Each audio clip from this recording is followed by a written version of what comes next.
Royal beating. That was Flo's promise. You are going to get one royal beating. The word royal lolled on Flo's tongue, took on trappings. Rose had a need to picture things, to pursue absurdities, that was stronger than the need to stay out of trouble, and instead of taking this threat to heart she pondered, how is a beating royal? She came up with a tree-lined avenue, a crowd of formal spectators, some white horses and black slaves. Someone knelt, and the blood came leaping out like banners. An occasion both savage and splendid.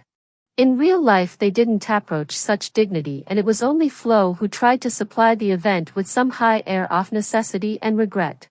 Rose and her father soon got beyond anything presentable. Her father was king of the royal beatings. Those Flo gave never amounted to much, they were quick cuffs and slaps dashed off while her attention remained elsewhere. You get out of my road, she would say. You mind your own business. You take that look off your face. They lived behind a store in Henry, Ontario. There were 4 of them, Rose, her father, Flo, Rose's young half-brother Brian. The store was really a house, bought by Rose's father and mother when they married and set up here in the furniture and upholstery repair business. Her mother could do upholstery. From both parents Rose should have inherited clever hands, a quick sympathy with materials, an eye for the nicest turns of mending, but she hadn't. She was clumsy, and when something broke she couldn't wait to sweep it up and throw it away. Her mother had died. She said to Rose's father during the afternoon, I have a feeling that is so hard to describe. It's like a boiled egg in my chest, with the shell left on. She died before night, she had a blood clot on her lung. Rose was a baby in a basket at the time, so of course could not remember any of this. She heard it from Flo, who must have heard it from her father. Flo came along soon afterwards, to take over Rose in the basket, marry her father, open up the front room to make a grocery store. Rose, who had known the house only as a store, who had known only Flo for a mother, looked back on the 16 or so months her parents spent here as an orderly, far gentler and more ceremonious time, with little touches of affluence. She had nothing to go on but some egg cups her mother had bought, with a pattern of vines and birds on them, delicately drawn as if with red ink. The pattern was beginning to wear away. No books or clothes or pictures of her mother remained. Her father must have got rid of them, or else Flo would. Flo's only story about her mother, the one about her death, was oddly grudging. Flo liked the details of a death, the things people said, the way they protested or tried to get out of bed or swore or laughed. Some did those things, but when she said that Rose's mother mentioned a hard-boiled egg in her chest she made the comparison sound slightly foolish, as if her mother really was the kind of person who might think you could swallow an egg whole. Her father had a shed out behind the store, where he worked at his furniture repairing Andreastöring. He caned chair seats and backs, mended wickerwork, filled cracks, put legs back on, almost admirably and skillfully and cheaply. That was his pride, to startle people with such fine work, such moderate, even ridiculous charges. During the Depression people could not afford to pay more, perhaps, but he continued the practice through the war, through the years of prosperity after the war, until he died. He never discussed with Flo what he charged or what was owing.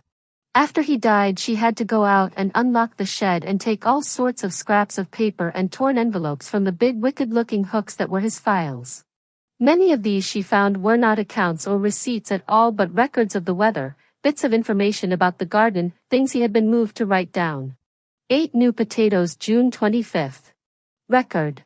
Dark day, 1880s, nothing supernatural. Clouds of ash from forest fires. August 16, 1938. Giant thunderstorm in Evan. Lightning Street President Church, Tilbury TWP. Will of God? Scald strawberries to remove acid. All things are alive. Spinoza. Flo thought spinoza must be some new vegetable he planned to grow, like broccoli or eggplant. He would often try some new thing.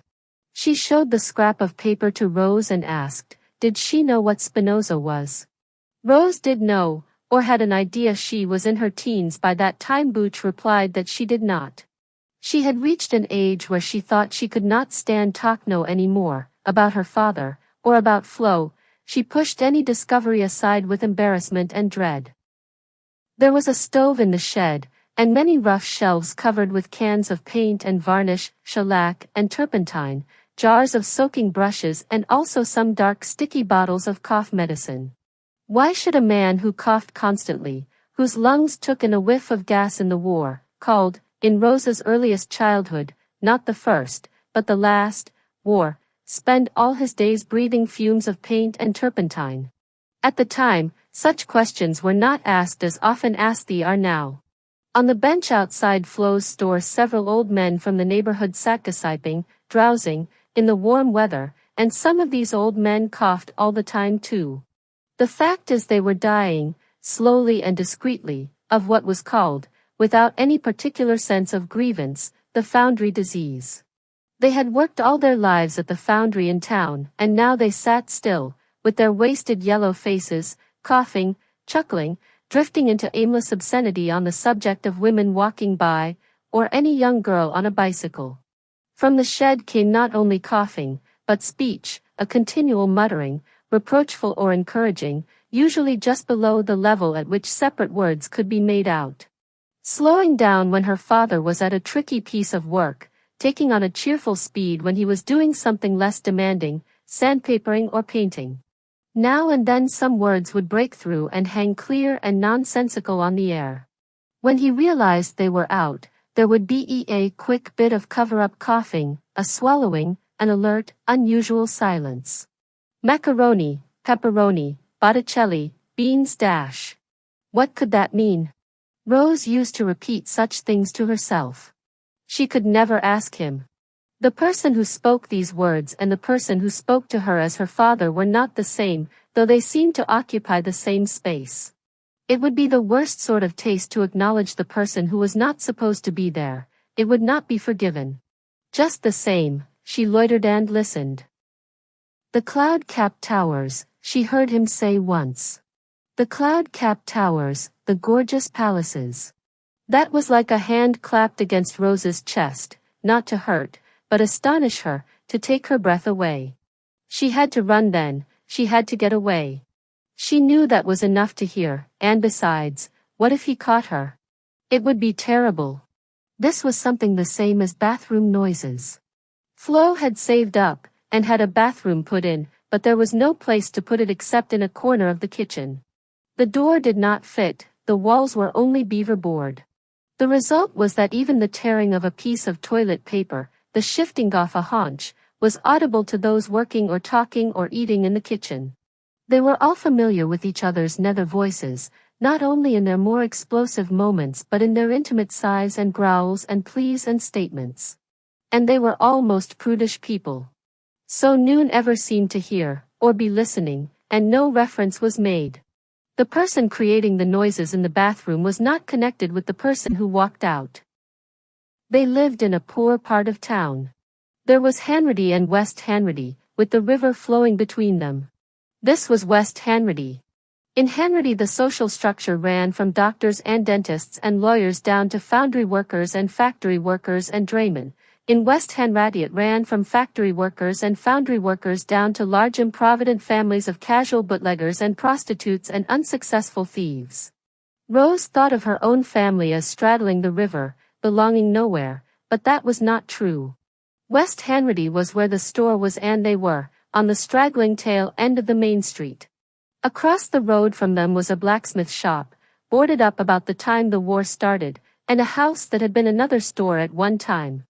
The Salada tea sign had never been taken out of the front window. It remained as a proud and interesting decoration, though there was no Salada tea for sale inside. There was just a bit of sidewalk, too cracked and tilted for roller skating, though Rose longed for roller skates and often pictured herself whizzing along in a plaid skirt, agile and fashionable. There was one street light, a tin flower, then the amenities gave up and there were dirt roads and boggy places, front yard dumps and strange-looking houses. What made the houses strange-looking were the attempts to keep them from going completely to ruin. With some the attempt had never been made. These were gray and rotted and leaning over, falling into a landscape of scrub hollows, frog ponds, cattails and nettles. Most houses, however, had been patched up with tar paper, a few fresh shingles, sheets of tin, hammered-out stovepipes, even cardboard. This was, of course, in the days before the war, days of what would later be legendary poverty, from which Rose would remember mostly low-down things, serious-looking anthills and wooden steps, and a cloudy, interesting, problematical light on the world. There was a long truce between Flo and Rose in the beginning.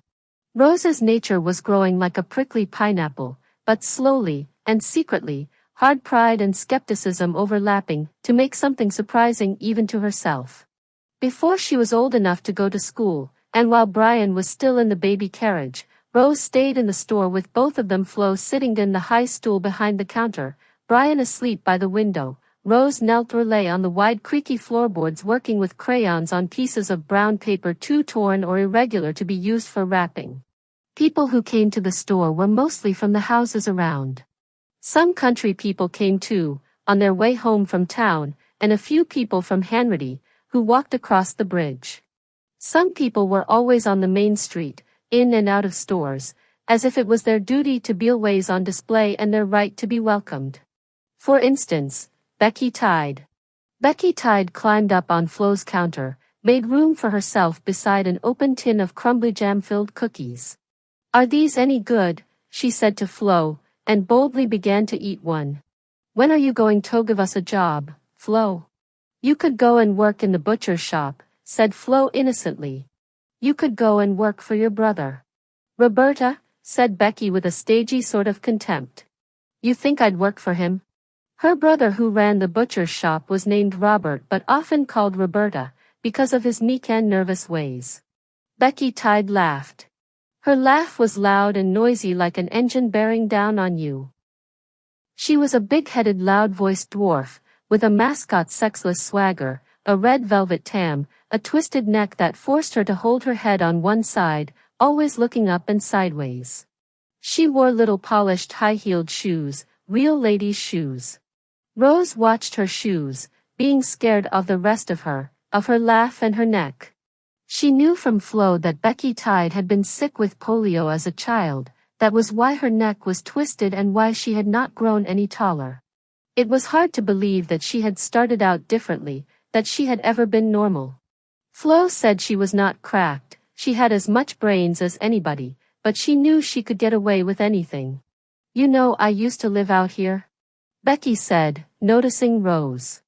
"Hey! What's your name?" "Didn't I used to live out here, Flo?" "If you did it was before my time," said Flo, as if she didn't know anything. "That was before the neighborhood got so downhill." "Excuse me saying so. My father built his house out here and he built his slaughterhouse and we had half an acre of orchard." "Is that so?" said Flo, using her humoring voice, full of false geniality, humility even. "Then why did you ever move away?" "I told you, it got to be such a downhill neighborhood," said Becky. She would put a whole cookie in her mouth if she felt like it, let her cheeks puff out like a frog's. She never told any more. Flo knew anyway, as who didn't. Everyone knew the house, red brick with the veranda pulled off and the orchard, what was left of it, full of the usual outflow car seats and washing machines and bed springs and junk. The house would never look sinister, in spite of what had happened in it, because there was so much wreckage and confusion all around. Becky's old father was a different kind of butcher from her brother according to Flo. A bad-tempered Englishman. And different from Becky in the matter of mouthiness. His was never open. A skinflint, a family tyrant. After Becky had polio he wouldn't let her go back to school. She was seldom seen outside the house, never outside the yard. He didn't want people gloating. That was what Becky said, at the trial. Her mother was dead by that time and her sisters married. Just Becky and Robert at home. People would stop Robert on the road and ask him, "How about your sister, Robert? Is she altogether better now?" "Yes." "Does she do the housework? Does she get your supper?" "Yes." "And is your father good to her, Robert?" The story being that the father beat them, had beaten all his children and beaten his wife Oswell, beat Becky more now because of her deformity, which some people believed he had caused. They did not understand about polio. The stories persisted and got added to. The reason that Becky was kept out of sight was now supposed to be her pregnancy, and the father of the child was supposed to be her own father. Then people said it had been born and disposed of. What? Disposed of, Flo said. They used to say go and get your lamb chops at Tides, get them nice and tender. It was all lies in all probability, she said regretfully. Rose could be drawn back from watching the wind shiver along the old torn awning, catching the tear by this tone of regret, caution, in Flo's voice.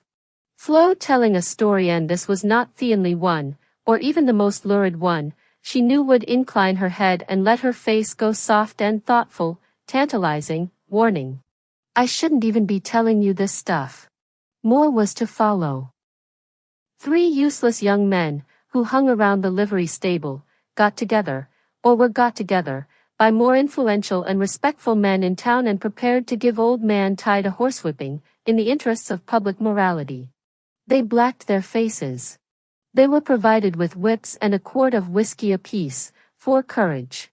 They were, Jelly Smith, a horse racer and a drinker, Bob Temple, a ball player and strongman, and Hat Nettleton, who worked on the town dray, and had his nickname from a bowler hat he wore, out of vanity as much as for the comic effect. He still worked on the dray, in fact, he had kept the name if not the hat, and could often be seen in public almost as often as Becky Tide delivering sacks of coal, which blackened his face and arms. That should have brought to mind his story, but didn't. Present time and past, the shady melodramatic past of Flo's stories, were quite separate, at least for Rose. Present people could not be fitted into the past.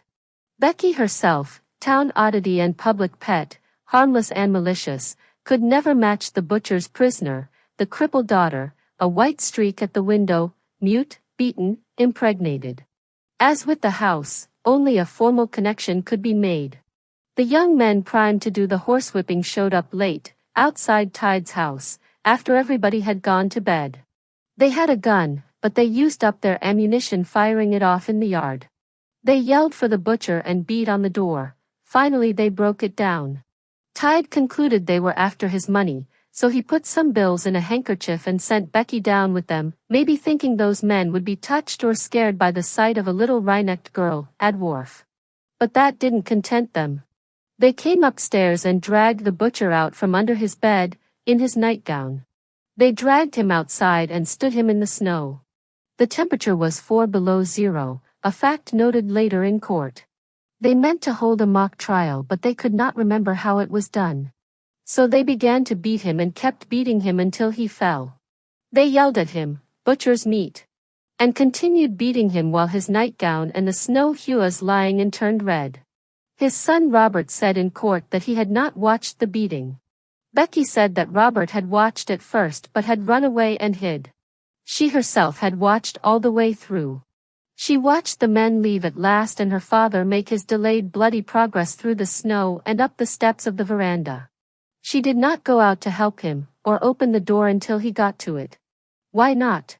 She was asked in court, and she said she did not go out because she just had her nightgown on, and she did not open the door because she did not want to let the cold into the house. Old man Tide then appeared to have recovered his strength. He sent Robert to harness the horse, and made Becky heat water so that he could wash. He dressed and took all the money and with no explanation to his children got into the cutter and drove to Belgrave, where he left the horse tied in the cold and took the early morning train to Toronto. On the train he behaved oddly, groaning and cursing as if he was drunk. He was picked up on the streets of Toronto a day later, out of his mind with fever, and was taken to a hospital, where he died. He still had all the money. The cause of death was given as pneumonia. But the authorities got wind, Flo said. The case came to trial. The 3 men who did it all received long prison sentences. A farce, said Flo. Within a year they were all free, had all been pardoned, had jobs waiting for them. And why was that? It was because too many higher-ups were in on it. And it seemed as if Becky and Robert had no interest in seeing justice done. They were left well off. They bought a house in Hanratty. Robert went into the store. Becky, after her long seclusion, started on a career of public sociability and display. That was all. Flo put the lid down on the story as if she was sick of it. It reflected no good on anybody. Imagine, Flo said. Flo at this time must have been in her early 30s. A young woman. She wore exactly the same clothes that a woman of 50 or 60 or 70 might wear. Print house dresses loose at neck and sleeves as well as the waist, bib aprons, also of print, which she took off when she came from the kitchen into the store. This was a common costume at the time. For a poor though not absolutely poverty-stricken woman, it was also, in a way, a scornful deliberate choice. Flo scorned slacks, she scorned the outfits of people trying to be in style, she scorned lipstick and permanence. She wore her own black hair cut straight across, just long enough to push behind her ears. She was tall but fine-boned, with narrow wrists and shoulders, a small head, a pale, freckled, mobile, monkeyish face. If she had thought it worthwhile, and had the resources, she might have had a black and pale, fragile, nurtured sort of prettiness. Rose realized that later. But she would have to have been a different person altogether. She would have to have learned to resist making faces at herself and others. Rose's earliest memories of Flo were of extraordinary softness and hardness. The soft hair, the long, soft, pale cheeks, soft almost invisible fuzz in front of her ears and above her mouth. The sharpness of her knees, hardness of her lap, flatness of her front. When Flo sang, "Oh, the buzzin' of the bees in the cigarette trees and the soda water fountain," Rose thought of Flo's old life before she married her father, when she worked as a waitress in the coffee shop in Union Station, and went with her girlfriends Mavis and Irene to Center Island, and was followed by men on dark streets and knew how payphones and elevators worked. Rose heard in her voice the reckless, dangerous life of cities, the gum-chewing sharp answers. And when she sang, then slowly, she got up. And slowly she came nigh him. And all she said, that she ever did say, was, "Young man, I think, you're dyin'." Rose thought of a life Flo seemed to have had beyond that, earlier than that, crowded and legendary, with Barbara Allen and Becky Tide's father and all kinds of old outrages and sorrows jumbled up together in it. The royal beatings. What got them started? Suppose a Saturday, in spring. Leaves not out yet but the doors open to the sunlight. Crows. Ditches full of running water. Hopeful weather. Often on Saturdays Flo left Rose in charge of the store. It's a few years now. These are the years when Rose was 9, 10, 11, 12 while she herself went across the bridge to Hanratty, going uptown they called it, to shop and see people, and listen to them. Among the people she listened to were Mrs. Lawyer Davies, Mrs. Anglican Rector Henley Smith, and Mrs. Horse Dr. McKay. She came home and imitated them at supper, their high-flown remarks, their flibberty voices.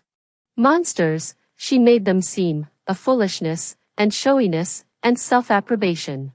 When she finished shopping she went into the coffee shop of the Queen's Hotel and had a sundae.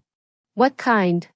Rose and Brian wanted to know when she got home, and they would be disappointed if it was only pineapple or butterscotch, pleased if it was a tin roof, or black and white. Then she smoked a cigarette. She had some ready rolled, that she carried with her, so that she wouldn't have to roll one in public. Smoking was the one thing she did that she would have called showing off in anybody else. It was a habit left over from her working days, from Toronto. She knew it was asking for trouble. Once the Catholic priest came over to her right in the Queen's Hotel, and flashed his lighter at her before she could get her matches out. She thanked him but did not enter into conversation, lest he should try to convert her. Another time, on the way home, she saw at the town end of the bridge a boy in a blue jacket, apparently looking at the water. 18, 19 years old. Nobody she knew. Skinny, weakly looking, something the matter with him, she saw at once. Was he thinking of jumping? Just as she came up even with him, what does he do but turn and display, holding his jacket open, also his pants. What he must have suffered from the cold, on a day that had Flo holding her coat collar tight around her throat. When she first saw what he had in his hand, Flo said, all she could think of was, what is he doing out here with a bologna sausage? She could say that. It was offered as truth, no joke. She maintained that she despised dirty talk. She would go out and yell at the old men sitting in front of her store. If you want to stay where you are, you better clean your mouths out. Saturday, then. For some reason Flo is not going uptown, has decided to stay home and scrub the kitchen floor. Perhaps this has put her in a bad mood. Perhaps she was in a bad mood anyway, due to people not paying their bills, or the stirring up of feelings in spring. The wrangle with Rose has already commenced, has been going on forever, like a dream that goes back and back into other dreams, over hills and through doorways, maddeningly dim and populous and familiar and elusive. They are carting all the chairs out of the kitchen preparatory to the scrubbing, and they have also got to move some extra provisions for the store, some cartons of canned goods, tins of maple syrup, coal oil cans, jars of vinegar. They take these things out to the woodshed. Brian Hoy's 5 or 6 by this time is helping drag the tins. Yes, says Flo, carrying on from our lost starting point. Yes, and that filth you taught to Brian. What filth? And he doesn't know any better. There is one step down from the kitchen to the woodshed, a bit of carpet on it so worn Rose can't ever remember seeing the pattern. Brian loosens it, dragging a tin. 2 Vancouvers, she says softly. Flo is back in the kitchen. Brian looks from Flo to Rose and Rose says again in a slightly louder voice, an encouraging sing-song, 2 Vancouvers dash. Fried in snot, finishes Brian, not able to control himself any longer. 2 pickled arseholes dash, tied in a knot. There it is. The filth. 2 Vancouvers fried in snot. 2 pickled arseholes tied in a knot. Rose has known that for years, learned it when she first went to school. She came home and asked Flo, what is a Vancouver? It's a city. It's a long ways away. What else besides a city? Flo said, what did she mean, what else? How could it be fried? Rose said, approaching the dangerous moment, the delightful moment, when she would have to come out with the whole thing. 2 Vancouvers fried in snot, / 2 pickled arseholes tied in a knot. You're going to get it, cried Flo in a predictable rage. Say that again and you'll get a good clout. Rose couldn't stop herself. She hummed it tenderly, tried saying the innocent words aloud, humming through the others. It was not just the words snot and arsehole that gave her pleasure, though of course they did. It was the pickling and tying and the unimaginable Vancouvers. She saw them in her mind shaped rather like octopuses, twitching in the pan. The tumble of reason, the spark and spit of craziness. Lately she has remembered it again and taught it to Brian, to see if it has the same effect on him, and of course it has. Oh, I heard you, says Flo, I heard that. And I'm warning you. So she is. Brian takes the warning. He runs away, out the wood shed door, to do as he likes. Being a boy, free to help ornate, involve himself or not. Not committed to the household struggle. They don't need him anyway, except to use against each other, they hardly notice his going. They continue, can't help continuing, can't leave each other alone. When they seemed to have given up they were really just waiting and building up steam. Flo gets out the scrub pail and the brush and the rag and the pad for her knees, a dirty red rubber pad. She starts to work on the floor. Rose sits on the kitchen table, the only place left to sit, swinging her legs. She can feel the cool oilcloth, because she is wearing shorts, last summer's tight faded shorts dug out of the summer clothes bag. The smell a bit moldy from winter storage. Flo crawls around underneath, scrubbing with the brush, wiping with the rag.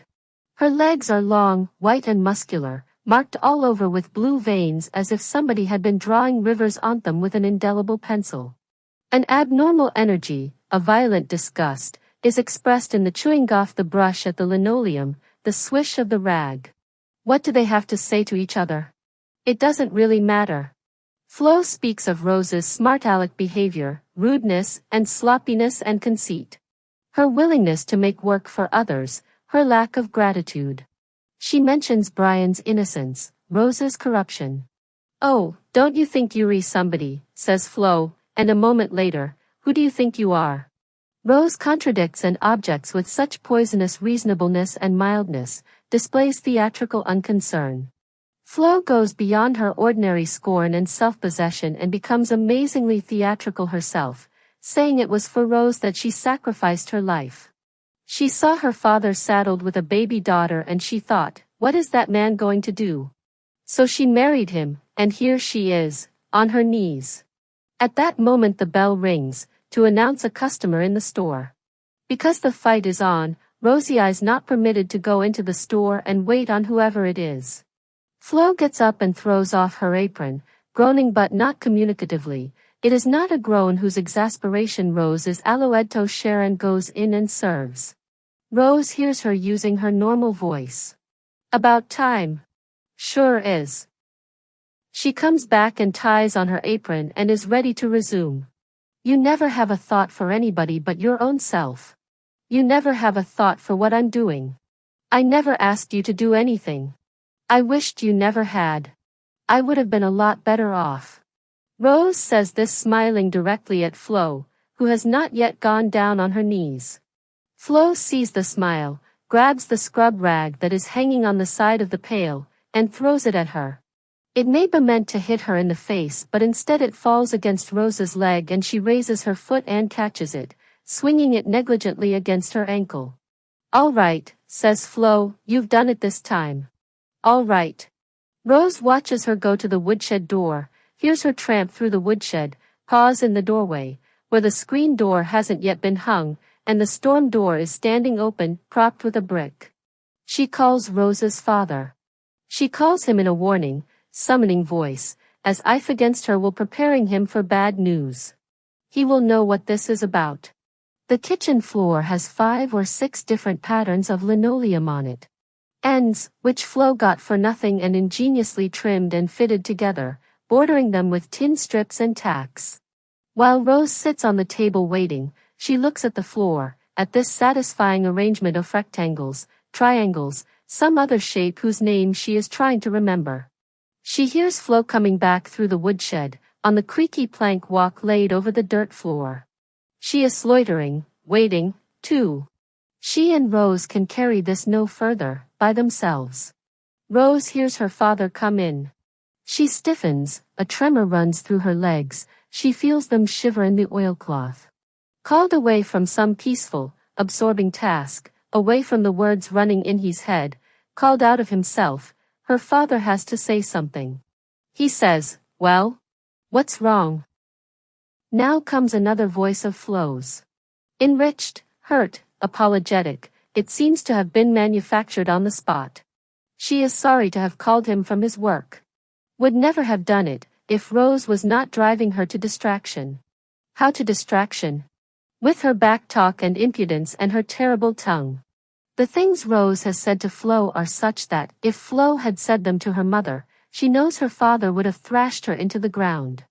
Rose tries to butt in, to say this isn't true. What isn't true? Her father raises a hand, doesn't look at her, says, "Be quiet." When she says it isn't true, Rose means that she herself didn't start this, only responded, that she was goaded by Flo, who is now, she believes, telling the grossest sort of lies, twisting everything to suit herself. Rose puts aside her author knowledge that whatever Flo has said or done, whatever she herself has said or done, does not really matter at all. It is the struggle itself that counts, and that can't be stopped, can never be stopped, short of where it has got to, now. Flo's knees are dirty, in spite of the pad. The scrub rag is still hanging over Rose's foot. Her father wipes his hands, listening to Flo. He takes his time. He is slow at getting into the spirit of things, tired in advance, maybe, on the verge of rejecting the role he has to play. He won't look at Rose, but at any sound or stirring from Rose, he holds up his hand. "Well, we don't need the public in on this, that's for sure," Flo says, and she goes to lock the door of the store, putting in the store window the sign that says, "Back soon," a sign Rose made for her with a great deal of fancy curving and shading of letters in black and red crayon. When she comes back she shuts the door to the store, then the door to the stairs, then the door to the woodshed. Her shoes have left marks on the clean wet part of the floor. "Oh, I don't know," she says now, in a voice worn down from its emotional peak. "I don't know what to do about her." She looks down and sees her dirty knees, following Rose's eyes, and rubs at them viciously with her bare hands, smearing the dirt around. "She humiliates me," she says, straightening up. There it is, the explanation. She humiliates him, she repeats with satisfaction. She has no respect. "I do not." "Quiet, you," says her father. "If I hadn't called your father you'd still be sitting there with that grin on your face. What other way is there to manage you?" Rose detects in her father some objections to Flo's rhetoric, some embarrassment and reluctance. She is wrong, and ought to know she is wrong, in thinking that she can count on this. The fact that she knows about it, and he knows she knows, will not make things any better. He is beginning to warm up. He gives her a look. This look is at first cold and challenging. It informs her of his judgment, of the hopelessness of her position. Then it clears, it begins to fill up with something else, the way a spring fills up when you clear the leaves away. It fills with hatred and pleasure. Rose sees that and knows it. Is that just a description of anger? Should she see his eyes filling up with anger? No. Hatred is right. Pleasure is right. His face loosens and changes and grows younger, and he holds up his hand this time to silence Flo. "All right," he says, meaning that's enough, more than enough, this part is over, things can proceed. He starts to loosen his belt. Flo has stopped anyway. She has the same difficulty Rose does, a difficulty in believing that what you know must happen really will happen, that there comes a time when you can't draw back. "Oh, I don't know, don't be too hard on her." She is moving around nervously as if she has thoughts of opening some escape route. "Oh, you don't have to use the belt on her. Do you have to touse the belt?" He doesn't answer. The belt is coming off, not hastily. It is being grasped at the necessary point. "All right you." He is coming over to Rose. He pushes her off the table. His face, like his voice, is quite out of character. He is like a bad actor, who turns a part grotesque. As if he must savor and insist on just what is shameful and terrible about this. That is not to say he is pretending, that he is acting, and does not mean it. He is acting, and he means it. Rose knows that, she knows everything about him. She has since wondered about murders, and murderers. Does the thing have to be carried through, in the end, partly for the effect, to prove to the audience of one who won't be able to report, only register, the lesson that such a thing can happen, that there is nothing that can't happen, that the most dreadful antic is justified, feelings can be found to match it? She tries again looking at the kitchen floor, that clever and comforting geometrical arrangement, instead of looking at him or his belt. How can this go on in front of such daily witnesses? The linoleum, the calendar with the mill and creek and autumn trees, the old accommodating pots and pans. Hold out your hand. Those things aren't going to help her, none of them can rescue her. They turn bland and useless, even unfriendly. Pots can show malice, the patterns of linoleum can leer up at you, treachery is the other side of dailiness. At the first, or maybe the second, crack of pain, she draws back. She will not accept it. She runs around the room, she tries to get to the doors. Her father blocks her off. Not an ounce of courage or of stoicism in her, it would seem. She runs, she screams, she implores. Her father is after her, cracking the belt at her when he can, then abandoning it and using his hands. Bang over the ear, then bang over the other ear. Back and forth, her head ringing. Bang in the face. Up against the wall and bang in the face again. He shakes her and hits her against the wall, he kicks her legs. She's incoherent, insane, shrieking. "Forgive me. Oh please, forgive me." Flo is shrieking too. Stop, stop. Not yet. He throws Rose down. Or perhaps she throws herself down. He kicks her legs again. She has given up on words but is letting out a noise, the sort of noise that makes Flo cry.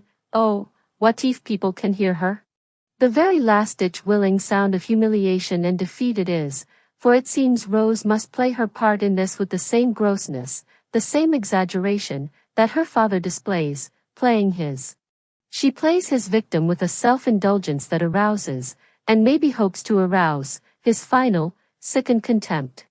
They will give this anything that is necessary, it seems, they will go to any lengths. Not quite. He has never managed to really injure her, though there are times, of course, when she prays that he will.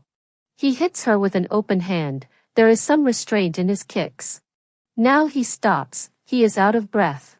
He allows Flo to move in, he grabs Rose up and gives her a push in Flo's direction, making a sound of disgust. Flo retrieves her, opens the stair door, shoves her up the stairs. Go on up to your room now. Hurry. Rose goes up the stairs, stumbling, letting herself stumble, letting herself fall against the steps. She doesn't bang her door because a gesture like that could still bring him after her, and anyway, she is weak. She lies on the bed. She can hear through the stovepipe hole Flo snuffling and remonstrating, her father saying angrily that Flo should have kept quiet then, if she did not want Rose punished she should not have recommended it. Flo says she never recommended a hiding like that. They argue back and forth on this. Flo's frightened voice is growing stronger, getting its confidence back. By stages, by arguing, they are being drawn back into themselves. Soon it's only Flo talking, he will not talk anymore. Rose has had to fight down her noisy sobbing, so as to lustento them, and when she loses interest in listening, and wants to sob some more, she finds she can't work herself up to it. She has passed into a state of calm, in which outrage is perceived as complete and final. In this state events and possibilities take on a lovely simplicity. Choices are mercifully clear. The words that come to mind are not the quibbling, seldom the conditional. Never is a word to which the right is suddenly established. She will never speak to them, she will never look at them with anything but loathing, she will never forgive them. She will punish them, she will finish them. Encased in these finalities, and in her bodily pain, she floats in curious comfort, beyond herself, beyond responsibility. Suppose she dies now? Suppose she commits suicide? Suppose she runs away? Any of these things would be appropriate. It is only a matter of choosing, of figuring out the way. She floats in here pure superior state as if kindly drugged. And just as there is a moment, when you are drugged, in which you feel perfectly safe, sure, unreachable, and then without warning and right next to it a moment in which you know the whole protection has fatally cracked, though it is still pretending to hold soundly together, so there is a moment now the moment, in fact. When Rose hears Flo's step on the stairs that contains for her both present peace and freedom and a sure knowledge of the whole down-spiraling course of events from now on. Flo comes into the room without knocking, but with a hesitation that shows it might have occurred to her. She brings a jar of cold cream. Rose is hanging on to advantage as long as she can, lying face down on the bed, refusing to acknowledge or answer. Oh, come on, Flo says uneasily. You aren't so bad off, are you? You put some of this on and you'll feel better. She is bluffing. She doesn't know for sure what damage has been done. She has the lid off the cold cream. Rose can smell it. The intimate, babyish, humiliating smell. She won't allow it near her. But in order to avoid it, the big ready clot of it in Flo's hand, she has to move. She scuffles, resists, loses dignity, and lets Flo see there is not really much the matter. All right, Flo says. You win. I'll leave it here and you can put it on when you like. Later still a tray will appear. Flo will put it down without a word and go away. A large glass of chocolate milk on it, made with Vitamalt from the store. Some rich streaks of Vitamalt around the bottom of the glass. Little sandwiches, neat and appetizing. Canned salmon of the first quality and reddest color, plenty of mayonnaise. A couple of butter tarts from a bakery package, chocolate biscuits with a peppermint filling. Rose's favorites, in the sandwich, tart and cookie line. She will turn away, refuse to look, but left alone with these eatables will be miserably tempted, roused and troubled and drawn back from thoughts of suicide or flight by the smell of salmon, the anticipation of crisp chocolate. She will reach out a finger, just to run it around the edge of one of the sandwiches, crusts cut off, to get the overflow, get a taste. Then she will decide to eat one, for strength to refuse the rest. One will not be noticed. Soon, in helpless corruption, she will eat them all. She will drink the chocolate milk, eat the tarts, eat the cookies. She will get the malty syrup out of the bottom of the glass with her finger, though she sniffles with shame. Too late. Flo will come up and get the tray. She may say, "I see you got your appetite still," or, "Did you like the chocolate milk? Was it enough syrup in it?" depending on how chastened she is feeling herself. At any rate, all advantage will be lost. Rose will understand that life has started up again, that they will all sit around the table eating again, listening to the radio news. Tomorrow morning, maybe even tonight. Unseemly and unlikely as that may be. They will be embarrassed, but rather less than you might expect considering how they have behaved. They will feel a queer lassitude, a convalescent indolence, not far off satisfaction. One night after a scene like this they were all in the kitchen.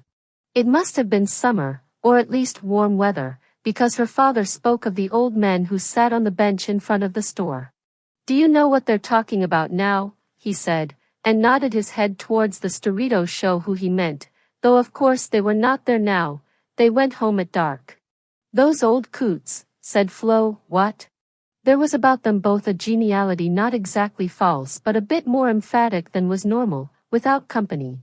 Rose's father told them then that the old men had picked up the idea somewhere that what looked like a star in the western sky, the first star that came out after sunset, the evening star, was in reality an airship hovering over Bay City, Michigan, on the other side of Lake Huron. An American invention, sent up to rival the heavenly bodies. They were all in agreement about this, the idea was congenial to them. They believed it to be lit by 10,000 electric light bulbs. Her father had ruthlessly disagreed with them, pointing out that it was the planet Venus they saw, which had appeared in the sky long before the invention of an electric light bulb. They had never heard of the planet Venus. "Ignoramuses," said Flo. At which Rose knew, and knew her father knew, that Flo had never heard of the planet Venus either. To distract them from this, or even apologize for it, Flo put down her teacup, stretched out with her head resting on the chair she had been sitting on and her feet on another chair. Somehow she managed to tuck her dress modestly between her legs at the same time, and lay stiff as a board, so that Brian cried out in delight, "Do that! Do that!" Flo was double-jointed and very strong. In moments of celebration or emergency she would dot Ricks. They were silent while she turned herself around, not using her arms at all but just her strong legs and feet. Then they all cried out in triumph, though they had seen it before. Just as Flo turned herself, Rose got a picture in her mind of that airship, an elongated transparent bubble, with its strings of diamond lights, floating in the miraculous American sky. "The planet Venus," her father said, applauding Flo, 10,000 electric lights. There was a feeling of permission, relaxation, even a current of happiness, in the room. Years later, many years later, on a Sunday morning, Rose turned on the radio. This was when she was living by herself in Toronto. Well, sir. It was a different kind of a place in our day. Yes, it was. It was all horses then. Horses and buggies. Buggy races up and down the main street on the Saturday nights. Just like the chariot races, says the announcers, or interviewers, smooth encouraging voice. I never seen a one of them. No sir, that was the old Roman chariot races I was referring to. That was before your time. Must have been before my time. I'm 102 years old. That's a wonderful age, sir. It is so. She left it on, as she went around the apartment kitchen, making coffee for herself. It seemed to her that this must be a staged interview, a scene from some play, and she wanted to find out what it was. The old man's voice was so vain and belligerent, the interviewers quite hopeless and alarmed, under its practiced gentleness and ease. You were surely meant to see him holding the microphone up to some toothless, reckless, preening centenarian, wondering what in God's name he was doing here, and what would he say next. They must have been fairly dangerous. What was dangerous? Those buggy races. They was dangerous. Used to be the runaway horses. Used to be a plenty of accidents. Fellows was dragged along on the gravel and cut their face open. Wouldna matter so much if they was dead. Ha! Some of them horses was the high steppers. Some, they had to have the mustard under their tail. Some wouldn't step out for nothin'. That's the thing it is with the horses. Some will work and pull till they drop down dead, and some wouldn't pull your cock out of a pail of lard. Hee hee. It must be a real interview after all. Otherwise they wouldn't have put that in, wouldn't have risked it. It's all right if the old man says it. Local color. Anything rendered harmless and delightful by his 100 years. Accidents all the time then. In the mill. Foundry. Wasn't the precautions. You didn't have so many strikes then, I don't suppose? You didn't have so many unions? Everybody taking it easy nowadays. We worked and we was glad to get it. Worked and was glad to get it. You didn't have television. Didn't have no TV, didn't have no radio. No picture show. You made your own entertainment. That's the way we did. You had a lot of experiences young men growing up today will never have. Experiences. Can you recall any of them for us? I eaten groundhog meat one time one winter, you wouldn't cared for it. Ha! There was a pause, of appreciation, it would seem, then the announcer's voice saying that the foregoing had been an interview with Mr. Wilfred Nettleton of Henry, Ontario, made on his 102nd birthday, 2 weeks before his death, last spring. A living link with our past. Mr. Nettleton had been interviewed in the Wawanash County Home for the Aged. Hat Nettleton. Horsewhipper into centenarian. Photographed on his birthday, fussed over by nurses, kissed not out by a girl reporter. Flash bulbs popping at him. Tape recorder drinking in the sound of his voice. Oldest resident. Oldest horsewhipper.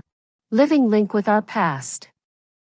Looking out from her kitchen window at the cold lake, Rose was longing to tell somebody.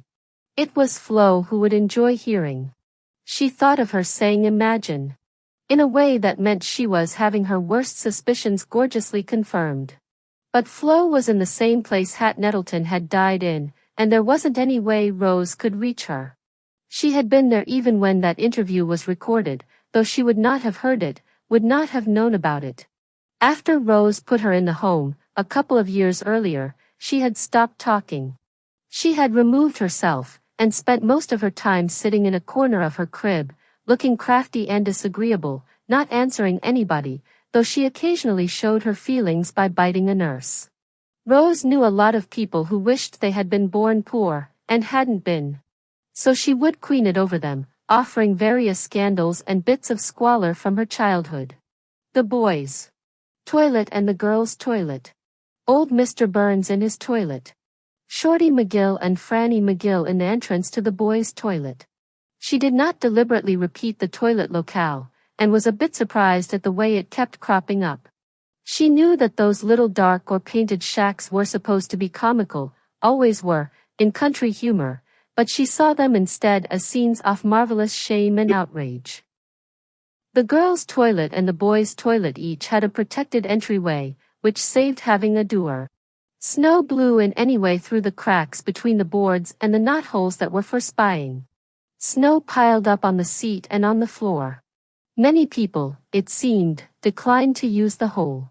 In the heaped snow under a glaze of ice, where the snow had melted and frozen again, where it turns copious or lonesome, preserved as if under glass, bright as mustard or grimy as charcoal, with every shading in between. Rose's stomach turned at the sight, despair got hold of her. She halted in the doorway, could not force herself, decided she could wait. 2 or 3 times she went on the way home, running from the school to the store, which was not very far. Flo was disgusted. Weepy, weepy, she sang out loud, mocking Rose. Walking home and she had a weepy. Flo was also fairly pleased, because she liked to see people brought down to earth, nature asserting itself. She was the sort of woman who will make public what she finds in the laundry bag. Rose was mortified, but didn't reveal the problem. Why not? She was probably afraid that Flo would show up at the school with a pail and shovel, cleaning up, and lambasting everybody into the bargain. She believed the order of things at school to be unchangeable, the rules they're different from any that Flo could understand, the savagery incalculable. Justice and cleanliness she saw now as innocent notions out of a primitive period of her life. She was building up the first store of things she could never tell. She could never tell about Mr. Burns. Right after she started to school, and before she had any idea what she was going to see, or, indeed, of what there was to see, Rose was running along the school fence with some other girls, through the red dock and goldenrod, and crouching behind Mr. Burns's toilet, which backed on the schoolyard. Someone had reached through the fence and yanked the bottom boards off, so you could see in. Old Mr. Burns, half-blind, paunchy, dirty, spirited, came down the backyard talking to himself, singing, swiping at the tall weeds with his cane. In the toilet, too, after some moments of strain and silence, his voice was heard. There is a green hill far away. Outside a city wall. Where the dear Lord was crucified. Who died to save us all. Mr. Burns's singing was not pious but hectoring, as if he longed, even now, for a fight. Religion, around here, came out mostly in fights. People were Catholics or fundamentalist Protestants, bound to molest each other. Many of the Protestants had been, or their families had been, Anglicans, Presbyterians. But they had got too poor to show up at those churches, so had veered off to the Salvation Army, the Pentecostals. Others had been total heathens until they were saved. Some were heathens yet, but Protestant in fights. Flo said the Anglicans and the Presbyterians were snobs and the rest were holy rollers, while the Catholics would put up with any two-facedness or debauching, as long as they got your money for the Pope. So Rose did not have to go to any church at all. All the little girls squatted to see, peered in at that part of Mr. Burns that sagged through the hole. For years Rose thought she had seen testicles, but on reflection she believed it was only bum. Something like a cow's udder, which looked to have a prickly surface, like the piece of tongue before Flo boiled it. She wouldn't eat that tongue, and after she told him what it was Brian wouldn't eat it either, so Flo went into a temper and said they could live on boiled bologna. Older girls didn't get down to look, but stood by, some making puking noises. Other little girls jumped up and joined them, eager to imitate, but Rose remained squatting, amazed and thoughtful. She would have liked longer to contemplate, but Mr. Burns removed himself, came out buttoning and singing. Girls sneaked along the fence, to call to him. Mr. Burns. Good morning, Mr. Burns. Mr. Burns, your balls. He came roaring at the fence, chopping with his cane, as if they were chickens.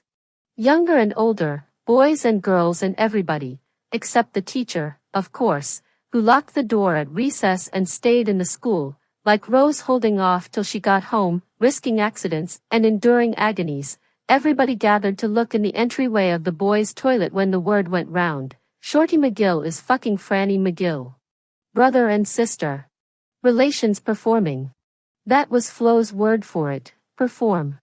Back in the country, back on the hill farm she came from, Flo said that people had gone dotty, been known to eat boiled hay, and performed with their too close relations. Before Rose understood what was meant, she used to imagine some makeshift stage, some rickety old barn stage, where members of a family got up and gave silly songs, Andre citations. What a performance! Flo would say in disgust, blowing out smoke, referring not Tony's single act but to everything along that line, past and present and future, going on anywhere in the world. People's diversions, like their pretensions, could not stop astounding her. Whose idea was this, for Franny and Shorty? Probably some of the big boys dared Shorty, or bragged and they challenged him. One thing was certain, the idea could not be Franny's. She had to be caught for this, or trapped. You couldn't say caught, really, because she wouldn't run, wouldn't put that much faith in escaping. But she showed unwillingness, had to be dragged, then pushed down where they wanted her. Did she know what was coming? She would know at least that nothing other people devised for her ever turned out to be pleasant. Franny McGill had been smashed against the wall, by her father, drunk, when she was a baby. So Flo said. Another story had Franny falling out of a cutter, drunk, kicked by a horse. At any rate, smashed. Her face had got the worst of it. Her nose was crooked, making every breath she took a long, dismal-sounding snuffle. Her teeth were badly bunched together, so that she could not close her mouth and never could contain her quantities of spit. She was white, bony, shuffling, fearful, like an old woman. Marooned in grade 2 or 3, she could read and write a little, was seldom called on to do so. She may not have been so stupid as everybody thought, but simply stunned, bewildered, by continual assault. And in spite of everything there was something hopeful about her. She would follow after anybody who did not immediately attack and insult her. She would offer bits of crayon, knots of chewed gum pried off seats and desks. It was necessary to fend her off firmly, and scowl warningly whenever she caught your eye. Go away, Franny. Go away or I'll punch you. I will. I really will. The use Shorty was making offer, that others made, would continue.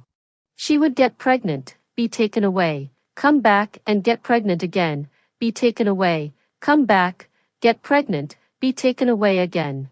There would be talk of getting her sterilized, getting the Lions Club to pay for it.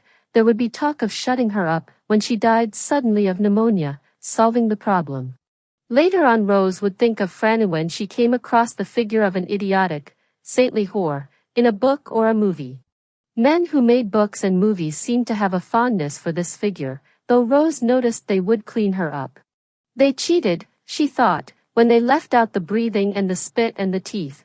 They were refusing to take into account the aphrodisiac prickles of disgust, in their hurry toward themselves with the notion of a soothing blankness, undifferentiating welcome. The welcome Franny gave Shorty was not so saintly, after all. She let out howls, made ripply, phlegmy, by her breathing problems. She kept jerking one leg. Either the shoe had come off, or she had not been wearing shoes to start with. There was her white leg and bare foot, with muddy toes, looking too normal, too vigorous and self-respecting, to belong to Franny McGill. That was all of her Rose could see. She was small, and had got shoved to the back of the crowd. Big boys were around them, hollering encouragement. Big girls were hovering behind, giggling. Rose was interested but not alarmed. An act performed on Franny had no general significance, no bearing on what could happen to anyone else. It was only further abuse. When Rose told people these things, in later years, they had considerable effect. She had to swear they were true, she was not exaggerating. And they were true, but the effect was off balance. Her schooling seemed deplorable. It seemed she must have been miserable, and that was not so. She was learning. She learned how to manage in the big fights that tore up the school 2 or 3 times a year. Her inclination was to be neutral, and that was a bad mistake. It could bring both sides down on you. The thing to do was to ally yourself with people living near you, so you would not be in too much danger walking home. She was never sure what fights were about, and she did not have a good instinct for fighting, did not really understand the necessity. She would always bait a Ken by surprise by a snowball, a stone, a shingle whacked down from behind. She knew she would never flourish, never get to any very secure position, if indeed there was such a thing, in the world of school. But she was not miserable, except in the matter of not being able to go to the toilet. Learning to survive, no matter with what cravenness and caution, what shocks and forebodings, is not the same as being miserable. It is too interesting. She learned to fend off Franny. She learned never to go near the school basement which had all the windows broken and was black, dripping, like a cave, to avoid the dark place under the steps and the place between the woodpiles, not to attract in any way the attention of the big boys, who seemed like wild dogs, to her, just as quick and strong, capricious, jubilant in attack.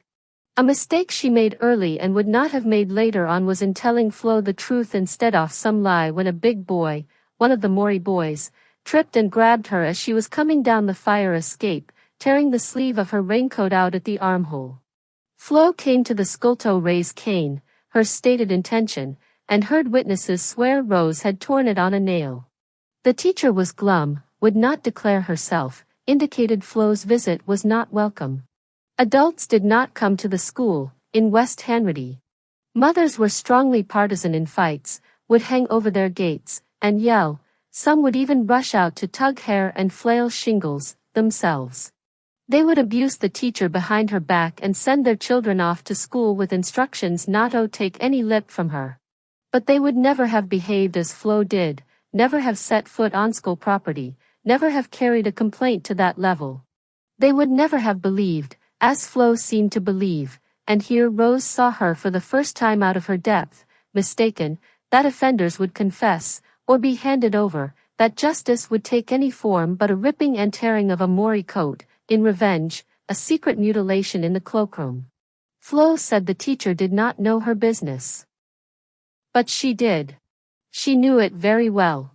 She locked the door at recess and let whatever was going to happen outside, happen. She never tried to make the big boys come up from the basement or in from the fire escape. She made them chop kindling for the stove and fill the drinking pail, otherwise they were at liberty. They didn't mind the wood chopping or pumping, though they liked to douse people with freezing water, and came near murder with the axe. They were just at school because there was no place else for them to be. They were old enough for work but there were no jobs for them. Older girls could get jobs, as maids at least, so they did not stay in school, unless they were planning to write the entrance, go to high school, maybe someday get jobs in stores or banks. Some of them would do that. From places like West Hanratty girls move up more easily than boys. The teacher had the big girls, excepting those in the entrance class, kept busy bossing the younger children, petting and slapping them, correcting spelling, and removing for their own use anything interesting in the way of pencil boxes, new crayons, Cracker Jack jewelry. What went on in the cloakroom, what lunch pail robbing or coat slashing or pulling down pants there was, the teacher did not consider her affair. She was not in any way enthusiastic, imaginative, sympathetic. She walked over the bridge every day from Hanratty where she had a sick husband. She had come back to teaching in Middleage. Probably this was the only job she could get. She had to keep at it, so she kept at it. She never put paper cutouts up on the windows or pasted gold stars in the workbooks. She never did drawings on the board with colored chalk. She had no gold stars, there was no colored chalk. She showed no love of anything she taught, or anybody. She must have wished, if she wished for anything, to be told one day she could go home, never see any of them, never open a spelling book again. But she did teach things. She must have taught something to the people who were going to write the entrance, because some of them passed it. She must have made a stab at teaching everybody who came into that school to read and write and do simple arithmetic. The stair railings were knocked out, desks were wrenched loose from the floor, the stove smoked and the pipes were held together with wire, there were no library books or maps, and never enough chalk, even the yardstick was dirty and splintered at one end. Fights and sex and pilferage were the important things going on. Nevertheless, facts and tables were presented. In the face of all that disruption, discomfort, impossibility, some thread of ordinary classroom routine was maintained, an offering. Some people learned to subtract. Some people learned to spell. She took snuff. She was the only person Rose had ever seen do that. She would sprinkle a bit on the back of her hand and lift the hand to her face, give a delicate snort.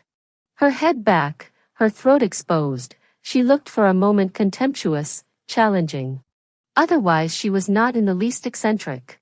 She was plump, gray, shabby. Flo said she had probably fogged her brain with the snuff. It was like being a drug addict. Cigarettes only shot your nerves. One thing in the school was captivating, lovely. Pictures of birds.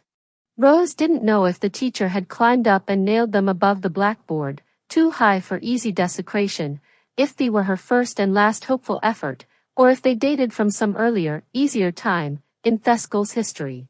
Where had they come from, how had they arrived there, when nothing else did, in the way of decoration, illustration? A red-headed woodpecker, an oriole, a blue jay, a Canada goose. The colors clear and long-lasting. Backgrounds of pure snow, of blossoming branches, of heady summer sky. In an ordinary classroom they would not have seemed so extraordinary. Here they were bright and eloquent, somic at variance with everything else, that what they seemed to represent was not the birds themselves, not those skies and snows, but some other world of hardy innocence, bounteous information, privileged light-heartedness. No stealing from lunch pails there, no slashing coats, no pulling down pants and probing with painful sticks, no fucking, no Franny. There were 3 big girls in the entrance class. One was named Donna, one was Cora, one was Bernice. Those 3 were the entrance class, there was nobody else. 3 queens. But when you looked closer, a queen and 2 princesses. That was how Rose thought of them. They walked around the schoolyard arm in arm, or with their arms around each other's waists. Cora in the middle. She was the tallest. Donna and Bernice leaning against and leading up to her. It was Cora Rose loved. Cora lived with her grandparents. Her grandmother went across the bridge to Hanratty, to dock cleaning and ironing. Her grandfather was the honey dumper. That meant he went around cleaning out toilets. That was his job. Before she had the money saved up to put in a real bathroom, Flo had got a chemical toilet to put in a corner of the woodshed. A better arrangement than the outhouse, particularly in the wintertime. Cora's grandfather disapproved. He said to Flo, "Many has got these chemicals in and many has wished they never." He pronounced the CH in chemicals like the CH in church. Cora was illegitimate. Her mother worked somewhere, or was married. Perhaps she worked as a maid, and she was able to send cast-offs. Cora had plenty of clothes. She came to school in fawn-colored satin, rippling over the hips, in royal blue velvet with a rose of the same material flopping from one shoulder, in dull rose crepe loaded with fringe. These clothes were too old for her, Rose did not think so, but not too big. She was tall, solid, womanly. Sometimes she did her hair in a roll on top of her head, let it dip over one eye. She and Donna and Bernice often had their hair done in some grown-up style, their lips richly painted, their cheeks cakily powdered. Cora's features were heavy. She had an oily forehead, lazy brunette eyelids, the ripe and indolent self-satisfaction that would soon go hard and matronly. But she was splendid at the moment, walking in the schoolyard with her attendants. It was actually Donna with the pale oval face, the fair frizzy hair, who came closest to being pretty, arms linked, seriously talking. She did not waste any attention on the boys at school, none of those girls did. They were waiting, perhaps already acquiring, real boyfriends. Some boys called to them from the basement door, wistfully insulting, and Cora turned and yelled at them. Too old for the cradle, too young for the bed. Rose had no idea what that meant, but she was full of admiration for the way Cora turned on her hips, for the taunting, cruel, yet lazy and unperturbed sound of her voice, her glossy look.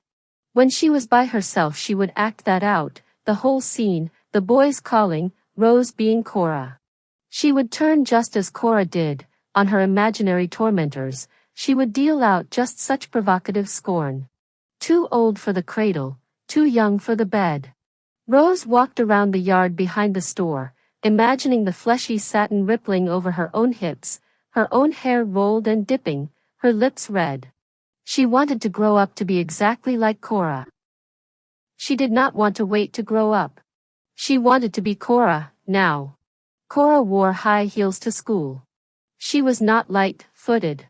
When she walked around the schoolroom in her rich dresses you could feel the room tremble, you could hear the windows rattle. You could smell her, too. Her talcum and cosmetics, her warm dark skin and hair.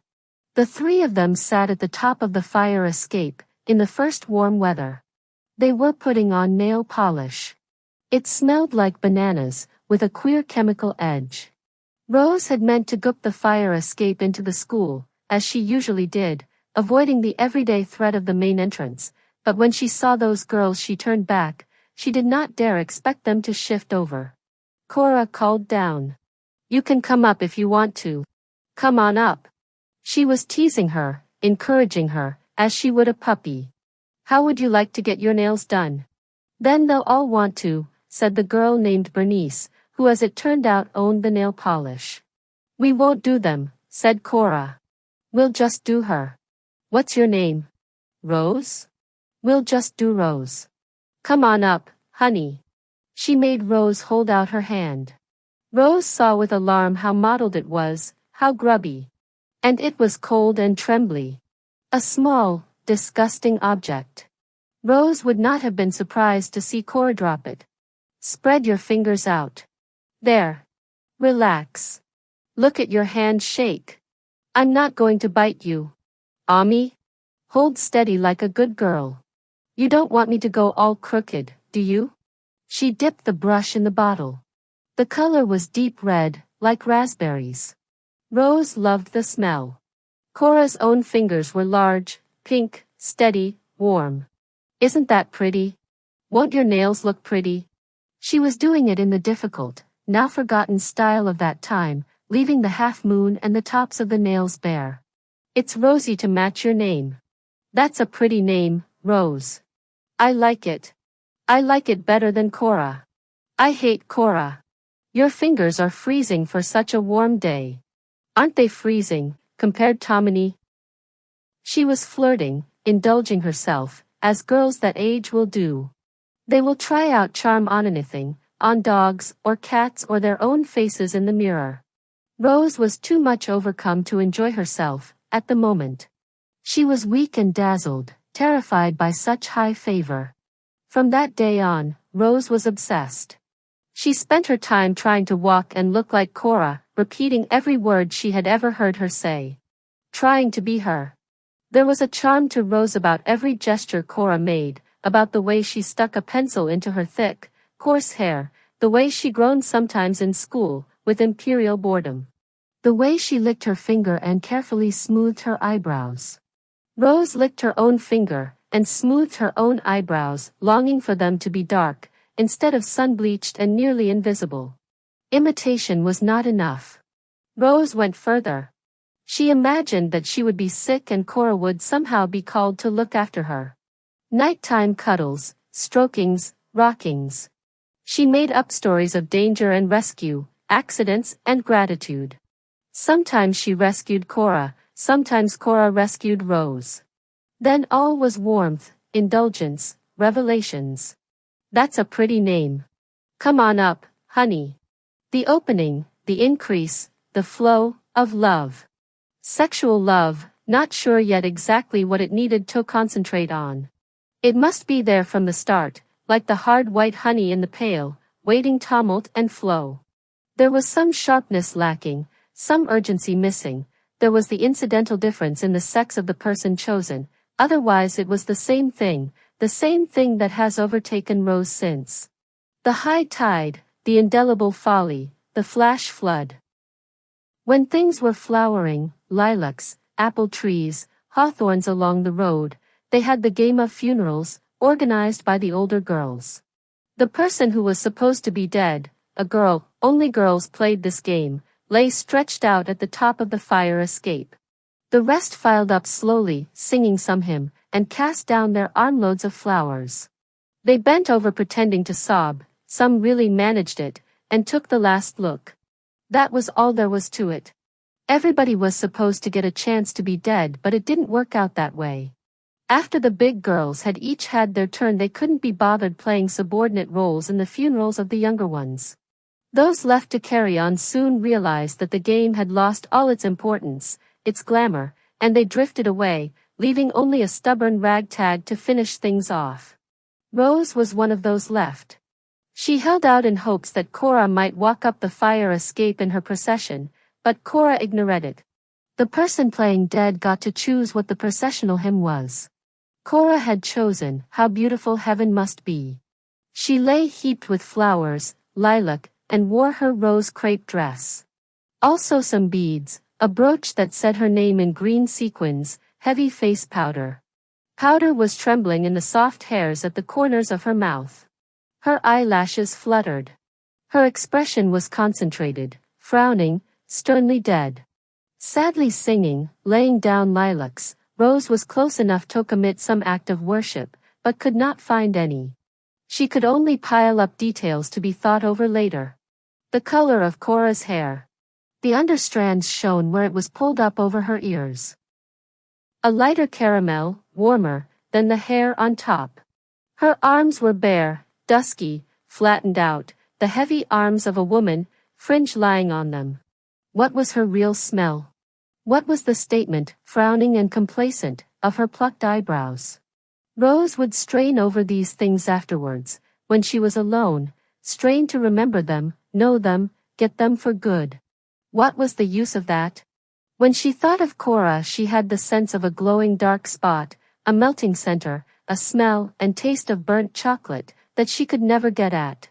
What can be done about love, when it gets to this point, of such impotence and hopelessness and crazy concentration? Something will have to whack it. She made a bad mistake soon. She stole some candy from Flo's store, to give to Cora. An idiotic, inadequate thing to do, a childish thing to do, as she knew at the time. The mistake was not just in the stealing, though that was stupid, and not easy. Flo kept the candy up behind the counter, on a slanted shelf in open boxes, out of reach but not out of reach of children. Rose had to watch her chance, then climb up on the stool and fill a bag with whatever she could grab, gum drops, jelly beans, licorice all sorts, maple buds, chicken bones. She didn't eat any of it herself. She had toted the bag to school, which she did by carrying it under her skirt, the top of it tucked into the elastic top of her underpants. Her arm was pressed tightly against her waist to hold everything in place. Flo said, "What's the matter, have you got a stomachache?" but luckily was too busy to investigate. Rose hid the bag in her desk and waited for an opportunity, which didn't crop up as expected. Even if she had bought the candy, obtained it legitimately, the whole thing would have been a mistake. It would have been all right at the beginning, but not now. By now she required too much, in the way of gratitude, recognition, but was not in the state to accept anything.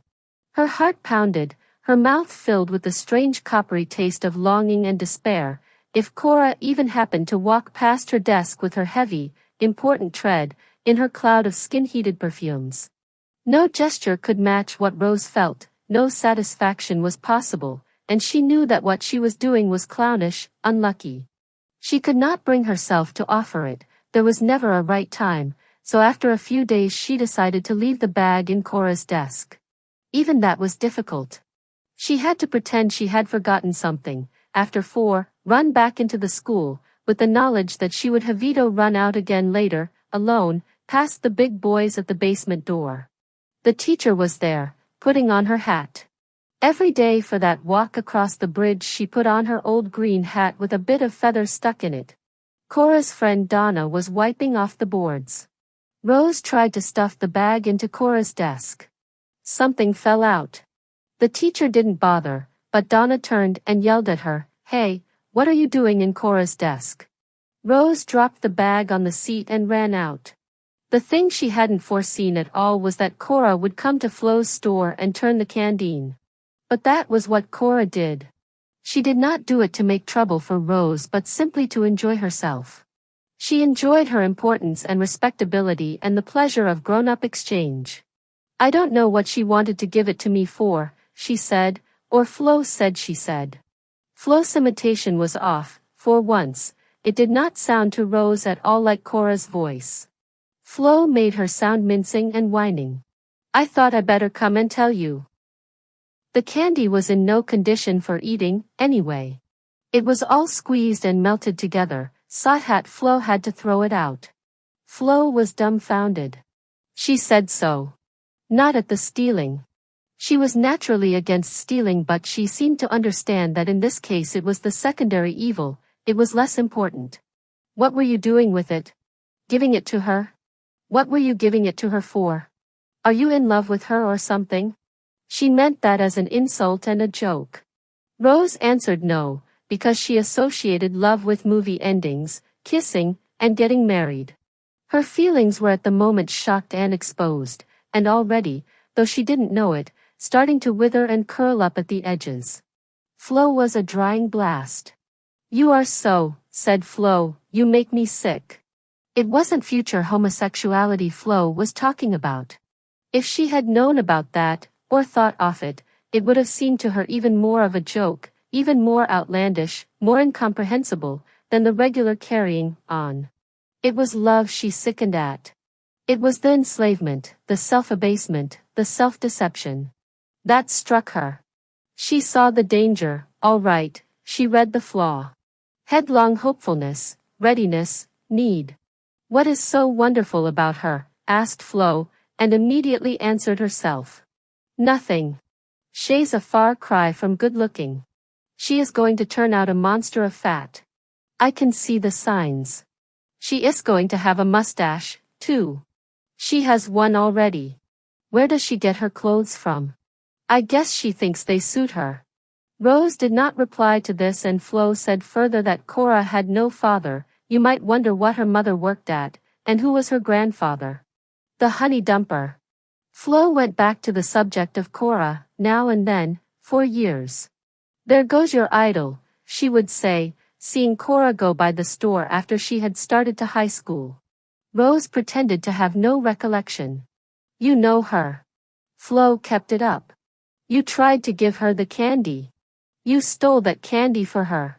Didn't I have a laugh? Rose's pretense was not altogether a lie. She remembered the facts, but not the feelings.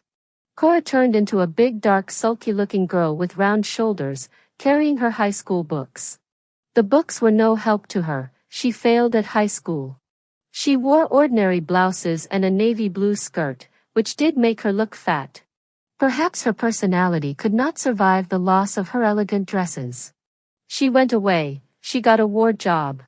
She joined the Air Force, and appeared home on leave, bunched into their dreadful uniform. She married an airman. Rose was not much bothered by this loss, this transformation. Life was altogether a series of surprising developments, as far as she could learn. She only thought how out of date Flo was. Ash went on recalling the story and making Cora sound worse and worse, swarthy, hairy, swaggering, fat. So long after, and so uselessly, Rose saw Flo trying to warn and alter her. The school changed with the war. It dwindled, lost all its evil energy, its anarchic spirit, its style. The fierce boys went into the army. West Hanratty changed too. People moved away to take war jobs, and even those who stayed behind were working, being better paid than they had ever dreamed. Respectability took hold, in all but the stubbornest cases. Roofs got shingled all over instead of in patches. Houses were painted, or covered with imitation brick.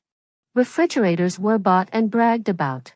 When Rose thought of West Hanratty during the war years, and during the years before, the two times were so separate it was as if an entirely different lighting had been used, or as if it was all on film and the film had been printed in a different way, so that on the one hand things looked clean-edged and decent and limited and ordinary, and on the other, dark, grainy, jumbled, and disturbing. The school itself got fixed up. Windows replaced, desks screwed down, dirty words hidden under splashes of dull red paint. The boys' toilet and the girls' toilet were knocked down and the pits filled in. The government and the school board saw fit to put flush toilets in the cleaned-up basement. Everybody was moving in that direction. Mr. Burns died in the summertime, and the people who bought his place put in a bathroom. They also put up a high fence of chicken wire, so that nobody from the schoolyard could reach over and get their lilacs. Flo was putting in a bathroom too. She said they might as well have the works, it was wartime prosperity. Cora's grandfather had to retire, and there never was another honey dumper. Rose wrote the entrance, she went across the bridge, she went to high school. There were 4 large clean windows along the wall. There were new fluorescent lights. The class was health and guidance, a new idea. Boys and girls mixed until after Christmas, when they got on to family life. The teacher was young and optimistic. She wore a dashing red suit that flared out over the hips. She went up and down the rows, making everybody say what they had for breakfast, to see if they were keeping Canada's food rules. Differences soon became evident between town and country. Fried potatoes. Bread and corn syrup. Tea and porridge. Tea and bread. Tea and fried eggs and cottage roll. Raisin pie. There was some laughing, the teacher making ineffectual scolding faces. She was getting to the town side of the room. A rough sort of segregation was maintained, voluntarily, in the classroom. Over here people claimed to have eaten toast and marmalade, bacon and eggs, corn flakes, even waffles and syrup. Orange juice, said a few. Rose had stuck herself onto the back of a town row. West Hanratty was not represented, except by her. She was wanting badly to align herself with towners, against her place of origin, to attach herself to those waffle-eating, coffee-drinking, aloof and knowledgeable possessors of breakfast nooks. Half a grapefruit, she said boldly. Nobody else had thought of it. As a matter of fact, Flo would have thought eating grapefruit for breakfast as bad as drinking champagne. They didn't even sell them in the store. They didn't go in much for fresh fruit. A few spotty bananas, small unpromising oranges. Flo believed, as many country people did, that anything not well cooked was bad for the stomach. For breakfast they too had tea and porridge. Puffed rice in the summertime. The first morning the puffed rice, light as pollen, came spilling into the bowl, was as festive, as encouraging a time as the first day walking on the hard road without rubbers, or the first day the door could be left open in the lovely, brief time between frost and flies. Rose was pleased with herself for thinking of the grapefruit and with the way she had said it, in so bold, yet natural, a voice. Her voice could go dry altogether in school, her heart could roll itself up into a thumping ball and lodge in her throat, sweat could plaster her blouse to her arms, in spite of Mum. Her nerves were calamitous. She was walking home across the bridge a few days later, and she heard someone calling. Another name, but she knew it was meant for her, so she softened her steps on the boards, and listened. The voices were underneath her, it seemed, though she could look down through the cracks and see nothing but fast-running water. Somebody must be hidden down by the pilings. The voices were wistful, so delicately disguised she could not tell if they were boys or girls. Half a grapefruit. She would hear that called, now and again, for years, called out from an alley or a dark window. She would never let on she heard, but would soon have to touch her face, wipe the moisture away from her upper lip. We sweat for our pretensions. It could have been worse. Disgrace was the easiest thing to come by. High school life was hazardous, in that harsh clean light, and nothing was ever forgotten. Rose could have been the girl who lost the Kotex. That was probably a country girl, carrying the Kotex in her pocket or in the back of her notebook, for use later in the day. Anybody who lived at a distance might have done that. Rose herself had done it. There was a Kotex dispenser in the girls' washroom, but it was always empty, would swallow your dimes but disgorge nothing in return. There was the famous pact made by 2 country girls to seek out the janitor at lunchtime, ask him to fill it. No use. Which one of you is the one that needs it? He said. They fled. They said his room under the stairs had an old grimy couch in it, and a cat skeleton. They swore to it. That Kotex must have fallen on the floor, maybe in the cloakroom, then been picked up and smuggled somehow into the trophy case in the main hall. There it came to public notice. Folding and carrying had spoiled its fresh look, rubbed its surface, so that it was possible to imagine it had been warmed against the body. A great scandal. In morning assembly, the principal made reference to a disgusting object. He vowed to discover, expose, flog and expel the culprit who had put it on view. Every girl in the school was denying knowledge of it. Theories abounded. Rose was afraid that she might be a leading candidate for ownership, so was relieved when responsibility was fixed on a big sullen country girl named Muriel Mason, who wore slub Rayenhouse dresses to school, and had B.O. "You got the rag on today, Muriel," boys would say to her now, would call after her. "If I was Muriel Mason I would want to kill myself," Rose heard a senior girl say to another auntie stairs. "I would kill myself." She spoke not pityingly but impatiently. Every day when Rose got home she would tell Flo about what went on in school. Flo enjoyed the episode of the Kotex, would ask about fresh developments. Half a grapefruit she never got to hear about. Rose would not have told her anything in which she did not play a superior, an onlooker's part. Pitfalls were for others, Flo and Rose agreed. The change in Rose, once she left the scene, crossed the bridge, changed herself into chronicler, was remarkable. No nerves anymore. A loud skeptical voice, some hip swinging in a red and yellow plaid skirt, more than a hint off swaggering. Flo and Rose had switched roles. Now Rose was the one bringing stories home, Flo was the one who knew the names of the characters and was waiting to hear. Horace Nicholson, Del Fairbridge, Runt Chesterton. Florence Doty, Shirley Pickering, Ruby Carruthers. Flo waited daily for news of them. She called them jokers. Well, what did those jokers get up to today? They would sit in the kitchen, the door wide open to the store in case any customers came in, and to the stairs in case her father called. He was in bed. Flo made coffee or she told Rose to get a couple of Cokes out of the cooler. This is the sort of story Rose brought home. Ruby Carruthers was a slutty sort of girl, a redhead with a bad squint.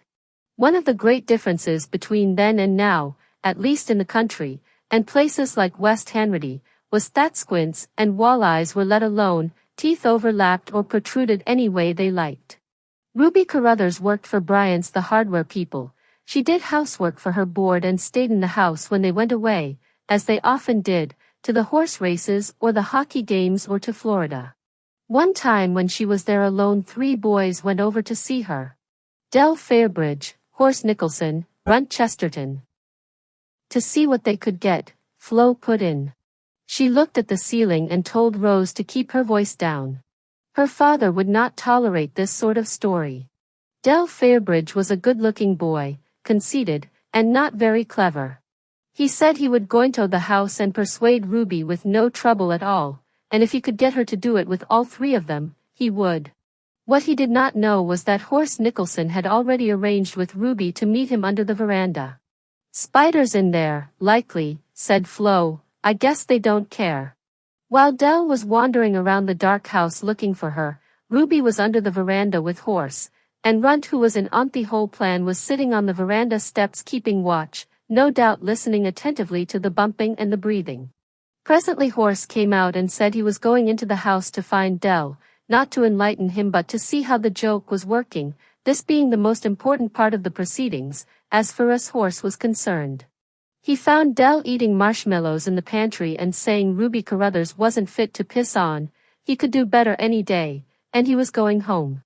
Meanwhile Runt had crawled under the veranda and got to work on Ruby. "Jesus Murphy," said Flo.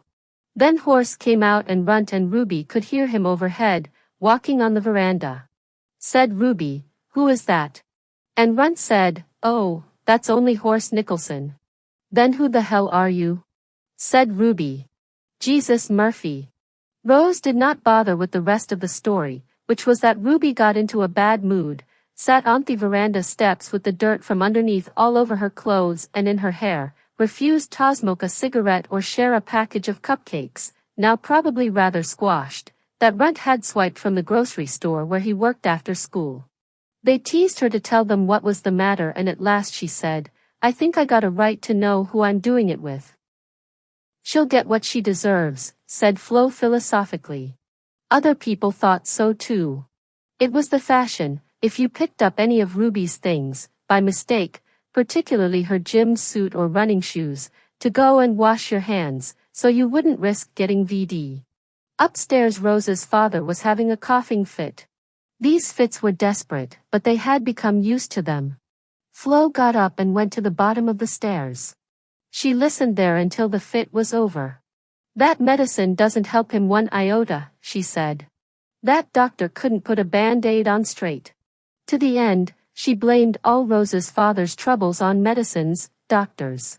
If you ever got up to any of that with a boy it would be the end of you, she said. I mean it. Rose flushed with rage and said she would die first.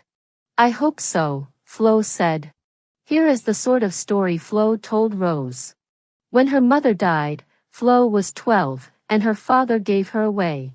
He gave her to a well-to-do farming family who were to work her for her board and send her to school. But most of the time they did not send her. There was too much work to be done. They were hard people. If you were picking apples and there was one left on the tree you would have to go back and pick over every tree in the entire orchard. The same when you were out picking up stones in the field. Leave one and you had to do the whole field again. The wife was the sister of a bishop. She was always careful of her skin, rubbing it with Heinz honey and almond. She took a high tone with everybody and was sarcastic and believed that she had married down. But she was good-looking, said Flo, and she give me one thing. It was a long pair of satin gloves, they were a light brown color. Fawn. They were lovely. I never meant to lose them but it did. Flo had to take the men's dinner to them in the far field. The husband opened it up and said, Why is there no pie in this dinner? If you want any pie you can make it yourself, said Flo, in the exact words and tone of her mistress when they were packing the dinner.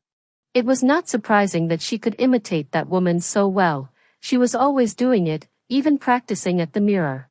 It was surprising she let it out then. The husband was amazed, but recognized the imitation. He marched Flo back to the house and demanded of his wife if that was what she had said. He was a big man, and very bad-tempered. No, it is not true, said the bishop's sister, that girl is nothing but a troublemaker and a liar.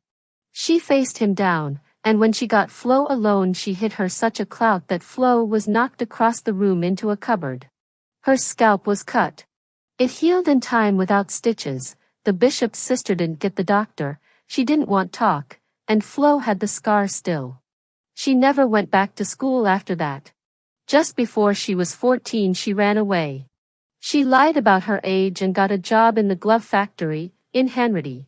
But the bishop's sister found out where she was, and every once in a while would come to see her. We forgive you, Flo. You ran away and left us, but we still think of you as Sewer Flo and our friend. You are welcome to come out and spend a day with us. Wouldn't you like a day in the country? It's not very healthy in the glove factory, for a young person. You need the air. Why don't you come and see us? Why don't you come today? And every time Flo accepted this invitation it would turn out that there was a big fruit preserving or chili sauce making in progress, or they were wallpapering or spring cleaning, or the threshers were coming. All she ever got to see of the country was where she threw the dishwater over the fence. She never could understand why she went or why she stayed. It was a long way, to turn around and walk back to town. And they were such a helpless outfit on their own. The bishop's sister put her preserving jars away dirty. When you brought them up from the cellar there would be bits of mold growing in them, clots of fuzzy rotten fruit on the bottom. How could you help but be sorry for people like that? When the bishop's sister was in the hospital, dying, it happened that Flo was in there too. She was in for her gallbladder operation, which Rose could just remember. The bishop's sister heard that Flo was there and wanted to see her. So Flo let herself be hoisted into a wheelchair and wheeled down the hall, and as soon as she laid eyes on the woman in the bed, the tall, smooth-skinned woman all bony and spotted now, drugged and cancerous, she began an overwhelming nosebleed, the first and last she ever suffered in her life. The red blood was whipping out of her, she said, like streamers. She had the nurses running for help up and down the hall. It seemed as if nothing could stop it. When she lifted her head it shot right on the sick woman's bed, when she lowered her head it streamed down on the floor. They had to put her in ice packs, finally. She never got to say goodbye to the woman in the bed. I never did say goodbye to her. Would you want to? Well yes, said Flo, oh yes. I would. Rose brought a pile of books home every night. Latin, algebra, ancient and medieval history, French, geography. The Merchant of Venice, A Tale of Two Cities, shorter poems, Macbeth. Flo expressed hostility to them as she did toward all books.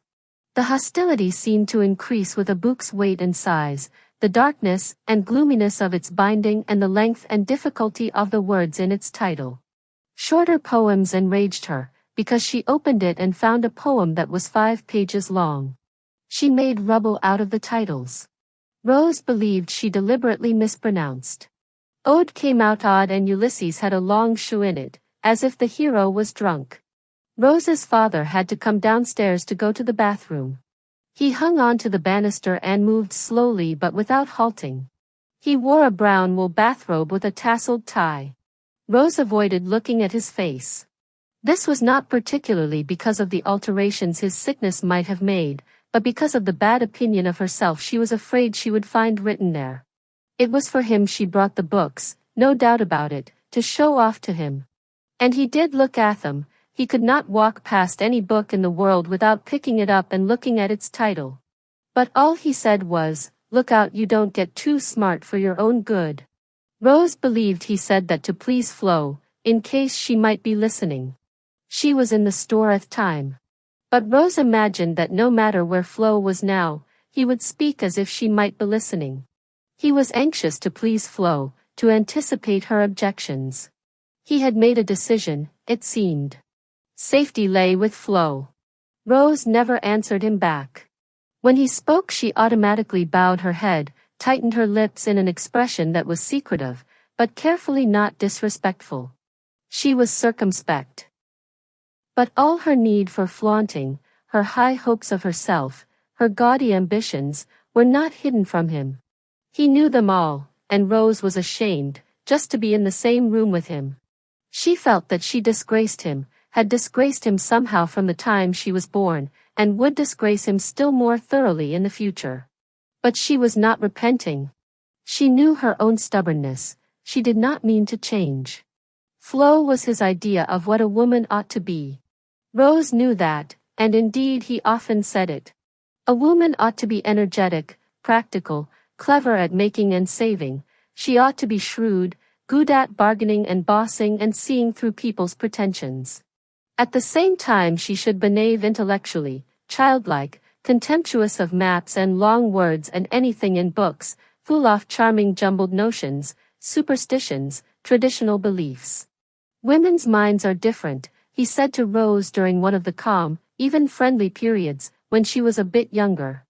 Perhaps he forgot that Rose was, or would be, a woman herself. They believe what they have to believe. You can't follow their thought. He was saying this in connection with a belief of Flo's, that wearing rubbers in the house would make you go blind. But they can manage life some ways, that's their talent, it's not in their heads, there's something they are smarter at than a man. So part of Rose's disgrace was that she was female but mistakenly so, would not turn out to be a right kind of woman. But there was more to it. The real problem was that she combined and carried on what he must have thought of as the worst qualities in himself. All the things he had beaten down, successfully submerged, in himself, had surfaced again in her, and she was showing no will to combat them. She mooned and daydreamed, she was vain and eager to show off, her whole life was in her head.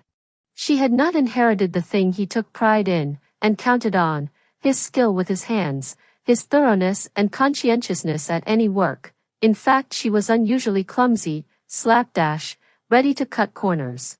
The sight of her slopping around with her hands in the dishpan, her thoughts 1,000 miles away, her rump already bigger than Flo's, her hair wild and bushy, the sight of the large and indolent and self-absorbed fact of her, seemed to fill him with irritation, with melancholy, almost with disgust.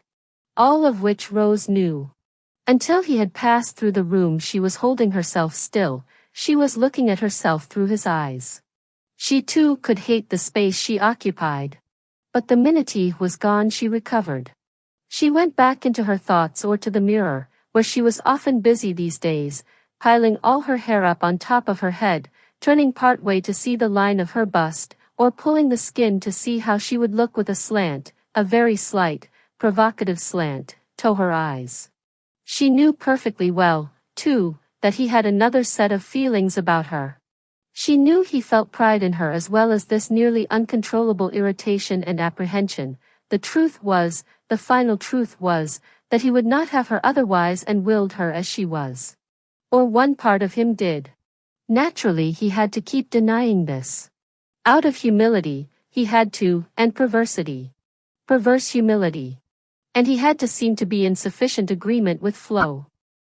Rose did not really think this through, or want to. She was as uneasy as he was, about the way their chord struck together. When Rose came home from school, Flo said to her, "Well, it's a good thing you got here. You have to stay in the store." Her father was going to London, to the Veterans Hospital. "Why?" "Don't ask me. The doctor said." "Is he worse?" "I don't know. I don't know anything.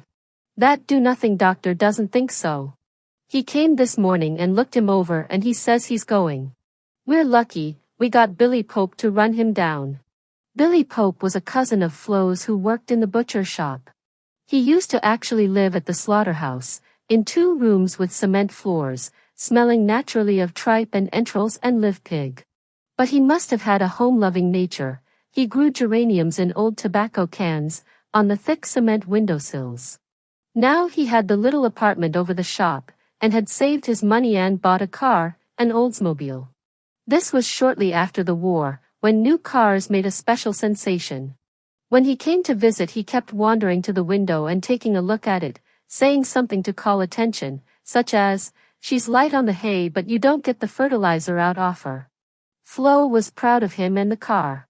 "See, Billy Pope's got a big back seat, if your father needs to lay down." Flo. Rose's father was calling her. When he was in bed at first he very seldom called her, and then discreetly, apologetically even. But he had got past that, called her often, made up reasons, she said, to get her upstairs. "How does he think he'll get along without me down there?" she said. "He can't let me alone 5 minutes." She seemed proud of this, although often she would make him wait. Sometimes she would go to the bottom of the stairs and force him to call down further details about why he nagged her. She told people in the store that he wouldn't let her alone for 5 minutes, and how she had to change his sheets twice a day. That was true. His sheets became soaked with sweat. Late at night she or Rose, or both of them, would be out at the washing machine in the woodshed. Sometimes, Rose saw, her father's underwear was stained. She would not want to look, but Flo held it up, waved it almost under Rose's nose, cried out, "Look at that again," and made clucking noises that were a burlesque of disapproval. Rose hated her at these times, hated her father as well, his sickness, the poverty or frugality that made it unthinkable for them to send things to the laundry, the way there was not a thing in their lives they were protected from. Flo was there to see to that. Rose stayed in the store. No one came in. It was a gritty, windy day, past the usual time for snow, though there hadn't been any. She could hear Flo moving around upstairs, scolding and encouraging, getting her father dressed, probably, packing his suitcase, looking for things. Rose had her school books on the counter and to shut out the household noises she was reading a story in her English book. It was a story by Catherine Mansfield, called The Garden Party. There were poor people in that story. They lived along the lane at the bottom of the garden. They were viewed with compassion. All very well. But Rose was angry in a way that the story did not mean her Tobe. She could not really understand what she was angry about, but it had something to do with the fact that she was sure Catherine Mansfield was never obliged to look at stained underwear. Her relatives might be cruel and frivolous but their accents would be agreeable. Her compassion was floating on clouds of good fortune, deplored by herself, no doubt, but despised by Rose. Rose was getting to be a prig about poverty, and would stay that way for a long time. She heard Billy Pope come into the kitchen and shout out cheerfully, "Well, I guess yes wondered where I was." Catherine Mansfield had no relatives who said yes. Rose had finished the story. She picked up Macbeth. She had memorized some speeches from it. She memorized things from Shakespeare, and poems, other than the things they had to memorize, for school. She didn't imagine herself as an actress, playing Lady Macbeth on a stage, when she said them. She imagined herself being her, being Lady Macbeth. I come on foot, Billy Pope was shouting up the stairs. I had to take her in. He assumed everyone would know he meant the car. I don't know what it is. I can't idle her, she stalls on me. I didn't want to go down to the city with anything running not right. Rose home? Billy Pope had been fond of Rose ever since she was a little girl. He used to give her a dime and say, "Save up and buy yourself some corsets." That was when she was flat and thin. His joke. He came into the store. "Well, Rose, you bein' a good girl?" She barely spoke to him. "You goin' at your school books? You want to be a schoolteacher?" "I might." She hadn't one intention of being a schoolteacher. But it was surprising how people would let you alone, once you admitted to that ambition. "This is a sad day for you folks here," said Billy Pope in a lower voice. Rose lifted her head and looked at him coldly. "I mean, your dad going down to the hospital. They'll fix him up, though. They got all the equipment down there. They got the good doctors." "I doubt it," Rose said. She hated that too, the way people hinted at things and then withdrew, that slyness. Death and sex were what they did that about. "They'll fix him and get him back by spring." "Not if he has lung cancer," Rose said firmly. She had never said that before and certainly Flo had not said it. Billy Pope looked as miserable and ashamed for her as if she had said something very dirty. "Now that isn't no way for you to talk. You don't talk that way. He's going to be coming downstairs and he could have heard you." There is no denying the situation gave Rose pleasure, at times. A severe pleasure, when she was not too mixed up in it, washing the sheets or listening to a coughing fit. She dramatized her own part in it, saw herself clear-eyed and unsurprised, refusing all deceptions, young in years but old in bitter experience of life. In such a spirit she had said lung cancer. Billy Pope phoned the garage. It turned out that the car would not be fixed until supper time.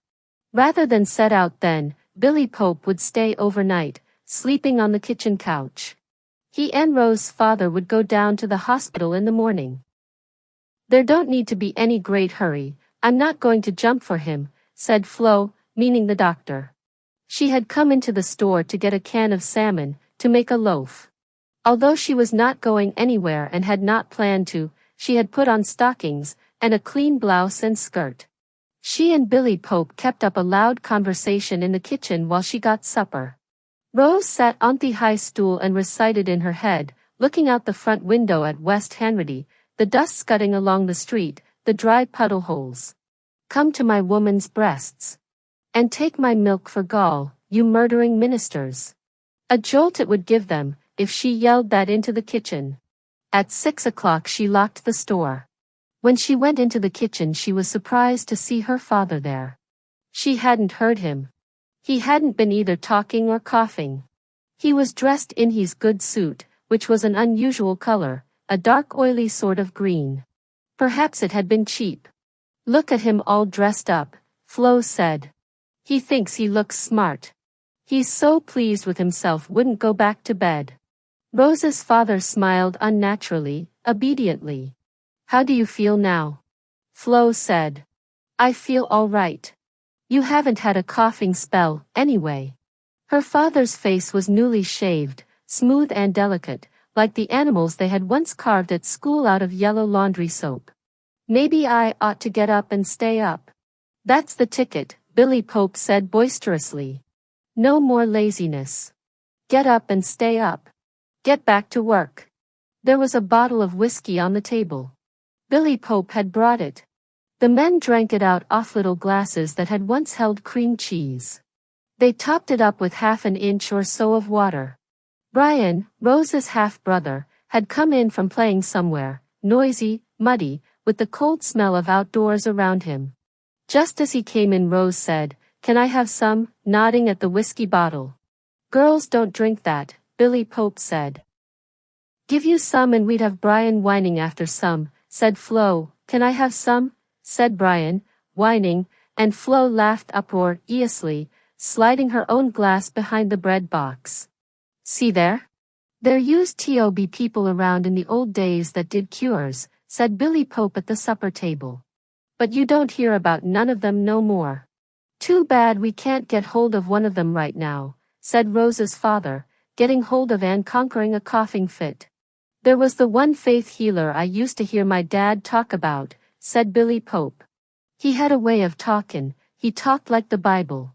So this deaf fellow went to him and he seen him and heccured him of his deafness. Then he says to him, Durst here? Dost here? Rose suggested. She had drained Flo's glass while getting out the bread for supper, and felt more kindly disposed toward all her relatives. That's it. Dost here? And the fellow said yes, he did. So the faith healer says then, dost believe? Now maybe the fellow didn't understand what he meant. And he says what in? So the faith healer he got mad, and he took away the fellow's hearing like that, and he went home deaf as come.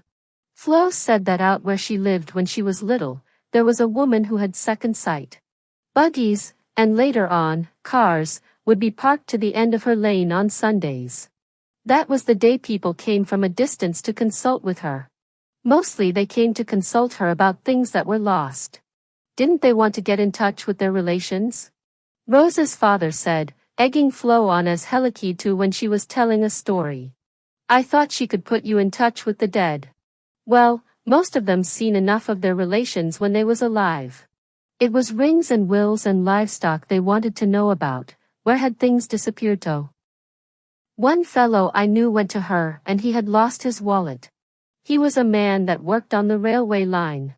And she says to him, well, do you remember it was about a week ago you were working along the tracks and you come along near an orchard and you thought you would like an apple? So you hopped over the fence and it was right then you dropped your wallet, right then and there in the long grass. But a dog came along, she says, a dog picked it up and dropped it a ways further along the fence, and that's where you'll find it. Well, he'd forgot all about the orchard and climbing that fence and he was so amazed at her, he gave her $1. And he went and found his wallet in the very place she described. This is true, I knew him. But the money was all chewed up, it was all chewed up in shreds, and when he found that he was so mad he said he wished he never give her so much. Now, you never went to her, said Rose's father. You wouldn't put your faith in the like oft-hat? When he talked to Flo he often spoke in country phrases, and adopted the country habit of teasing, saying the opposite of what's true, or believed to be true. No, I never went actually to ask her anything, Flo said. But one time I went. I had to go over there and get some green onions. My mother was sick and suffering with her nerves and this woman sent word over, that she had some green onions was good for nerves. It wasn't nerves at all, it was cancer, so what good they did I don't know. Flo's voice climbed and hurried on, embarrassed that she had let that out. I had to go and get them. She had them pulled and washed and tied up for me, and she says, don't go yet, come on in the kitchen and see what I got for you. Well, I didn't know what, but I doesn't not do it. I thought she was a witch. We all did. We all did, at school. So I sat down in the kitchen and she went in the pantry and brought out a big chocolate cake and she cut a piece and give it to me. I had to sit and eat it. She sat there and watched me eat. All I can remember about her is her hands. They were great big red hands with big veins sticking up on them, and she be flopping and twisting them all the time in her lap. I often thought since, she ought to eat the green onions herself, she didn't have so good nerves either. Then I tasted a funny taste. In the cake. It was peculiar. I daren't stop eating though. I ate and when I finished it all up I said thank you and I tell you I got out of there. I walked all the way down the lane because I figured she was watching me, but when I got to the road I started touring. But I was still scared she was following after me, like invisible or something, and she might read what was in my mind and pick me up and pound my brains out on the gravel. When I got home I just flung open the door and hollered poison. That's what I was thinking. I thought she made me eat a poisoned cake. All it was moldy. That's what my mother said.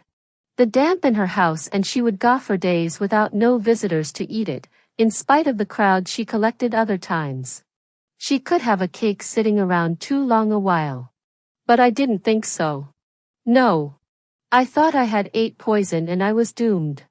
I went and sat in this sort of place I had in a corner of the granary. Nobody knew I had it. I kept all kinds of junk in here. I kept some chips of broken china and some velvet flowers. I remember them, they were off a hat that had got rained on. So I just sat there, and I waited. Billy Pope was laughing at her. Did they come and haul you out? I forget. I don't think so. They would have had a hard time finding me, I was in behind all the feed bags. No. I don't know. I guess what happened in the end was I got tired out waiting and come out by myself. And lived to tell the tale, said Rose's father, swallowing the last word as he was overcome by a prolonged coughing fit. Flo said he shouldn't stay up any longer, but he said he would just lie down on the kitchen couch, which he did. Flo and Rose cleared the table and washed the dishes, then for something to do they all, Flo and Billy Pope and Brian and Rose, sat around the table and played euchre. Her father dozed. Rose thought of Flo sitting in a corner of the granary with the bits of china and the wilted velvet flowers and whatever else was precious to her, waiting, in a gradually reduced state of terror, it must have been, and exaltation, and desire, to see how death would slice the day. Her father was waiting. His shed was locked, his books would not be opened again, by him, and tomorrow was the last day he would wear shoes. They were all used to this idea, and in some ways they would be more disturbed if his death did not take place, than if it did. No one could ask Wada thought about it. He would have treated such an inquiry as an impertinence, a piece off dramatizing, an indulgence. Rose believed he would have. She believed he was prepared for Westminster Hospital, the old soldiers' hospital, prepared for its masculine gloom, its yellowing curtains pulled around the bed, its spotty basins. And for what followed. She understood that Hugh would never be with her more than at the present moment. The surprise to come was that he wouldn't be with her less. Drinking coffee, wandering around the blind green halls of the new high school, at the centennial year reunion, she hadn't come for that, had bumped into it accidentally, so to speak, when she came home to see what was to be done about Flo. Rose met people who said, "Did you know Ruby Carruthers was dead? They took off the one breast and then the other, but it was all through her, she died." And people who said, "I saw your picture in a magazine, what was the name of that magazine? I have it at home." The new high school had an auto mechanics shop for training auto mechanics and a beauty parlor for training beauty parlor operators, a library, an auditorium, a gymnasium, a whirling fountain arrangement for washing your hands in the ladies' room. Also a functioning dispenser off Kotex. Del Fairbridge had become an undertaker. Runt Chesterton had become an accountant. Horace Nicholson had made a lot of money as a contractor and had left that to go into politics. He had made a speech saying that what they needed was a lot more God in the classroom and a lot less French. Flo said to watch out for white slavers. She said this was how they operated, an old woman, amateurly or grandmotherly sort, made friends while riding beside you on a bus or train. She offered you candy, which was drugged. Pretty soon you began to droop and mumble, were in no condition to speak for yourself. "Oh, help," the woman said, "my daughter, granddaughter, is sick, please somebody help me get her off so that she can recover in the fresh air." Up stepped a polite gentleman, pretending to be a stranger, offering assistance. Together, at the next stop, they hustled you off the train or bus, and that was the last the ordinary world ever saw of you. They kept you a prisoner in the white slave place, to which you had been transported drugged and bound so you wouldn't even know where you were, until such time as you were thoroughly degraded and in despair, your insides torn up by drunken men and invested with vile disease, your mind destroyed by drugs, your hair and teeth fallen out. It took about 3 years, for you to get to this state. You wouldn't want to go home, then, maybe couldn't remember home, or find your way if you did. Southey let you out on the streets. Flo took $10 and put it in a little cloth bag which she sewed to the strap of Rose's slip. Another thing likely to happen was that Rose would get her purse stolen. Watch out, Flo said as well, 4 people dressed up as ministers. They were the worst. That disguise was commonly adopted by white slavers, as well as those after your money. Rose said she didn't see how she could tell which ones were disguised. Flo had worked in Toronto once. She had worked as a waitress in a coffee shop in Union Station. That was how she knew all she knew. She never saw sunlight, in those days, except on her days off. But she saw plenty else. She saw a man cut another man's stomach with a knife, just pull out his shirt and do a tidy cut, as if it was a watermelon not a stomach. The stomach's owner just sat looking down surprised, with no time to protest. Flo implied that that was nothing, in Toronto. She saw 2 bad women, that was what Flo called whores, running the 2 words together, like badminton, get into a fight, and a man laughed at them, other men stopped and laughed and egged them on, and they had their fists full of each other's hair. At last the police came and took them away, still howling and yelping. She saw a child die of a fit, too. Its face was black as ink. Well, I'm not scared, said Rose provokingly. There's the police, anyway. Oh, them. They'd be the first ones to diddle you. She did not believe anything Flo said on the subject of sex. Consider the undertaker. A little bald man, very neatly dressed, would come into the store sometimes and speak to Flo with a placating expression. I only wanted a bag of candy. And maybe a few packages of gum. And 1 or 2 chocolate bars. Could you go to the trouble of wrapping them? Flo in her mock deferential tone would assure him that she could. She wrapped them in heavy-duty white paper, so they were something like presents. He took his time with the selection, humming and chatting, then dawdled for a while. He might ask how Flo was feeling. And how Rose was, if she was there. You look pale. Young girls need fresh air. To Flo he would say, you work too hard. You've worked hard all your life. No rest for the wicked, Flo would say agreeably. When he went out she hurried to the window. There it was, the old black hearse with its purple curtains. He'll be after them today. Flo would say as the hearse rolled away at a gentle pace, almost a funeral pace. The little man had been an undertaker, but he was retired now. The hearse was retired too. His sons had taken over the undertaking and bought a new one. He drove the old hearse all over the country, looking for women. So Flo said. Rose could not believe it. Flo said he gave them the gum and the candy. Rose said he probably ate them himself. Flo said he had been seen, he had been heard. In mild weather he drove with the windows down, singing, to himself or to somebody out of sight in the back. Her brow is like the snowdrift. Her throat is like the swan. Flo imitated him singing. Gently overtaking some woman walking on a back road, or resting at a country crossroads. All compliments and courtesy and chocolate bars, offering a ride. Of course every woman who reported being asked said she had turned him down. He never pestered anybody, drove politely on.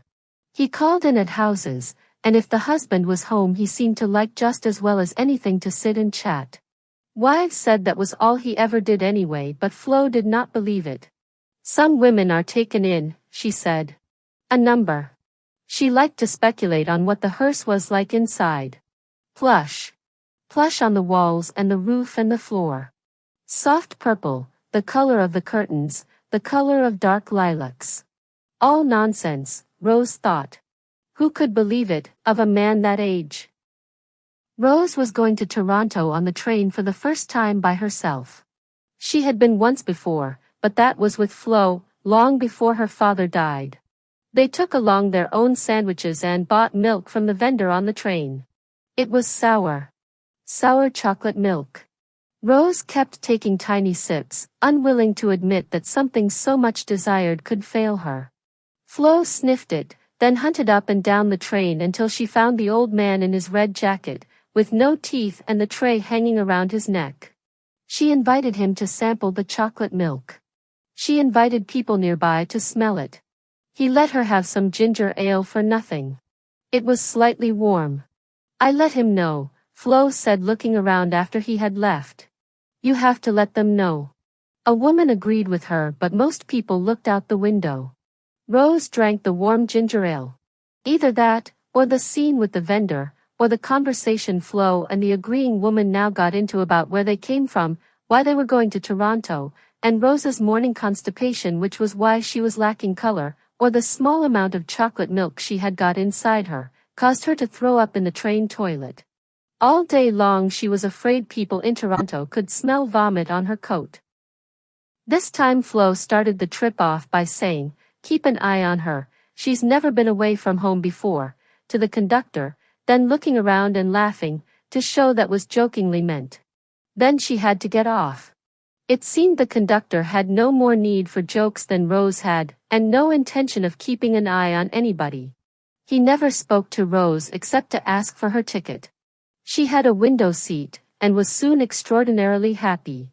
She felt Flo receding, West Henry flying away from her, her own wearying self discarded as easily as everything else. She loved the towns less and less known. A woman was standing at her back door in her nightgown, not caring if everybody on the train saw her. They were traveling south, out of the snow belt, into an earlier spring, a tenderer sort of landscape. People could grow peach trees in their backyards. Rose collected in her mind the things she had to look for in Toronto. First, things for Flo. Special stockings for her varicose veins. A special kind of cement for sticking handles on pots. And a full set of dominoes. For herself, Rose wanted to buy hair remover to put on her arms and legs, and if possible an arrangement of inflatable cushions, supposed to reduce your hips and thighs. She thought they probably had hair remover in the drugstore in Hanratty, but the woman in there was a friend of Flo's and told everything. She told Flo, who bought hair dye and slimming medicine and French safes.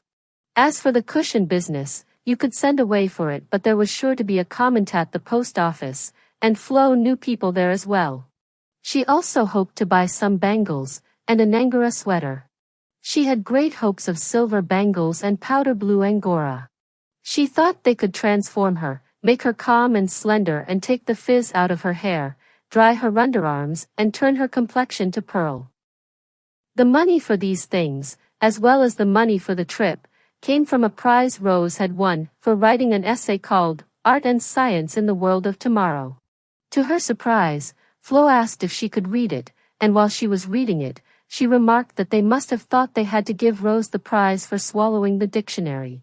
Then she said shyly, "It's very interesting." She would have to spend the night at Selah McKinney's. Selah McKinney was her father's cousin. She had married a hotel manager and thought she had gone up in the world. But the hotel manager came home one day and sat down on the dining room floor between two chairs and said, "I am never going to leave this house again." Nothing unusual had happened, he had just decided not to go out of the house again, and he didn't, until he died. That had made Selah McKinney odd and nervous. She locked her doors at 8 o'clock. She was also very stingy. Supper was usually oatmeal porridge, with raisins. Her house was dark and narrow and smelled like a bank. The train was filling up. At Brantford, a man asked if she would mind if he sat down beside her. "It's cooler out than you'd think," he said. He offered her part of his newspaper. She said not Hank's. Then, lest he think her rude, she said it really was cooler. She went on looking out the window at spring morning. There was no snow left, down here. The trees and bushes seemed to have paler bark than they did at home. Even the sunlight looked different. It was as different from home, here, as the coast of the Mediterranean would be, or the valleys of California. "Filthy windows, you'd think they'd take more care," the man said. "Do you travel much by train?" She said no. Water was lying in the fields. He nodded at it and said there was a lot this year. Heavy snows. She noticed his saying snows, a poetic-sounding word. Anyone at home would have said snow. "I had an unusual experience the other day. I was driving out in the country. In fact, I was on my way to see one of my parishioners, a lady with a heart condition." She looked quickly at his collar. He was wearing an ordinary shirt and tie and a dark blue suit. "Oh, yes," he said. "I'm a United Church minister. But I don't always wear my uniform. I wear it for preaching in. I'm off duty today." Well, as I said, I was driving through the country and I saw some Canada geese down on a pond, and I took another look, and there were some swans down with them. A whole great flock of swans. What a lovely sight they were. They would be on their spring migration, I expect, heading up north. What a spectacle. I never saw anything like it. Rose was unable to think appreciatively of the wild swans because she was afraid he was going to lead the conversation from them to nature in general and then to God, the way a minister would feel obliged to do. But he did not. He stopped with the swans. A very fine sight. You would have enjoyed them. He was between 50 and 60 years old, Rose thought. He was short and energetic looking, with a square ruddy face and bright waves of gray hair combed straight up from his forehead. When she realized he was not going to mention God, she felt she ought to show her gratitude. She said they must have been lovely. It wasn't even a regular pond, it was just some water lying in a field. It was just by luck the water was lying there and I had to drive by there. And they came down and I came driving by at the right time. Just by luck. They come in at the east end of Lake Erie, I think. But I never was lucky enough to see them before. She turned by degrees to the window, and he returned to his paper. She remained slightly smiling, so as not to seem rude, not to seem to be rejecting conversation altogether. The morning really was cool, and she had taken down her coat off the hook where she put it when she first got on the train. She had spread it over herself, like a lap robe. She had set her purse on the floor when the minister sat down, to give him room. He took the sections of the paper apart, shaking and rustling them in a leisurely, rather showy, way. He seemed to her the sort of person who does everything in a showy way. A ministerial way. He brushed aside the sections he didn't want at the moment. A corner of newspaper touched her leg, just at the edge of her coat. She thought for some time that it was the paper. Then she said to herself, what if it is a hand? That was the kind of thing she could imagine. She would sometimes look at men's hands, at the fuzz on their forearms, their concentrating profiles. She would think about everything they could do. Even the stupid ones. For instance, the driver salesman who brought the bread to Flo's store. The ripeness and confidence of manner, the settled mixture of ease and alertness, with which he handled the bread truck. A fold of mature belly over the belt did not displease her. Another time she had her eye on the French teacher at school. Not a Frenchman at all, really, his name was McLaren, but Rose thought teaching French had rubbed off on him, made him look like one. Quick and sallow, sharp shoulders, hooked nose and sad eyes. She saw him lapping and coiling his way through slow pleasures, a perfect autocrat of indulgences. She had a considerable longing to be somebody's object. Pounded, pleasured, reduced, exhausted. But what if it was a hand? What if it really was a hand? She shifted slightly, moved as much as could towards the window. Her imagination seemed to have created this reality, a reality she was not prepared for at all. She found it alarming. She was concentrating on that leg, that bit of skin with the stocking over it. She could not bring herself to look. Was there a pressure, or was there not? She shifted again. Her legs had been, and remained, tightly closed. It was a hand. It was a hand's pressure. Please don't. That was what she tried to say. She shaped the words in her mind, tried them out, then couldn't get them past her lips. Why was that? The embarrassment, was it, the fear that people might hear? People were all around them, the seats were full. It was not only that. She did manage to look at him, not raising her head but turning it cautiously. He had tilted his seat back and closed his eyes. There was his dark blue suit sleeve, disappearing under the newspaper. He had arranged the paper so that it overlapped Rose's coat. His hand was underneath, simply resting, as if flung out in sleep. Now, Rose could have shifted the newspaper and removed her coat. If he was not asleep, Hugh would have been obliged to draw back his hand. If he was asleep, if he did not draw it back, she could have whispered, "Excuse me," and set his hand firmly on his own knee. This solution, obvious and foolproof, did not occur to her. And she would have to wonder, why not? Theminister's hand was not, or not yet, at all welcome to her. It made her feel uncomfortable, resentful, slightly disgusted, trapped and wary. But she could not take charge of it, to reject it. She could not insist that it was there, when he seemed to be insisting that it was not. How could she declare him responsible, when he lay there so harmless and trusting, resting himself before his busy day, with such a pleased and healthy face? A man older than her father would be, if he were living, a man used to deference, an appreciator of nature, delighter in wild swans. If she did say please don't, she was sure he would ignore her, as if overlooking some silliness or impoliteness on her part. She knew that as soon as she said it she would hope he had not heard. But there was more to it than that. Curiosity. More constant, more imperious, than any lust.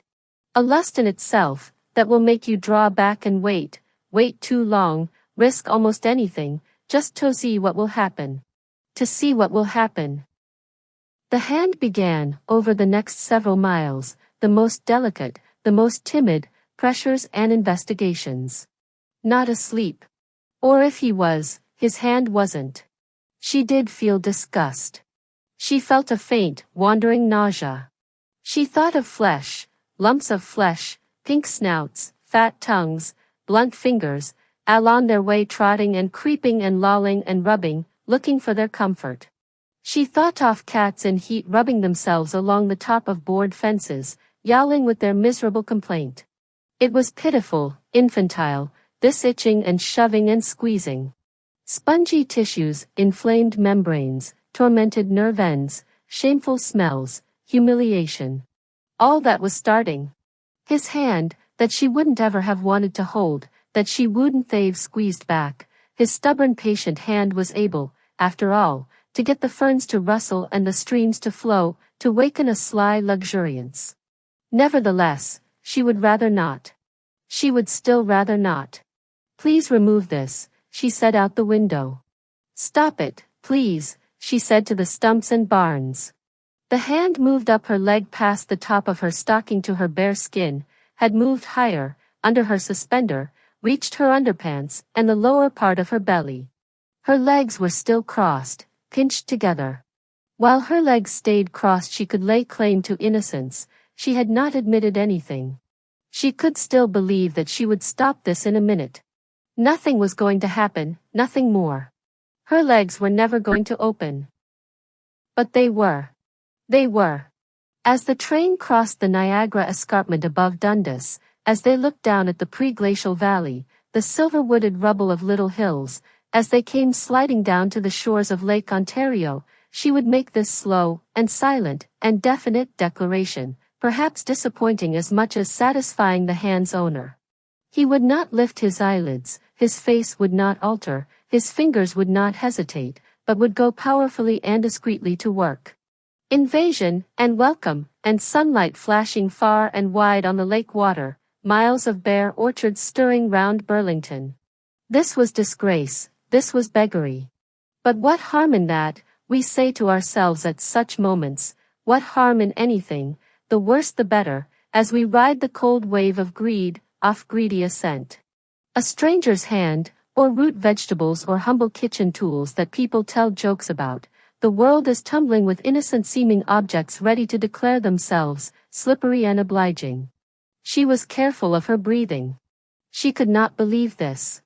Victim and accomplice she was borne past Glasgow's jams and marmalades, past the big pulsating pipes of oil refineries. They glided into suburbs where bedsheets and towels used to wipe up intimate stains flapped leeringly on the clotheslines, where even the children seemed to be frolicking lewdly in the schoolyards, and the very truck drivers stopped at the railway crossings must be thrusting their thumbs gleefully into curled hands. Such cunning antics now, such popular visions. The gates and towers of the exhibition grounds came to view, the painted domes and pillars floated marvelously against her eyelids' rosy sky. then flew apart in celebration. You could have had such a flock of birds, wild swans, even, wakened under one big dome together, exploding from it, taking to the sky. She bit the edge of her tongue. Very soon the conductor passed through the train, to stir the travelers, warn them back to life. In the darkness under the station the United Church minister, refreshed, opened his eyes and got his paper folded together, then asked if she would like some help with her coat. His gallantry was self-satisfied, dismissive. No, said Rose, with a sore tongue.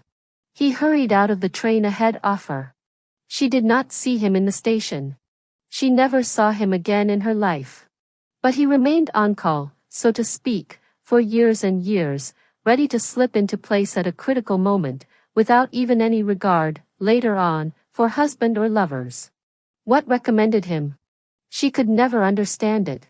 His simplicity, his arrogance, his perversely appealing lack of handsomeness, even of ordinary grown-up masculinity? When he stood up she saw that he was shorter even than she had thought, that his face was pink and shiny, that there was something crude and pushy and childish about him. Was he a minister, really, or was that only what he said? Flo had mentioned people who were not ministers, dressed up as if they were. Not real ministers dressed as if they were not. Or, stranger still, men who were not real ministers pretending to be real but dressed as if they were not. But that she had come as close as she had, to what could happen, was an unwelcome thing. Rose walked through Union Station feeling the little bag with the $10 rubbing at her, knew she would feel it all day long, rubbing its reminder against her skin. She couldn't stop getting Flo's messages, even with that. She remembered, because she was in Union Station, that there was a girl named Mavis working here, in the gift shop, when Flo was working in the coffee shop. Mavis had warts on her eyelids that looked like they were going tautern into styes but they didn't, they went away. Maybe she had them removed, Flo didn't ask. She was very good-looking, without them. There was a movie star in those days she looked a lot like. The movie star's name was Frances Farmer. Frances Farmer. Rose had never heard of her. Patrick was 24 years old, a graduate student, planning to be a history professor. He was tall, thin, fair, and good-looking, though he had a long pale red birthmark, dribbling like a tear down his temple and his cheek. He apologized for it, but said it was fading, as he got older. When he was 40, it would have faded away. It was not the birthmark that cancelled out his good looks, Rose thought. Something did cancel them out, or at least diminish them, for her. She had to keep reminding herself they were there. There was something edgy, jumpy, disconcerting, about him. His voice would break under stress. With her, it seemed he was always under stress. He knocked dishes and cups off tables, spilled drinks and bowls of peanuts, like a comedian. He was not a comedian, nothing could be further from his intentions. He came from British Columbia. His family was rich. He arrived early to pick Rose up, when they were going to the movies. He wouldn't knock, Heck knew he was early. He sat on the step outside Dr. Henshaw's door. This was in the winter, it was dark out, but there was a little coach lamp beside the door. "Oh, Rose. Come and look," called Dr. Henshaw, in her soft, amused voice, and they looked down together from the dark window of the study. "The poor young man," said Dr. Henshaw tenderly. Dr. Henshaw was in her 70s. She was a former English professor, fastidious and lively. She had a lame leg, but a still youthfully, charmingly tilted head, with white braids wound around it. She called Patrick poor because he was in love, and perhaps also because he was a male, doomed to push and blunder. Even from up here he looked stubborn and pitiable, determined and dependent, sitting out there in the cold. Guarding the door, Dr. Henshaw said, "Oh, Rose." Another time she said disturbingly, "Oh, dear, I'm afraid he is after the wrong girl." Rose didn't like her saying that. She didn't like her laughing at Patrick. She didn't like Patrick sitting out on the steps that way, either. He was asking to be laughed at. He was the most vulnerable person Rose had ever known. He made himself so, didn't know anything about protecting himself. But he was also full of cruel judgments, he was full of conceit. You are a scholar, Rose, Dr. Henshaw would say. This will interest you. Then she would read aloud something from the paper, or, more likely, something from Canadian Forum or the Atlantic Monthly. Dr. Henshaw had at one time headed the city's school board, she was a founding member of the CCF. She still sat on committees, wrote letters to the paper, reviewed books. Her father and mother had been medical missionaries, she had been born in China. Her house was small and perfect. Polished floors, glowing rugs, Chinese vases, bowls and landscapes, black carved screens. Much that Rose could not appreciate, at the time. She could not really distinguish between the little jade animals on Dr. Henshaw's mantelpiece, and the ornaments displayed in the jewelry store window, in Henry, though she could now distinguish between either of these and the things Flo bought from the 5 and 10. She could not really decide how much she liked being at Dr. Henshaw's. At times she felt discouraged, sitting in the dining room with a linen napkin on her knee, eating from fine white plates on blue placemats. For one thing, there was never enough to eat, and she had taken to buoying donuts and chocolate bars and hiding them in her room. The canary swung on its perch in the dining room window and Dr. Henshaw directed conversation. She talked about politics, about writers.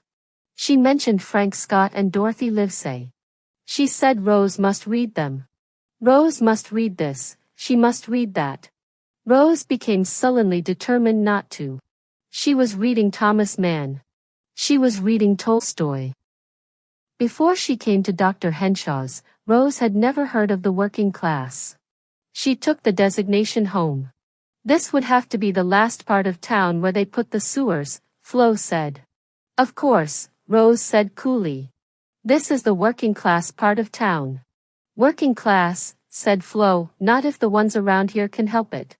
Dr. Henshaw's house had done one thing. It had destroyed the naturalness, the taken-for-granted background, of home. To go back there was to go quite literally into a crude light. Flo had put fluorescent lights in the store and the kitchen. There was also, in a corner of the kitchen, a floor lamp. Flo had one at bingo. Its shade was permanently wrapped in wide strips of cellophane. What Dr. Henshaw's house and Flo's house did best, in Rose's opinion, was discredit each other.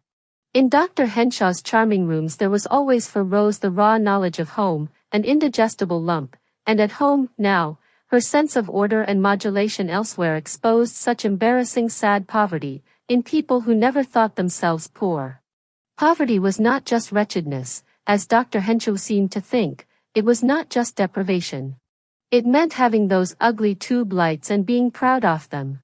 It meant continual talk of money and malicious talk about new things people had bought and whether they were paid for. It meant pride and jealousy flaring over something like the new pair of plastic curtains, imitating lace, that Flo had bought for the front window. That as well as hanging your clothes on nails behind the door and being able to hear every sound from the bathroom. It meant decorating your walls with a number of admonitions, pious and cheerful and mildly bawdy. The Lord is my shepherd. Believe in the Lord Jesus Christ. And thou shalt be saved. Why did Flo have those, when she wasn't even religious? They were what people had, Kimona's calendars. This is my kitchen and I will do as I darned please. More than 2 persons to a bed. Is danger 0 US and unlawful.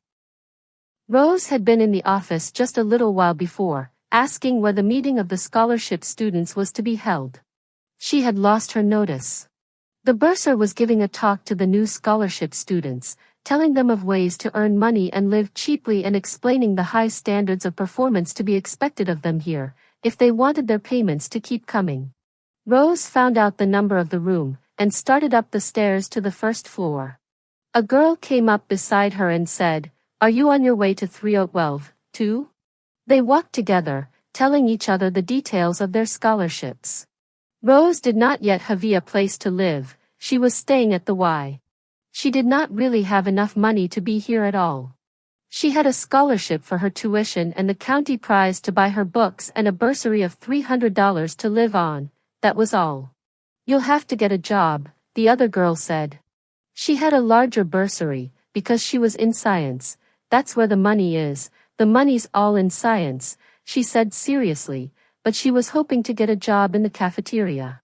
She had a room in somebody's basement.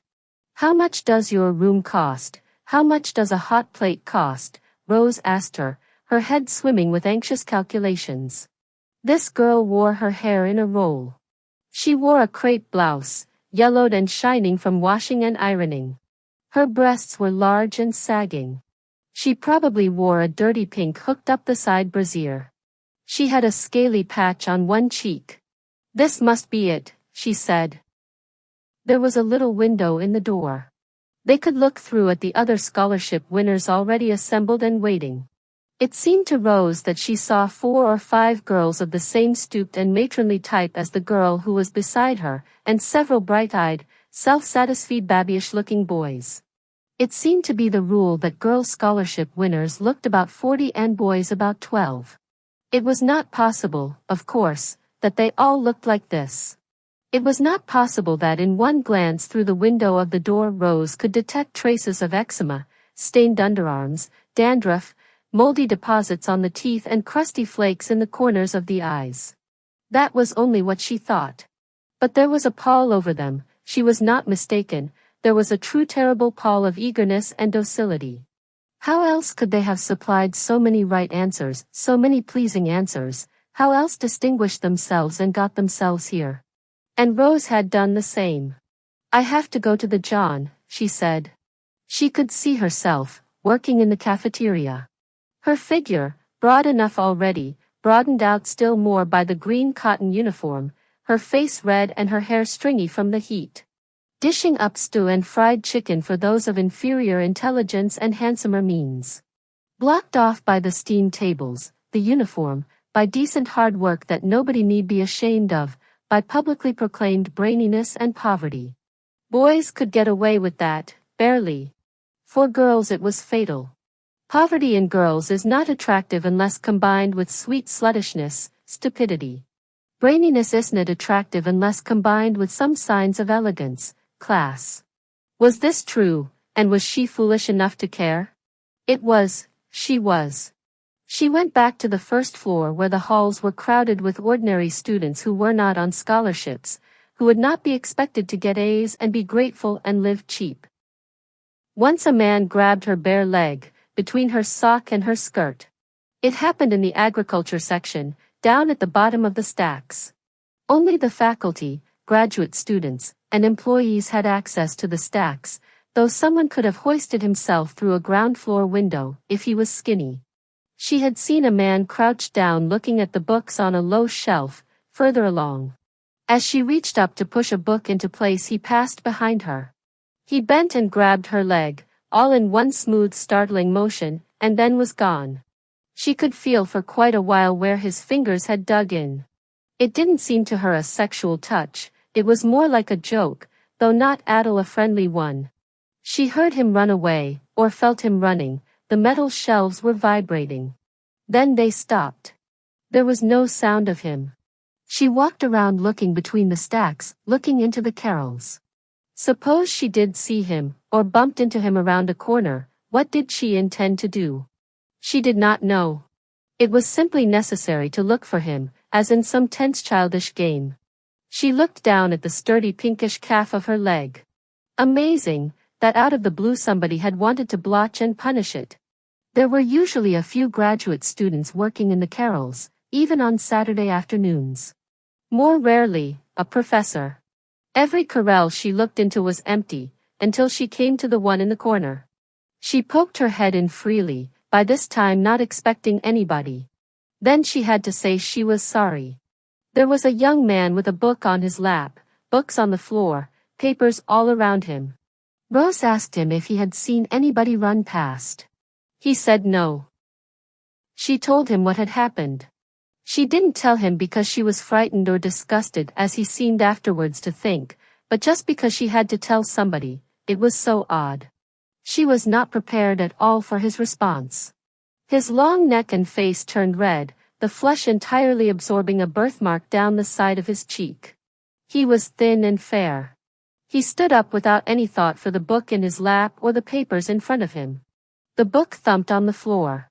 A great sheaf of papers, pushed across the desk, upset his ink bottle. How vile, he said. Grab the ink, Rose said. He leaned to catch the bottle and knocked it onto the floor. Fortunately the top was on, and it did not break. Did he hurt you? No, not really. Come on upstairs. We'll report it. Oh, no. He can't get away with that. It shouldn't be allowed. There isn't anybody to report to, Rose said with relief. The librarian goes off at noon on Saturdays.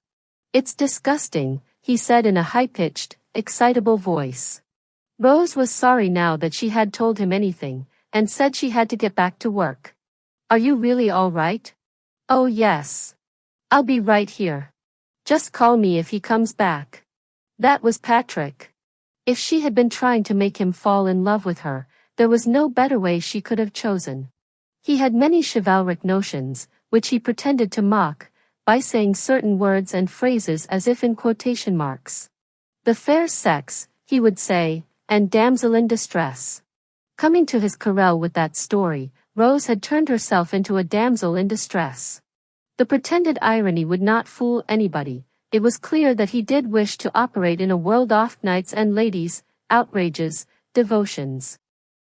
She continued to see him in the library, every Saturday, and often she met him walking across the campus or in the cafeteria.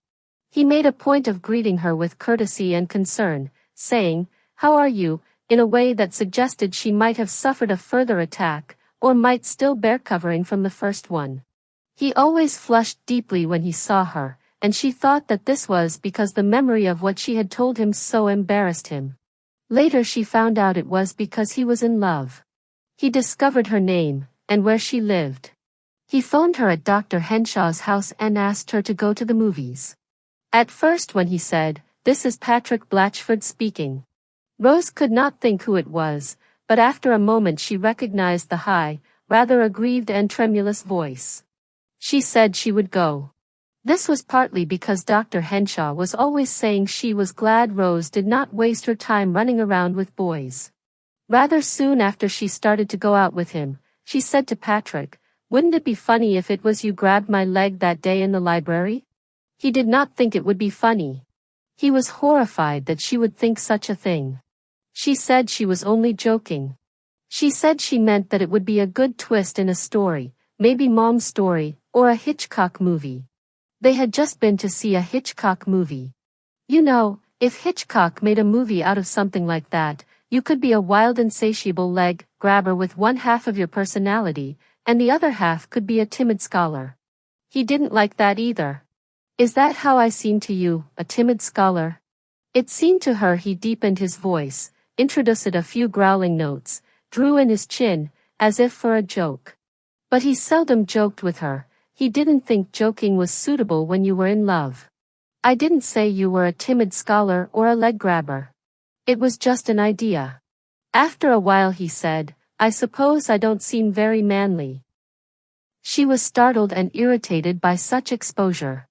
He took such chances. Had nothing ever taught him not to take such chances? But maybe he didn't, after all. He knew she would have to say something reassuring. Though she was longing not to, she longed to say judiciously, "Well, no. You don't."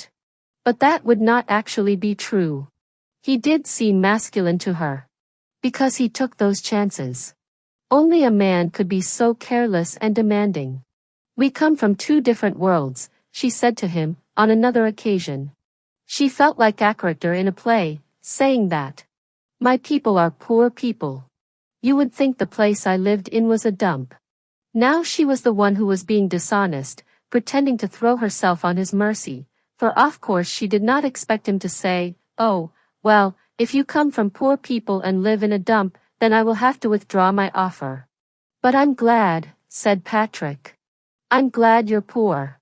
You're so lovely. You're like the beggar maid." "Who?"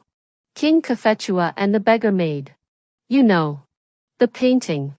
Don't you know that painting?" "It is no small triumph to attract the attentions of the heir to a mercantile empire," said Dr. Henshaw, being ironic and serious at the same time. I don't despise wealth, she said. Sometimes I wish I had some of it. Did she really suppose she had not? I am sure you will learn how to put it to good uses. But what about your ambitions, Rose? What about your studies and your degree? Are you going to forget all that so soon? Mercantile empire was a rather grand way of putting it. Patrick's family owned a chain of department stores in British Columbia. All Patrick had said to Rose was that his father owned some stores. When she said two different worlds to him, she was thinking that he probably lived in some substantial house like the houses in Dr. Henshaw's neighborhood. She was thinking of the most prosperous merchants in Hanratty. She could not realize what a coup she had made, because it would have been a coup for her if the butcher's son had fallen for her, or the jeweler's. People would say she had done well. She had a look at that painting. She looked it up in an art book in the library. She studied the beggar maid, meek and voluptuous, with her shy white feet. The milky surrender of her, the helplessness and gratitude. Was that how Patrick saw Rose?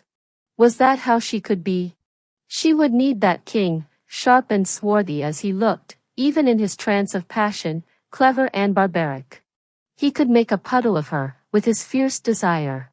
There would be no apologizing with him, none of that flinching, that lack of faith, that seemed to be revealed in all transactions with Patrick. Dr. Henshaw will hear you. Dr. Henshaw says you are an honorable young man, Rose said dreamily. I think she's in love with you. It was true, Dr. Henshaw had said that. And it was true that he was. He couldn't bear the way Rose was talking. She blew at the snow in his hair. Why don't you go and deflower her? I'm sure she's a virgin. That's her window. Why don't you? She rubbed his hair, then slipped her hand inside his overcoat and rubbed the front of his pants. You're hard, she said triumphantly. Oh, Patrick. You've got a hard-on for Dr. Henshaw. She had never said anything like this before, never come near behaving like this. Shut up, said Patrick, tormented. But she couldn't. She raised her head and in a loud whisper pretended to call towards an upstairs window, Dr. Henshaw. Come and see what Patrick's got for you. Her bullying hand went for his fly. To stop her, to keep her quiet, Patrick had to struggle with her. He got a hand over her mouth, with the other hand beating her away from his zipper. The big loose sleeves of his overcoat beat at her like floppy wings. As soon as he started to fight, she was relieved. That was what she wanted from him, some sort of action. But she had to keep resisting, until he really proved himself stronger. She was afraid he might not be able to. But he was. He forced her down, to her knees, face down in the snow. He pulled her arms back and rubbed her face in the snow. Then he let her go, and almost spoiled it. Are you all right? Are you? I'm sorry. Rose? She staggered up and shoved her snowy face into his. He backed off. Kiss me. Kiss the snow. I love you. Do you? He said plaintively, and brushed the snow from a corner of her mouth and kissed her, with understandable bewilderment. Do you? Then the light came on, flooding them in the trampled snow, and Dr. Henshaw was calling over their heads. Rose! Rose! Patrick shared an apartment with two other graduate students. He lived plainly, did not own a car or belong to a fraternity. His clothes had an ordinary academic shabbiness. His friends were the sons of teachers and ministers. He said his father had all but disowned him for becoming an intellectual. He said he would never go back into business. They came back to the apartment in the early afternoon when they knew both the other students would be out. The apartment was cold. They undressed quickly and got into Patrick's bed. Now was the time. They clung together, shivering and giggling. Rose was doing the giggling. She felt Annie to be continually playful. She was terrified that they would not manage it, that there was a great humiliation in store, a great exposure of their poor deceits and stratagems. But the deceits and stratagems were only hers. Patrick was never a fraud. He managed, in spite of gigantic embarrassment, apologies, he passed through some amazed pantings and flounderings, to peace.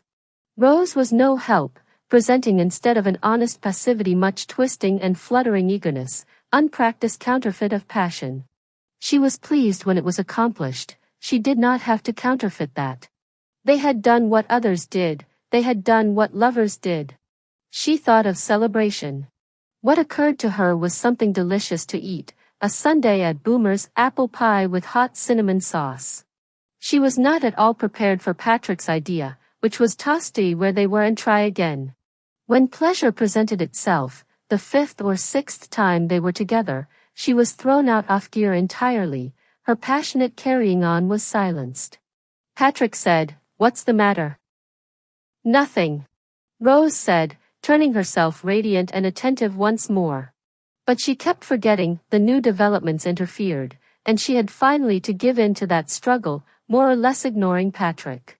When she could take note of him again, she overwhelmed him with gratitude. She was really grateful now, and she wanted to be forgiven, though she could not say so, for all her pretended gratitude, her patronizing, her doubts. Why should she doubt so much, she thought, lying comfortably in the bed while Patrick went to make some instant coffee. Might it not be possible to feel as she pretended? If this sexual surprise was possible, wasn't anything?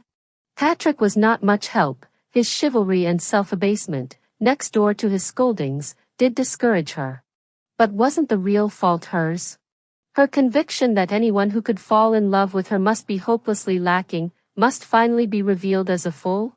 So she took note of anything that was foolish about Patrick, even though she thought she was looking for things that were masterful, admirable. At this moment, in his bed, in his room, surrounded by his books and clothes, his shoe brushes and typewriter, some tacked-up cartoons, she sat up in bed to look at them, and they really were quite funny. He must allow things to be funny when she was not here. She could see him as a likable, intelligent, even humorous person, no hero, no fool.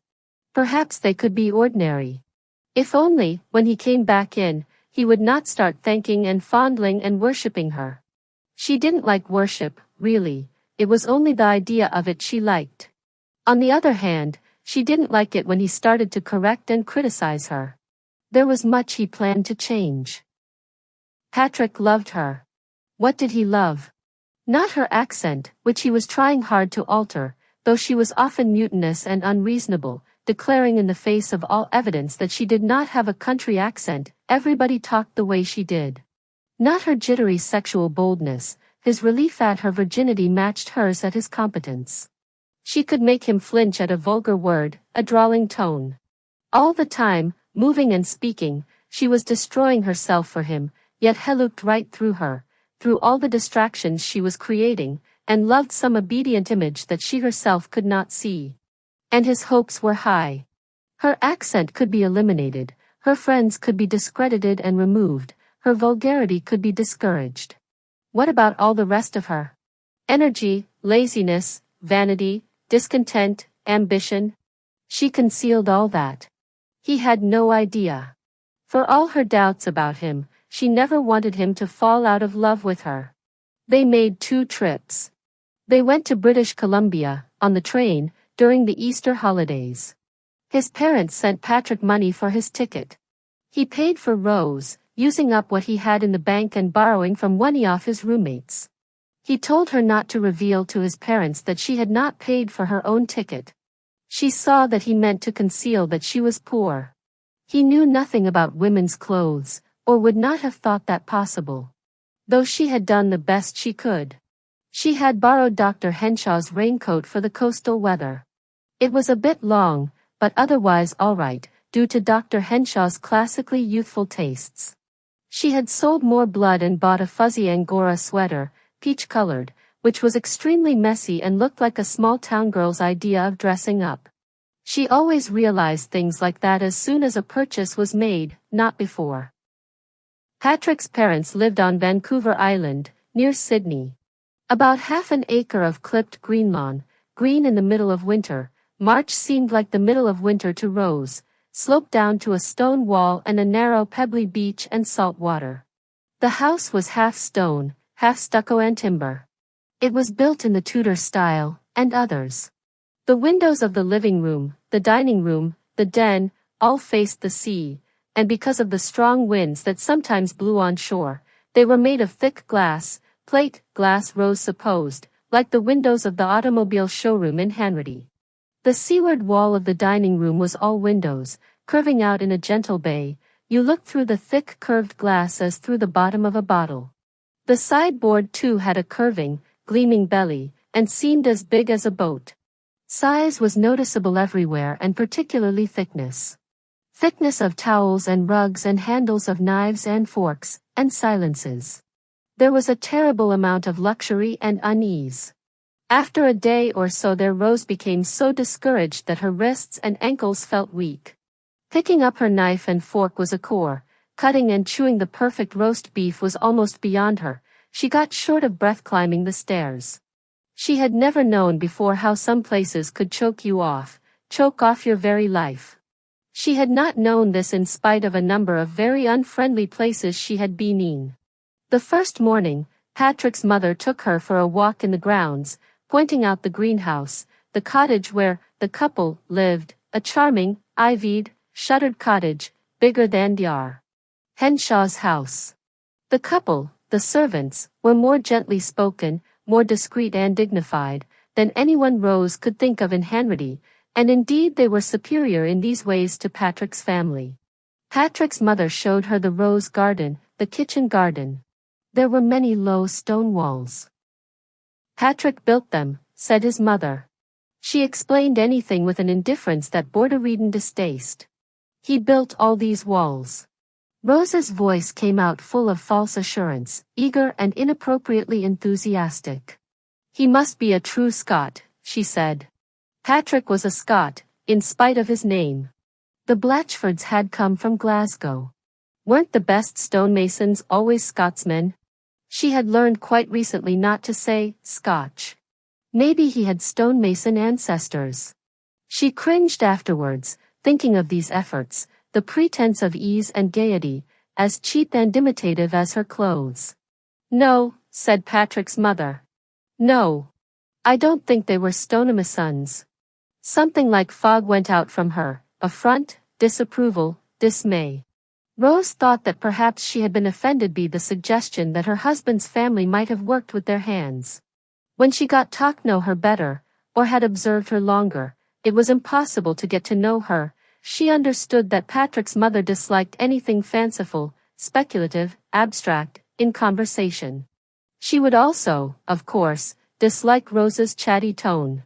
Any interest beyond the factual consideration of the matter at hand, food, weather, invitations, furniture, servants, seemed to her sloppy, ill-bred, and dangerous. It was all right to say, this is a warm day, but not, this day reminds me of when we used to. She hated people being reminded. She was the only child of one of the early lumber barons of Vancouver Island. She had been born in a vanished northern settlement. But whenever Patrick tried to get her to talk about the past, whenever he asked her for the simplest sort of information, what steamers went up the coast, what year was the settlement abandoned, what was the route of the first logging railway, she would say irritably, I don't know. How would I know about that? This irritation was the strongest note that ever got into her words. Neither did Patrick's father care for this concern about the past. Many things, most things, about Patrick, seemed to strike him as bad signs. What do you want to know all that for? He shouted down the table. He was a short square-shouldered man, red-faced, astonishingly belligerent. Patrick looked like his mother, who was tall, fair, and elegant in the most muted way possible, as if her clothes, her makeup, her style, were chosen with an ideal neutrality in mind. Because I am interested in history, said Patrick in an angry, pompous, but nervously breaking voice. Because I am interested in history, said his sister Marion in an immediate parody, break and all.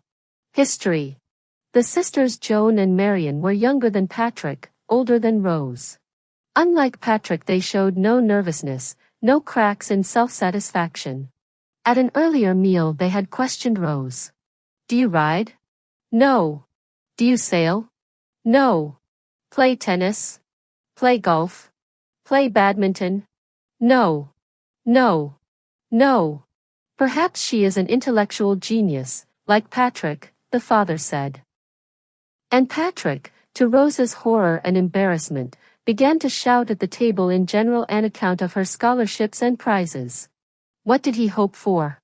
Was he so witless as to think such bragging would subdue them, would bring out anything but further scorn?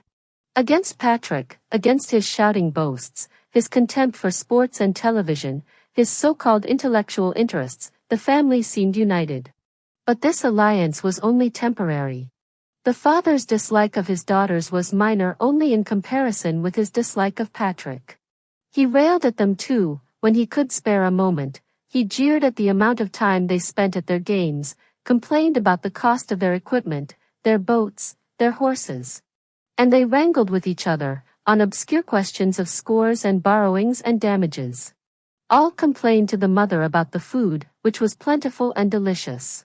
The mother spoke as little as possible to anyone, and to tell the truth, Rose did not blame her. She had never imagined so much true malevolence collected in one place. Billy Pope was a bigot and a grumbler, Flo was capricious, unjust, and gossipy.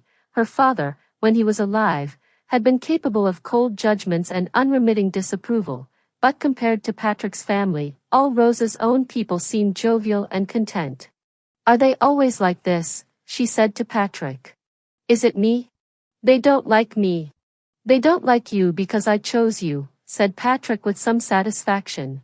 They lay on the stony beach after dark, in their raincoats, hugged and kissed and uncomfortably, unsuccessfully, attempted more. Rose got seaweed stains on Dr. Henshaw's coat. Patrick said, "You see why I need you? I need you so much." She took him to Hanratty. It was just as bad as she had thought it would be. Flo had gone to great trouble, and cooked a meal of scalloped potatoes, turnips, big country sausages which were a special present from Billy Pope, from the butcher's shop. Patrick detested coarse-textured food, and made no pretense of eating it. The table was spread with a plastic cloth. They ate under the tube of fluorescent light. The centerpiece was new and especially for the occasion. A plastic swan, lime green in color, with slits in the wings, in which were stuck folded, colored paper napkins. Billy Pope, reminded to take one, grunted, refused. Otherwise he was on dismally good behavior. Word had reached him, word had reached both of them, of Rose's triumph. It had come from their superiors in Hanratty, otherwise they could not have believed it. Customers in the butcher's shop, formidable ladies, the dentist's wife, the veterinarian's wife, had said to Billy Pope that they heard Rose had picked herself up a millionaire. Rose knew Billy Pope would go back to work tomorrow with stories of the millionaire, or millionaire's son, and that all these stories would focus on his, Billy Pope's, forthright and unintimidated behavior in the situation. "We just set him down and give him some sausages, don't make no difference to us what he comes from." She knew Flo would have her comments too, that Patrick's nervousness would not escape her, that she would be able to mimic his voice and his flapping hands that had knocked over the ketchup bottle. But at present they both sat hunched over the table in miserable eclipse. Rose tried to start some conversation, talking brightly, unnaturally, rather as if she was an interviewer trying to draw out a couple of simple local people. She felt ashamed on more levels than she could count. She was ashamed of the food and the swan and the plastic tablecloth, ashamed for Patrick, the gloomy snob, who made a startled grimace when Flo passed him the toothpick holder, ashamed for Flo with her timidity and hypocrisy and pretensions, most of all ashamed for herself. She didn't even have any way that she could talk and sound natural. With Patrick there, she couldn't slip back into an accent closer to Flo's, Billy Pope's and Hanratty's. That accent jarred on her ears now, anyway. It seemed to involve not just a different pronunciation but a whole different approach to talking. Talking was shouting, the words were separated and emphasized so that people could bombard each other with them. And the things people said were like lines from the most hackneyed rural comedy. "Wall if a feller took a notion to," they said. They really said that. Seeing them through Patrick's eyes, hearing them through his ears, Rose too had to be amazed. She was trying to get them to talk about local history, some things she thought Patrick might be interested in. Presently Flo did begin to talk, she could only be held in so long, whatever her misgivings. The conversation took another line from anything Rose had intended. The line I lived on when I was just young, Flo said, it was the worst place ever created for suiciding. A line is a concession road. In the township, Rose said to Patrick. She had doubts about what was coming, and rightly so, for then Patrick got to hear about a man who cut his own throat, from ear to ear, a man who shot himself the first time and didn't do enough damage, so he loaded up and fired again and managed it, another man who hanged himself using a chain, the kind of chain you hook on a tractor with, so it was a wonder his head was not torn off. Tore off, Flo said.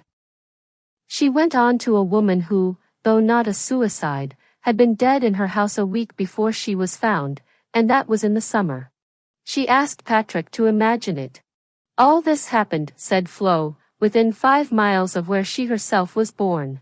She was presenting credentials, not trying to horrify Patrick, at least not more than was acceptable, in a social way. She did not mean to disconcert him. How could he understand that? You were right, said Patrick, as they left Hanratty on the bus. It is a dump. You must be glad to get away. Rose felt immediately that he should not have said that.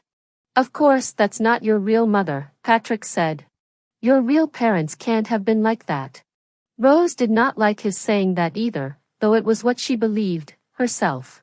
She saw that he was trying to provide for her a more genteel background, perhaps something like the homes of his poor friends, a few books about, a tea tray, and mended linen, worn good taste, proud, tired, educated people.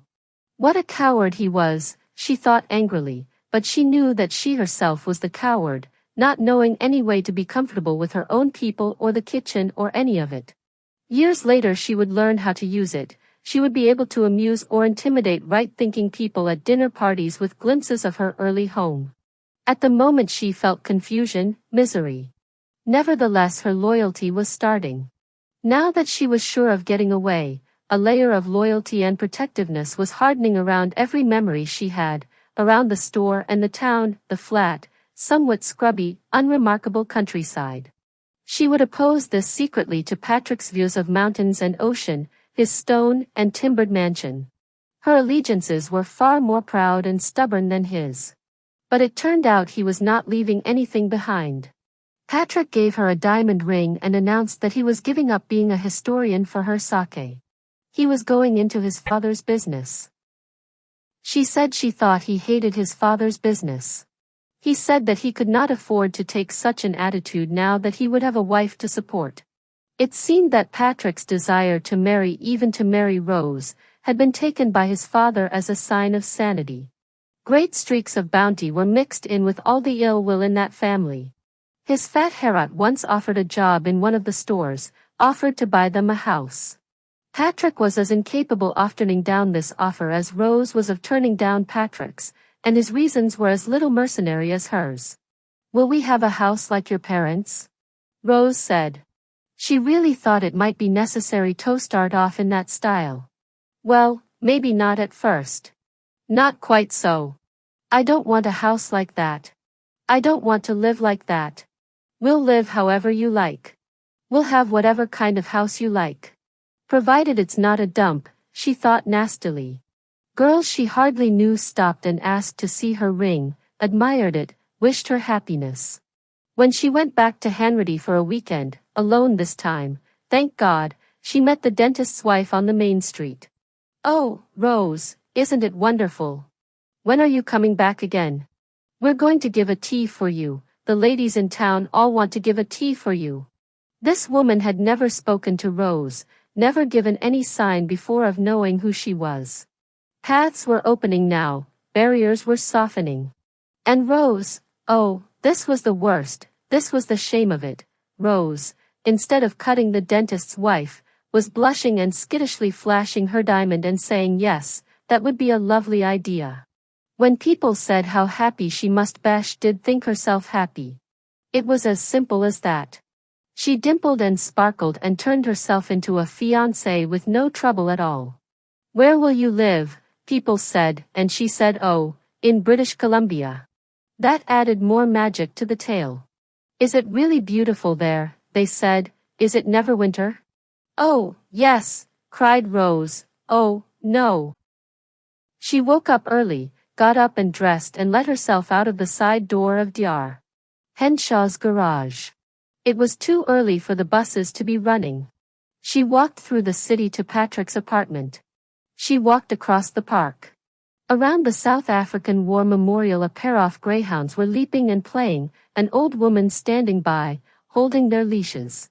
The sun was just up, shining on their pale hides.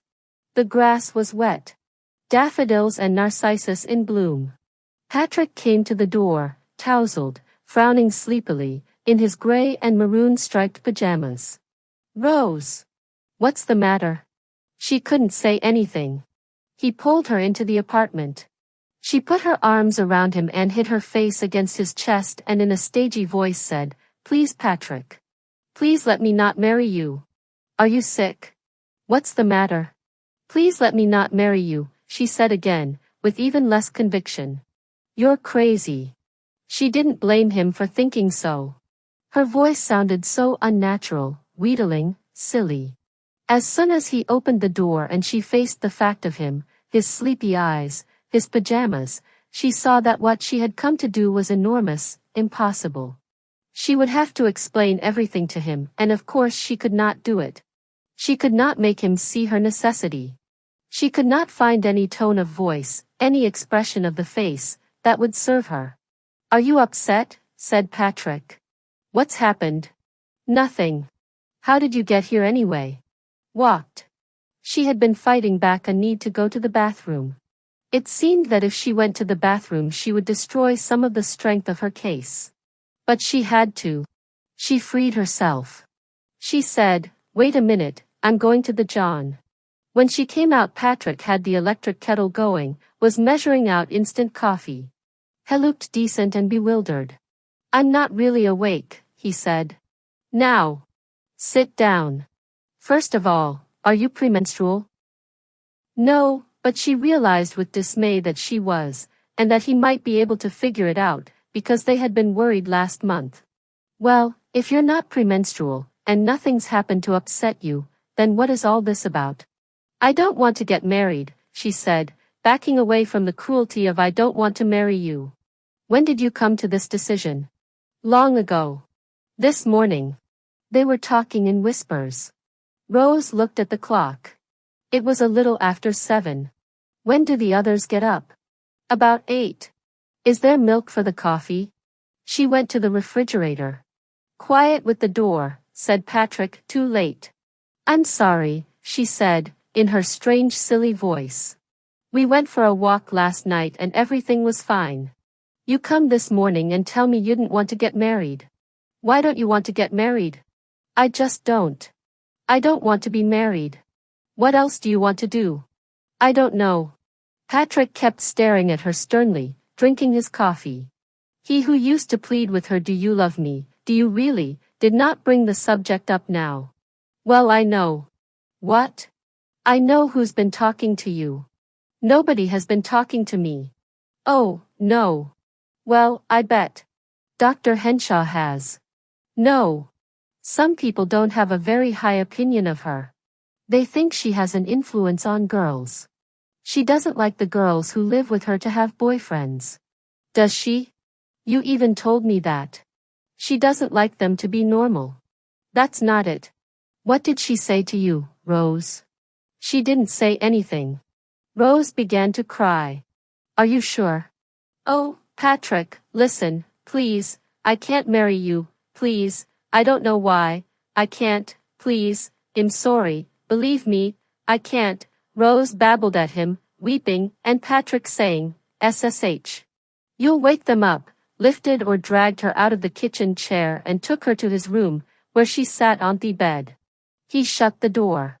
She held her arms across her stomach, and rocked back and forth. "What is it, Rose? What's the matter? Are you sick?" "It's just so hard to tell you." "Tell me what?" "What I just did tell you."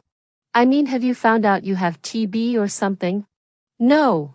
"Is there something in your family you haven't told me about?"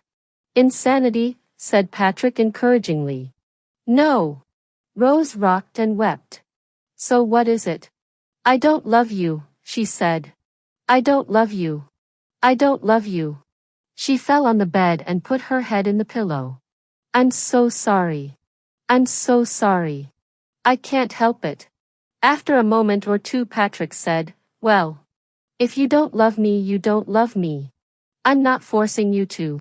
His voice sounded strained and spiteful, against the reasonableness of what Hugh was saying. I just wonder, he said, if you know what you do want. I don't think you do. I don't think you have any idea what you want. You're just in a state. I don't have to know what I want to know what I don't want. Rose said, turning over. This released her. I never loved you. SSH. You'll wake them. We have to stop. I never loved you. I never wanted to. It was a mistake. All right. All right. You made your point. Patrick's face was so white the birthmark stood out like a cut, and that only made her eager to continue. Why am I supposed to love you? Why do you act as if there was something wrong with me if I didn't? You despise me. You despise my family and my background and you think you are doing me a great favor. I fell in love with you, Patrick said. I don't despise you. Oh, Rose. I worship you. You're a sissy, Rose said. You're a prude. She jumped off the bed with great pleasure as Ash said this. She felt full of energy. More was coming. Terrible things were coming. You don't even know how to make love right. I always wanted to get out of this from the very first. I felt sorry for you.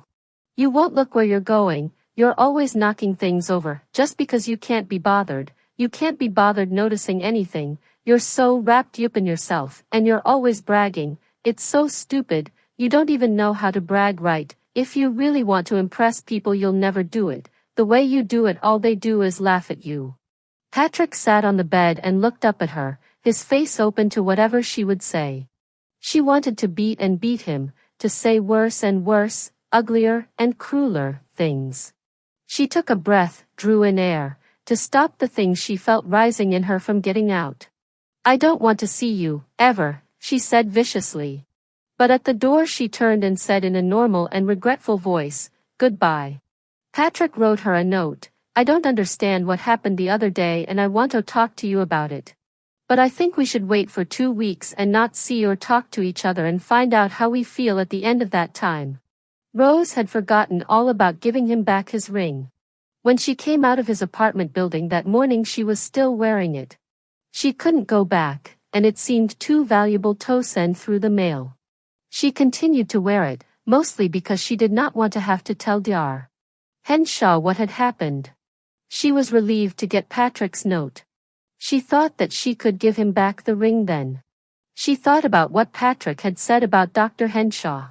No doubt there was some truth in that, else why should she be so reluctant to tell Dr. Henshaw she had broken her engagement, sound willing to face her sensible approval, her restrained, relieved congratulations?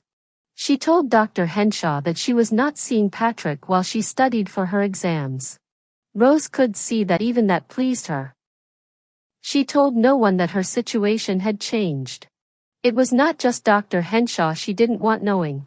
She didn't like giving up being envied, the experience was so new to her. She tried to think what to do next. She could not stay on at Dr. Henshaw's. It seemed clear that if she escaped from Patrick, she must escape from Dr. Henshaw too. And she did not want to stay in at the college, with people knowing about her broken engagement, with the girls who now congratulated her saying they had known all along it was a fluke, her getting Patrick. She would have to get a job. The head librarian had offered her a job for the summer, but that was perhaps at Dr.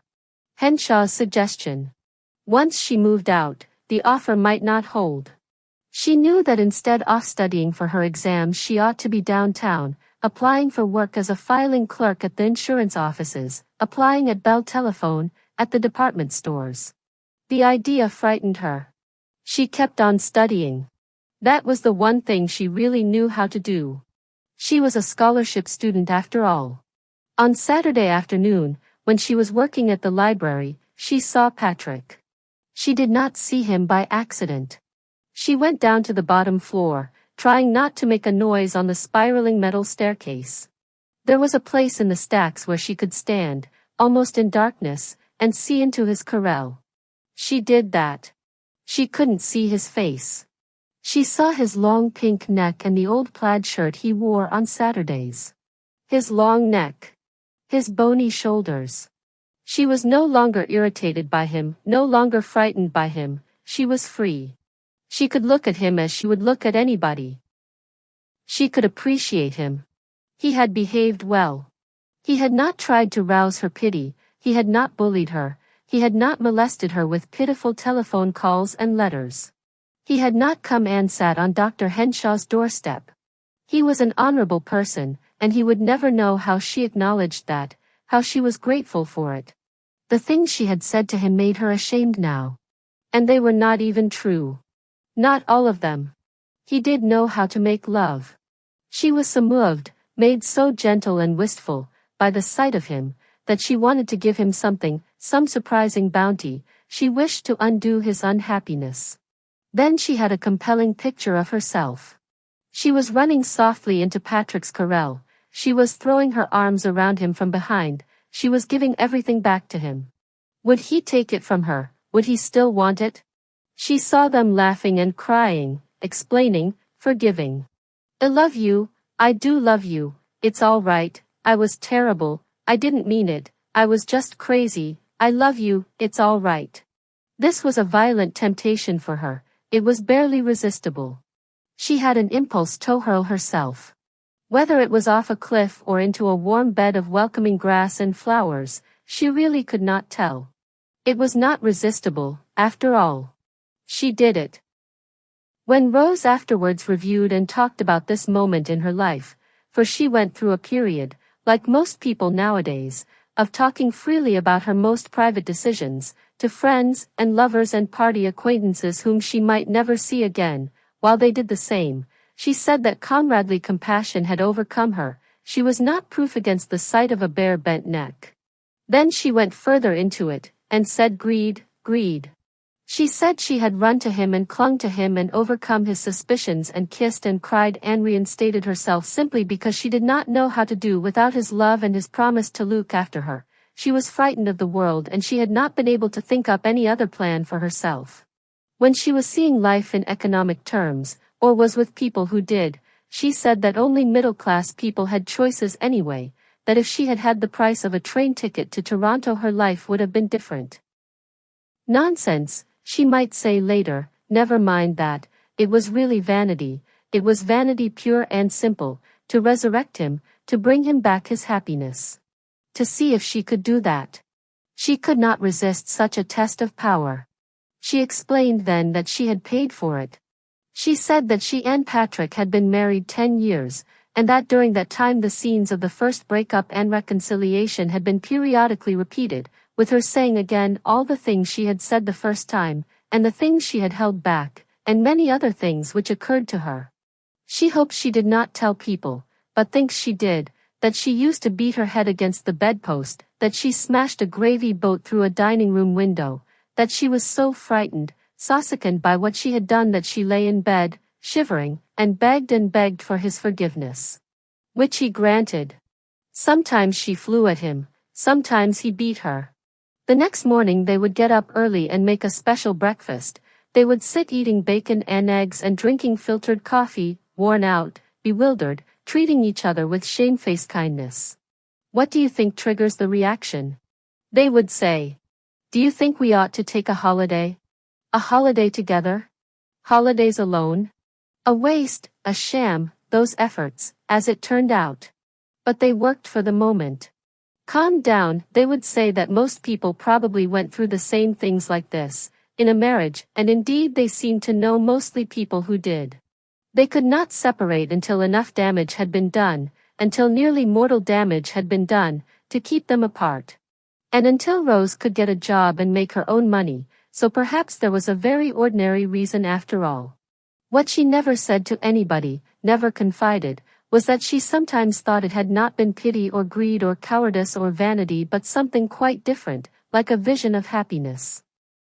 In view of everything else she had told, she could hardly tell that. It seems very odd, she can't justify it. She doesn't mean that they had perfectly ordinary, bearable times in their marriage, long busy stretches of wallpapering and vacationing and meals and shopping and worrying about a child's illness, but that sometimes, without reason or warning, happiness, the possibility of happiness, would surprise them. Then it was as if they were in different though identical seeming skins, as if there existed a radiantly kind and innocent Rose and Patrick, hardly ever visible, in the shadow of their usual selves. Perhaps it was that Patrick she saw when she was free of him, invisible to him, looking into his corral. Perhaps it was. She should have left him there. She knew that was how she had seen him, she knows it, because it happened again. She was in Toronto airport, in the middle of the night. This was about 9 years after she and Patrick were divorced. She had become fairly well known by this time, her face was familiar to many people in his country. She did a television program on which she interviewed politicians, actors, writers, personalities, and many ordinary people who were angry about something the government or the police or a union had done to them. Sometimes she talked to people who had seen strange sights, UFOs, or sea monsters, or who had unusual accomplishments or collections, or kept up some obsolete custom. She was alone. No one was meeting her. She had just come in on a delayed flight from Yellowknife. She was tired and bedraggled.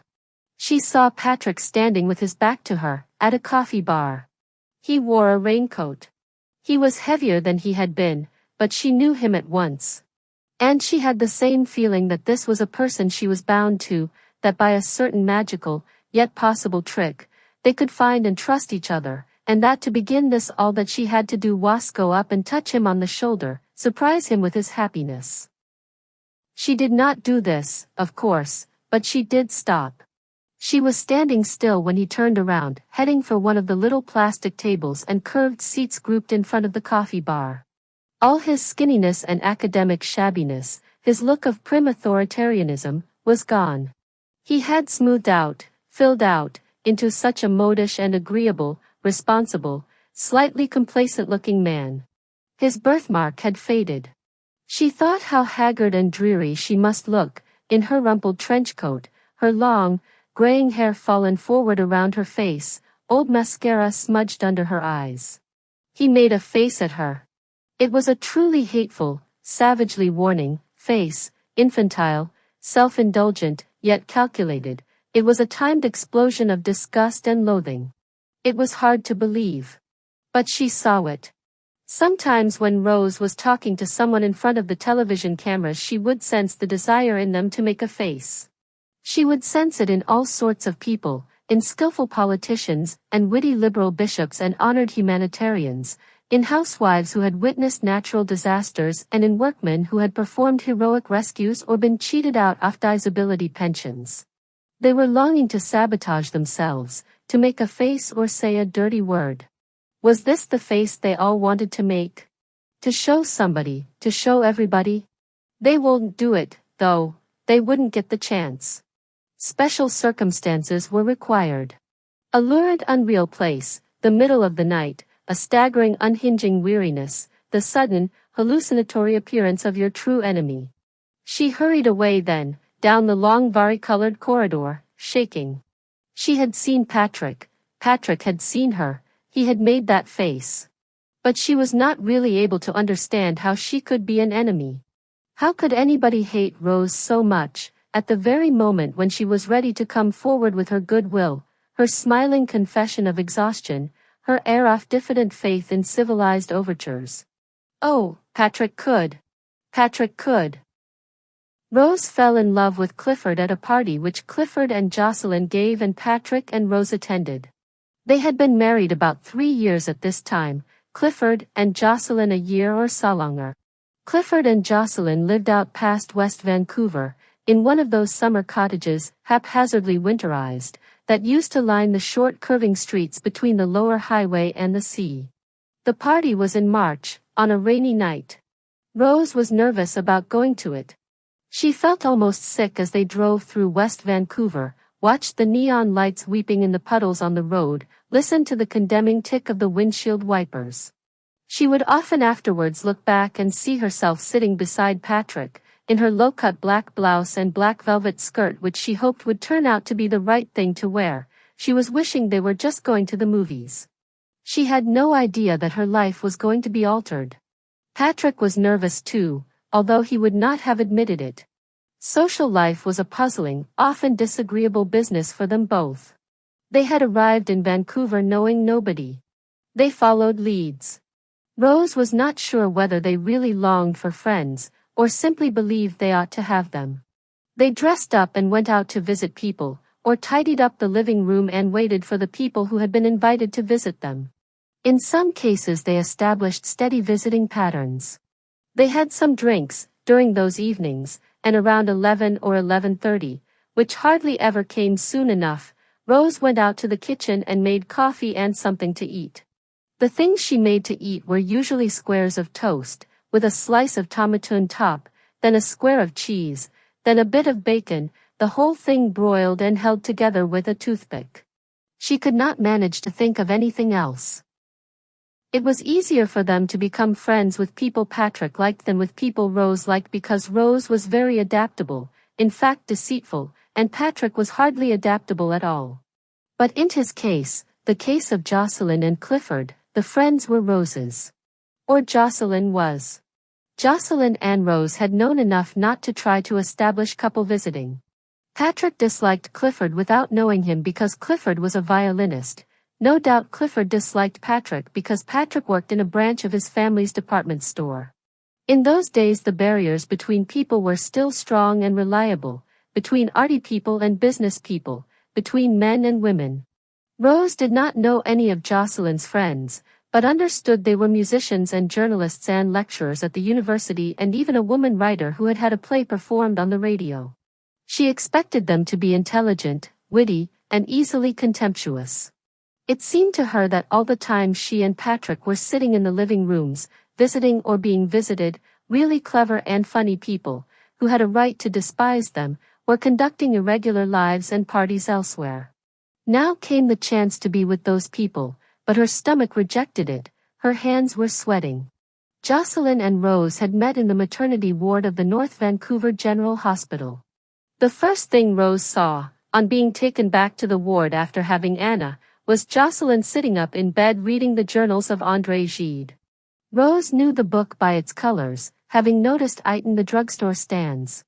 Gide was on the list of writers she meant to work through. At that time she read only great writers. The immediately startling and comforting thing to Rose, about Jocelyn, was how much Jocelyn looked like a student, how little she had let herself be affected by the maternity ward. Jocelyn had long black braids, a heavy pale face, thick glasses, no trace of prettiness, and an air of comfortable concentration. A woman in the bed beside Jocelyn was describing the arrangement of her kitchen cupboards. She would forget to tell where she kept something, rice, say, or brown sugar, and then she would have to start all over again, making sure her audience was with her by saying, "Remember in the right-hand highest shelf next the stove, that's where I keep the packages of soup but not the canned soup. I keep the canned soup underneath the counter in with the canned goods, well, right next to that." Other women tried to interrupt, to tell how they kept things, but they were not successful, or not for long. Jocelyn sat reading, and twiddling the end of a braid between her fingers, as if she was in a library, at college, as if she was researching for a paper, and this world of other women had never closed down on her at all. Rose wished she could manage as well. She was still dazed from the birth. Whenever she closed her eyes she saw an eclipse, a big black ball with a ring of fire. That was the baby's head, ringed with pain, the instant before she pushed it out. Across this image, in disturbing waves, went the talking woman's kitchen shelves, dipping under their glaring weight of cans and packages. But she could open her eyes and see Jocelyn, black and white, braids falling over her hospital nightgown. Jocelyn was the only person she saw who looked calm and serious enough to match the occasion. Soon Jocelyn got out of bed, showing long white unshaved legs and a stomach still stretched by pregnancy. She put on a striped bathrobe. Instead of a cord, she tied a man's necktie around her waist. She slapped across the hospital linoleum in her bare feet. A nurse came running, warned her to put on slippers. I don't own any slippers. Do you own shoes? Said the nurse rather nastily. Oh, yes. I own shoes. Jocelyn went back to the little metal cabinet beside her bed and took out a pair of large, dirty, run-over moccasins. She went off making as sloppy and insolent a noise as before. Rose was longing to know her. The next day Rose had her own book out to read. It was The Last Puritan, by George Santayana, but unfortunately it was a library copy. The title on the cover was rubbed and dim, so it was impossible that Jocelyn should admire Rose's reading material as Rose had admired hers. Rose didn't know how she could get to talk to her. The woman who had explained about her cupboards was talking about how she used her vacuum cleaner. She said it was very important to use all the attachments because they each had a purpose and after all you had paid for them.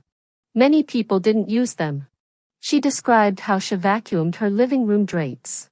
Another woman said she had tried to do that but the material kept getting bunched up. The authoritative woman said that was because she hadn't been doing it properly. Rose caught Jocelyn's eye around the corner of her book. I hope you polish your stove knobs, she said quietly. I certainly do, said Jocelyn. Do you polish them every day? I used to polish them twice a day but now that I have the new baby I just don't know if I'll get around to it. Do you use that special stove knob polish? I certainly do. And I use the special stove knob cloths that come in that special package. That's good. Some people don't. Some people will use anything. Old dish rags. Old snow rags. Old snot. After this their friendship bloomed in a hurry. It was one of those luxuriant intimacies that spring up in institutions, in schools, at camp, in prison. They walked in the halls, disobeying the nurses. They annoyed and mystified the other women. They became hysterical as schoolgirls, from the things they read aloud to each other. They did not read Gide or Santayana but the copies of true love and personal romances which they had found in the waiting room. It says here you can buy false calves, Rose read. I don't see how you'd hide them, though. I guess you strap them on your legs. Or maybe they just sit here inside your stockings but wouldn't I think they'd show? On your legs, said Jocelyn. You strap them on your legs? Oh, false calves. False calves. It hot you were talking about false calves. False baby cows. Anything like that could set them off. False baby cows. False tits, false bums, false baby cows. What will they think of next? The vacuum cleaning woman said they were always butting in and spoiling other people's conversations and she didn't see what was so funny about dirty language. She said if they didn't stop the way they carried on they would sour their milk. I've been wondering if maybe mine is sour, Jocelyn said. It's an awfully disgusting color. What color? Rose asked. Well, sort of blue. Good God, maybe it's ink. The vacuum cleaning woman said she was going to tell the nurse they were swearing. She said she was no prude, but she asked if they were fit to be mothers. How was Jocelyn going to manage to wash diapers, when anybody could see she never washed her dressing gown? Jocelyn said she planned to use moss, she was an Indian. I can believe it, the woman said. After this Jocelyn and Rose prefaced many remarks with, I'm no prude, but would you look at this pudding? I'm no prude but it feels like this kid has a full set of teeth. The nurse said, wasn't it time for them to grow up? Walking in the halls, Jocelyn told Rose that she was 25, that her baby was to be called Adam, that she had a 2-year-old boy at home, named Jerome, that her husband's name was Clifford and that he played the violin for a living. He played in the Vancouver Symphony. They were poor. Jocelyn came from Massachusetts and had gone to Wellesley College. Her father was a psychiatrist and her mother was a pediatrician. Rose told Jocelyn that she came from a small town in Ontario and that Patrick came from Vancouver Island and that his parents did not approve of the marriage. In the town I come from, Rose said, exaggerating, everybody says yes. What'll yes have? How are yes doin'? Yes? Yous. It's the plural of you. Oh. Like Brooklyn. And James Joyce. Who does Patrick work for? His family's store. His family has a department store. So aren't you rich now? Aren't you too rich to be in the ward? We just spent all our money in a house Patrick wanted. Didn't you want it? Not so much as he did. That was something Rose had never said before. They plunged into more random revelations. Jocelyn hated her mother. Her mother had made her sleep in a room with white organdy curtains and had encouraged her to collect ducks.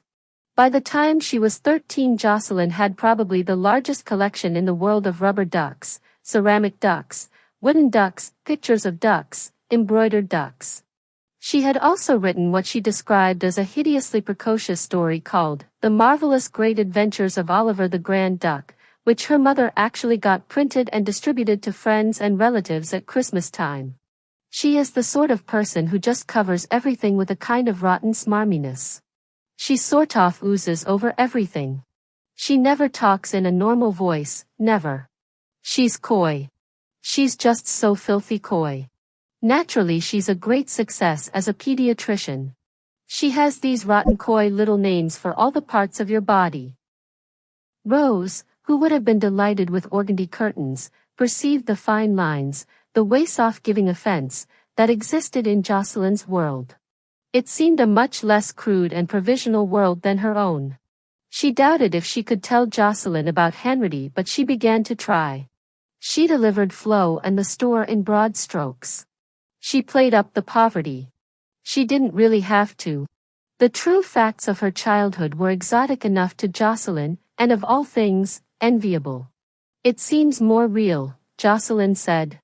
I know that's a romantic notion. They talked of their youthful ambitions. They really believed their youth to be past. Rose said she had wanted to be an actress, though she was too much of a coward ever to walk on a stage. Jocelyn had wanted to be a writer but was shamed out of it by memories of the Grand Duck. Then I met Clifford, she said. When I saw what real talent was, I knew that I would probably just be fooling around, trying to write, and I'd be better off nurturing him, or whatever the hell at ISI do for him. He is really gifted. Sometimes he's a squalid sort of person. He gets away with it because he is really gifted. I think that is a romantic notion, Rose said firmly and jealously. That gifted people ought to get away with things. Do you? But great artists always have. Not women. But women usually aren't great artists, not in the same way. These were the ideas of most well-educated, thoughtful, even unconventional or politically radical young women of the time. One of the reasons Rose did not share them was that she had not been well educated. Jocelyn said to her, much later in their friendship, that one of the reasons she found it so interesting to talk to Rose, from the start, was that Rose had ideas but was uneducated. Rose was surprised at this, and mentioned the college she had attended in Western Ontario. Then she saw by an embarrassed withdrawal or regret, a sudden lack of frankness in Jocelyn's face, very unusual with her, that was exactly what Jocelyn had meant. After the difference of opinion about artists, and about men and women artists, Rose took a good look at Clifford when he came visiting in the evening. She thought him wan, self-indulgent, and neurotic-looking.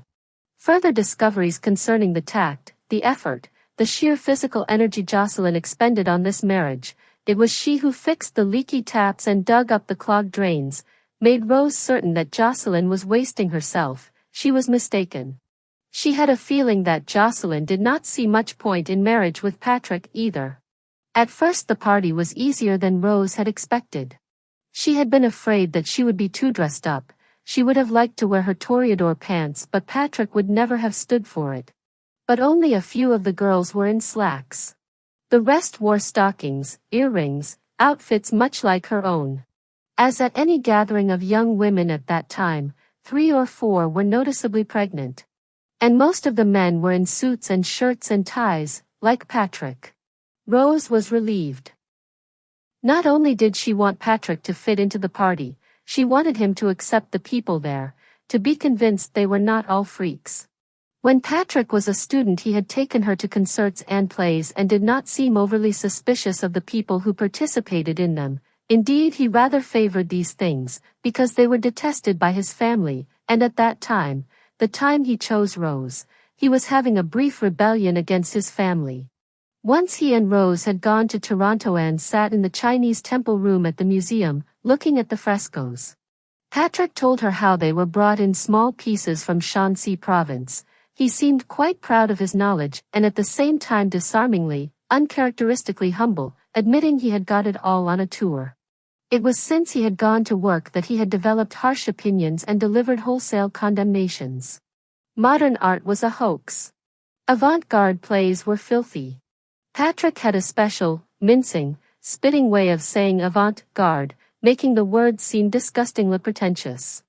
And so they were, Rose thought. In a way, she could see what he meant. She could see too many sides of things. Patrick had not that problem. Except for some great periodic fights, she was very docile with Patrick. She tried to keep in favor. It was not easy to do so. Even before they were married, he had a habit of delivering reproving lectures, in response to a simple question or observation. Sometimes in those days she would ask him a question in the hope that he would show off some superior knowledge that she could admire him for, but she was usually sorry she had asked. The answer was so long and had such a scolding tone, and the knowledge wouldn't be so superior either. She did want to admire him, and respect him. It seemed that was a leap she was always on the edge of taking. Later she thought that she did respect Patrick, but not in the way he wanted to be respected, and she did love him, not in the way he wanted to be loved. She didn't know it then. She thought she knew something about him. She thought she knew that he didn't really want to be whatever he was zealously making himself into. That arrogance might be called respect, that high-handedness, love. It didn't do anything to make him happy. A few men wore jeans and turtlenecks or sweatshirts.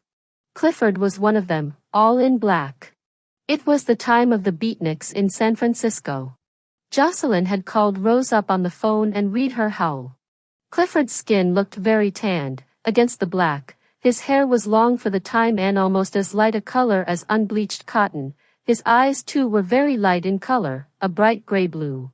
He looked small and cat-like to Rose, rather effeminate. She hoped Patrick wouldn't be too put off by him. There was beer to drink, and a wine punch.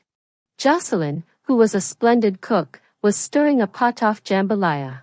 Rose made a trip to the bathroom to remove herself from Patrick, who seemed too to stick close to her. She thought he was being a watchdog. She forgot that he might be shy. When she came out, he had moved on. She drank 3 cups of punch in quick succession and was introduced to the woman who had written the play. To Rose's surprise, this woman was one of Thedrabist, least confident-looking people in the room. "I liked your play," Rose told her. As a matter of fact, she had found it mystifying, and Patrick had thought it was revolting. It seemed to be about a woman who ate her own children. Rose knew that was symbolic, but couldn't quite figure out what it was symbolic of. "Oh, but the production was terrible," the woman said. In her embarrassment, her excitement and eagerness to talk about her play, she sprayed Rose with punch. "They made it so literal. I was afraid it would just come across as gruesome, and I meant it to be quite delicate. I meant it to be so different from the way they made it." She started telling Rose everything that had gone wrong, themiscasting, the chopping of the most important, the crucial, lines. Rose felt flattered, listening to these details, and tried inconspicuously to wipe away the spray. "But you did see what I meant," the woman said. "Oh, yes." Clifford poured Rose another cup of punch and smiled at her. "Rose, you look delicious." Delicious seemed an odd word for Clifford to use. Perhaps he was drunk. Or perhaps, hating parties altogether as Jocelyn said he did, he had taken on a role. He was the sort of man who told a girl she looked delicious. He might be adept at disguises, as Rose thought she herself was getting to be. She went on talking to the writer and a man who taught English literature of the 17th century. She too might have been poor and clever, radical and irreverent for all anybody could tell. A man and a girl were embracing passionately in the narrow hall. Whenever anybody wanted to get through, this couple had to separate, but they continued looking at each other, and did not even close their mouths. The sight of those wet open mouths made Rose shiver. She had never been embraced like that in her life, never had her mouth opened like that. Patrick thought French kissing was disgusting. A little bald man named Cyril had stationed himself outside the bathroom door, and was kissing any girl who came out, saying, "Welcome, sweetheart, so glad you could come, so glad you went." "Cyril is awful," the woman writer said. "Cyril thinks he has to try to act like a poet. He can't think of anything to do but hang around the John and upset people. He thinks he's outrageous." "Is he a poet?" Rose said. The lecturer in English literature said, "He told me he had burned all his poems." "How flamboyant of him," Rose said. She was delighted with herself for saying this, and with them for laughing. The lecturer began to think of Tom Swifties. "I can never think of any of those things," said the writer mournfully. "I care too much about language." Loud voices were coming from the living room. Rose recognized Patrick's voice, soaring over and subduing everyone else's. She opened her mouth to say something, anything, to cover him up. She knew some disaster was on the way, but just then a tall, curly-haired, elated-looking man came through the hall, pushing the passionate couple unceremoniously apart, holding up his hands for attention. "Listen to this," he said to the whole kitchen. "There's this guy in the living room, you wouldn't believe him. Listen. There must have been a conversation about Indians going on in the living room." Now Patrick had taken it over. "Take them away," said Patrick. "Take them away from their parents as soon as they're born and put them in a civilized environment and educate them, and they will turn out just as good asswites any day." No doubt he thought he was expressing liberal views. If they thought this was amazing, they should have got him on the execution of the Rosenbergs or the trial of Alger Hiss or the necessity for nuclear testing. Some girls said mildly, "Well, you know, there is their own culture." "Their culture is done for," said Patrick. "Kaput." This was a word he was using a good deal right now. He could use some words, clichés, editorial phrases.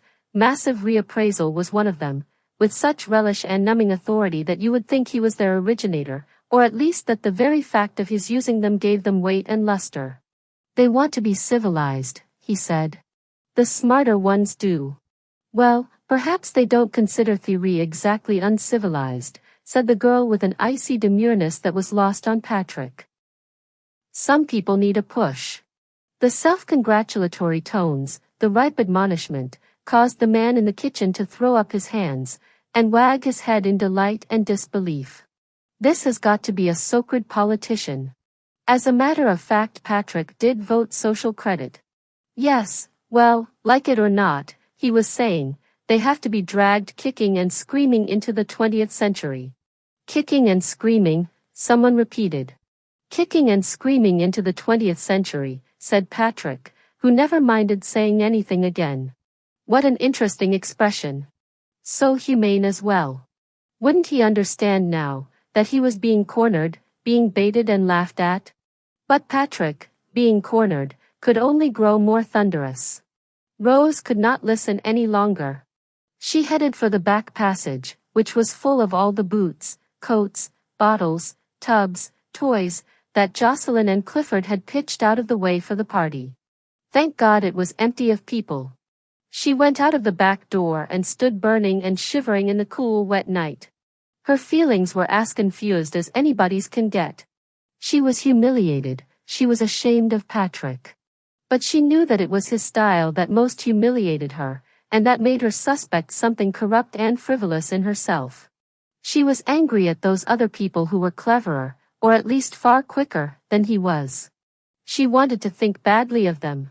What did they care about Indians, really? Given a chance to behave decently to an Indian, Patrick might just come out ahead of them. This was a long shot, but she had to believe it.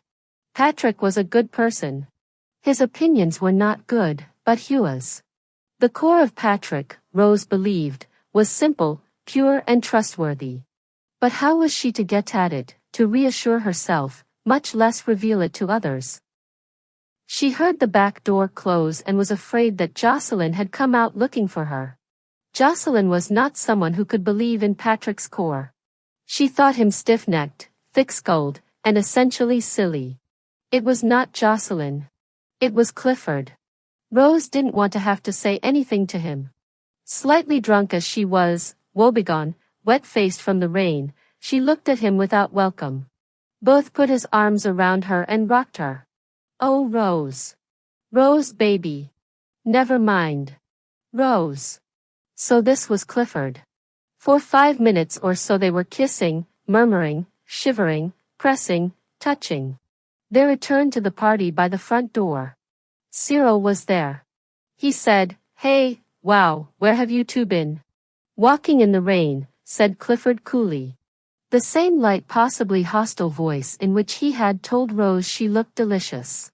The Patrick baiting had stopped. Conversation had become looser, drunker, more irresponsible. Jocelyn was serving jambalaya. She went to the bathroom, tawdry her hair and put lipstick on her rubbed bare mouth. She was transformed, invulnerable. The first person she met coming out was Patrick. She had a wish to make him happy. She didn't care now what he had said, or would say. "I don't think we've met, sir," she said, in a tiny flirtatious voice she used with him sometimes, when they were feeling easy together.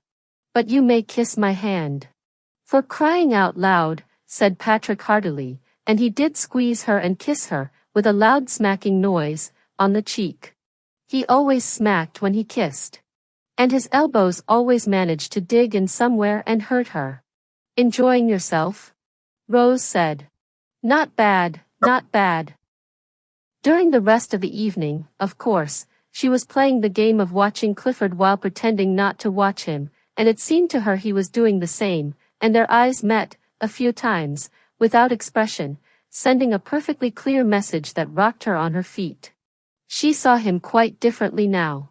His body that had seemed small and tame now appeared to her light and slippery and full of energy. He was like a lynx or a bobcat. He had his tan from skiing. He went up Seymour Mountain and skied. An expensive hobby, but one which Jocelyn felt could not be denied him, because of the problems he had with his image. His masculine image, as a violinist in this society. So Jocelyn said. Jocelyn had told Rose all about Clifford's background, the arthritic father, the small grocery store in a town in upstate New York, the poor tough neighborhood. She had talked about his problems as a child, the inappropriate talent, the grudging parents, the jeering schoolmates.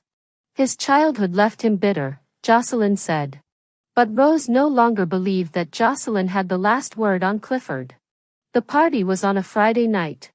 The phone rang the next morning, when Patrick and Anna were at the table eating eggs. "How are you?" said Clifford. "Fine. I wanted to phone you. I thought you might think I was just drunk or something." "I wasn't." "Oh, no. I've thought about you all night." "I thought about you before, too." "Yes." The kitchen was dazzling. The whole scene in front of her, of Patrick and Anna at the table, the coffee pot with dribbles down the side, the jar of marmalade, was exploding with joy and possibility and danger. Rose's mouth was so dry she could hardly talk. "It's a lovely day," she said. "Patrick and Anna and I might go up the mountain." "Patrick's home?" "Yes." "Oh God. That was dumb of me. I forgot nobody else works Saturdays. I'm over here at a rehearsal." "Yes. Can you pretend it's somebody else?" "Pretend it's Jocelyn." "Sure." "I love you, Rose," said Clifford, and hung up. "Who was that?" said Patrick. "Jocelyn. Does she have to call when I'm home?" "She forgot."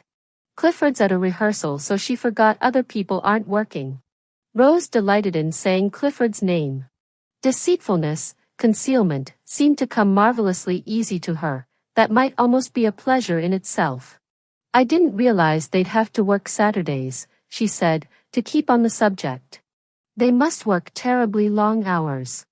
"They don't work any longer hours than normal people, it's just strung out differently. He doesn't look capable of much work." He's supposed to be quite good. As a violinist. He looks like a jerk. Do you think so? Don't you? I guess I never considered him, really. Jocelyn phoned on Monday and said she didn't know why she gave parties, she was still wading through the mess. Didn't Clifford help clean it up? You are joking. I hardly saw him all weekend. He rehearsed Saturday and played yesterday. He says parties are my idea, I can deal with the aftermath. It's true. I get these fits off gregariousness, a party is the only cure. Patrick was interesting. Very. He's quite a stunning type, really, isn't he? There are lots and lots like him. You just don't get to meet them. Woe is me. This was just like any other conversation with Jocelyn. Their conversations, their friendship, could go on in the same way. Rose did not feel bound by any loyalty to Jocelyn because she had divided Clifford. There was the Clifford Jocelyn knew, the same one she had always presented to Rose. There was also the Clifford Rose knew, now. She thought Jocelyn could be mistaken about him. For instance, when she said his childhood had left him bitter. What Jocelyn called bitterness seemed to Rose something more complex and more ordinary, just the weariness, suppleness, deviousness, meanness, common to a class. Common to Clifford's class, and Rose's. Jocelyn had been insulated in some ways, left stem and innocent. In some ways she was like Patrick.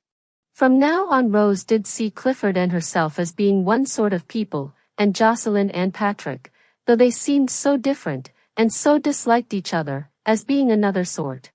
They were whole and predictable. They took the lives they were leading absolutely seriously. Compared them, both Clifford and Rose were shifty pieces of business. If Jocelyn fell in love with a married man, what would she do? Before she even touched his hand, she would probably call a conference. Clifford would be invited, and the man himself, and the man's wife, and very likely Jocelyn's psychiatrist. In spite of her rejection of her family, Jocelyn believed that going to a psychiatrist was something everybody should do at developing or adjusting stages of life, and she went herself, once a week. Jocelyn would consider the implications, she would look things in the face. Never try to sneak her pleasure. She had never learned to sneak things. That was why it was unlikely that she would ever fall in love with another man. She was not greedy. And Patrick was not greedy either now, at least not for love. If loving Patrick was recognizing something good, and guileless, at the bottom of him, being in love with Clifford was something else altogether. Rose did not have to believe that Clifford was good, and certainly she knew he was not guileless. No revelation of his duplicity or heartlessness, towards people other than herself, could have mattered to her. What was she in love with, then? What did she want of him? She wanted tricks, a glittering secret, tender celebrations of lust, a regular conflagration of adultery. All this after 5 minutes in the rain. 6 months or so after that party, Rose lay awake all night. Patrick slept beside her in their stone and cedar house in a suburb called Capilano Heights, on the side of Grouse Mountain.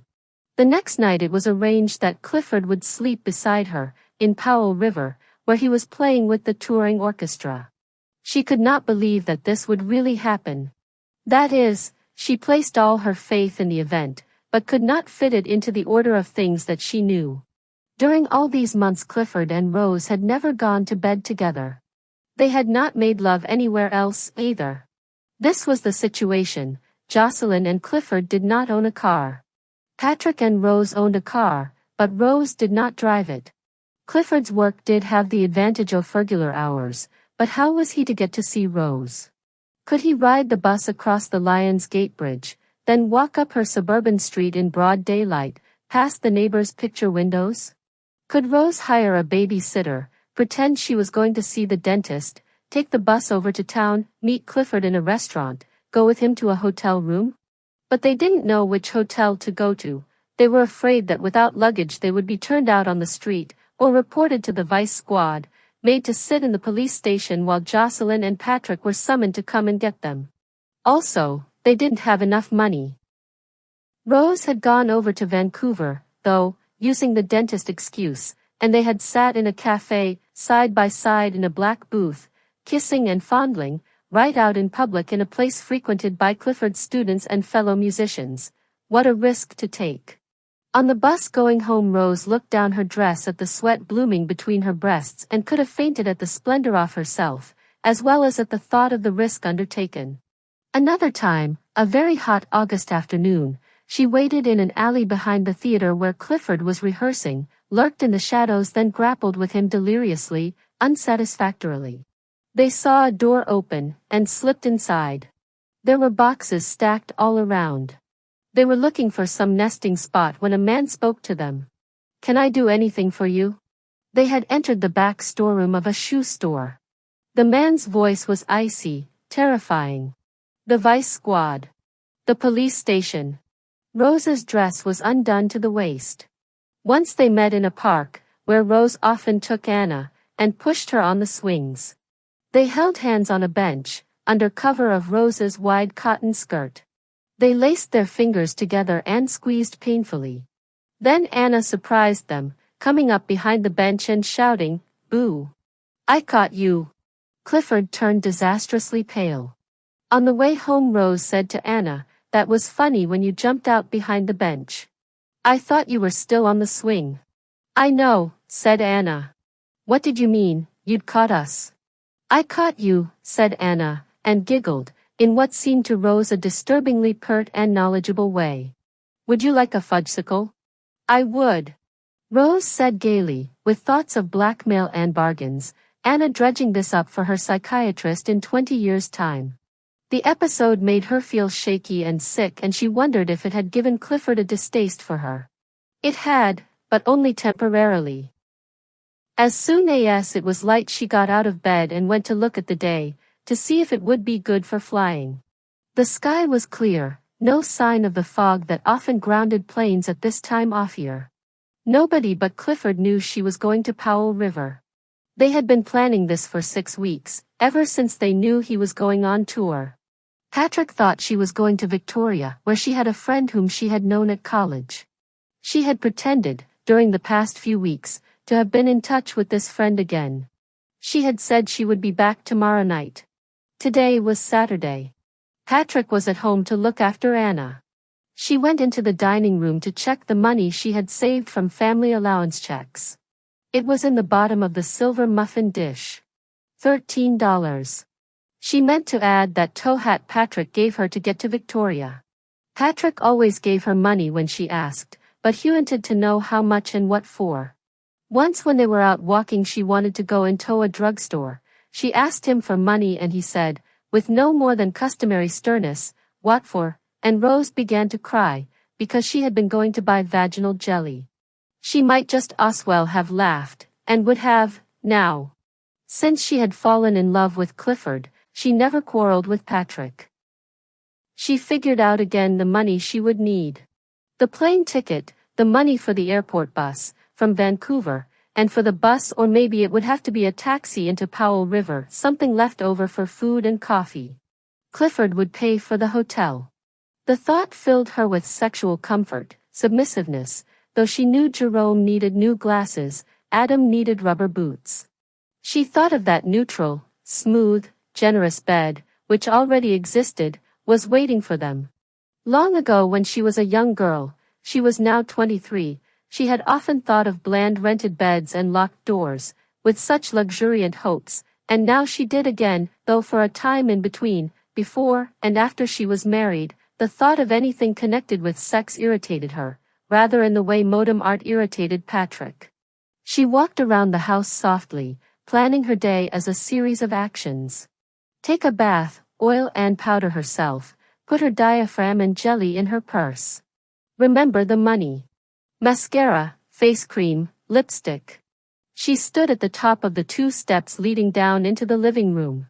The walls of the living room were moss green, the fireplace was white, the curtains and slipcovers had a silky pattern of gray and green and yellow leaves on a white background.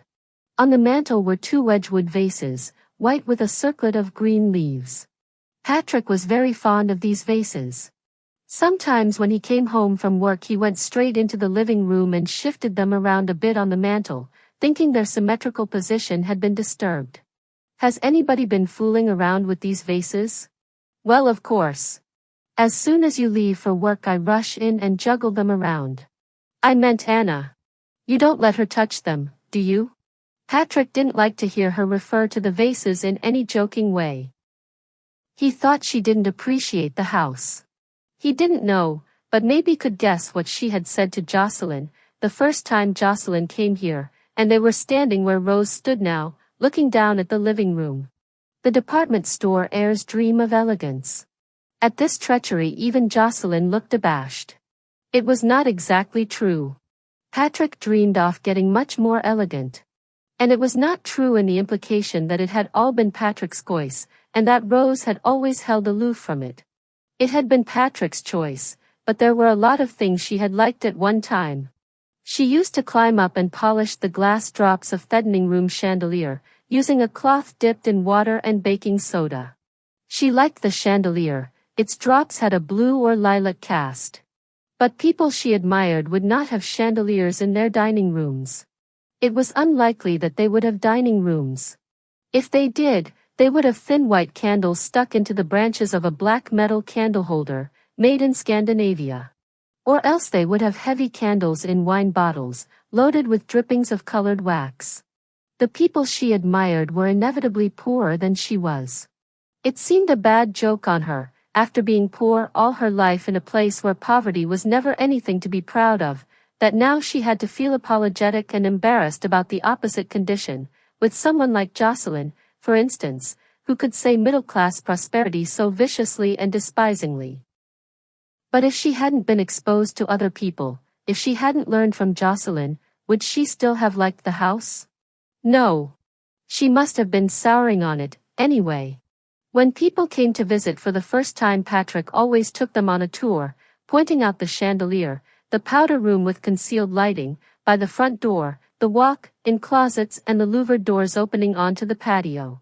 He was as proud of this house, as eager to call attention to its small distinctions, as if he, not Rose, had grown up poor. Rose had been uneasy about these tours from the start, and tagged along in silence, or made deprecating remarks which Patrick did not like. After a while she stayed in the kitchen, but she could still hear Patrick's voice and she knew beforehand everything he would say. She knew that he would pull the dining room curtains and point to the small illuminated fountain, Neptune with a fig leaf, he had put in the garden, and then he would say, "Now there is our answer to the suburban swimming pool mania." After she bathed she reached for a bottle of what she thought was baby oil, to pour over her body. The clear liquid ran down over her breasts and belly, stinging and burning. She looked at the label and saw that this was not baby oil at all, it was nail polish remover. She scrubbed it off, splashed herself with cold water, toweled desperately, thinking of ruined skin, the hospital, grafts, scars, punishment. Anna was scratching sleepily but urgently at the bathroom door. Rose had locked it, for this preparation, though she didn't usually lock it when she took a bath. She let Anna in. "Your front is all red," Anna said, as she hoisted herself onto the toilet. Rose found the baby oil and tried to cool herself with it. She used too much, and got oily spots on her new brassiere. She had thought Clifford might write to her while he was touring, but he did not. He called her from Prince George, and was businesslike. "When do you get into Powell River?" 4 o'clock. "Okay, take the bus or whatever they have into town. Have you ever been there?" "No. Neither have I. I only know the name of our hotel." "You can't wait there.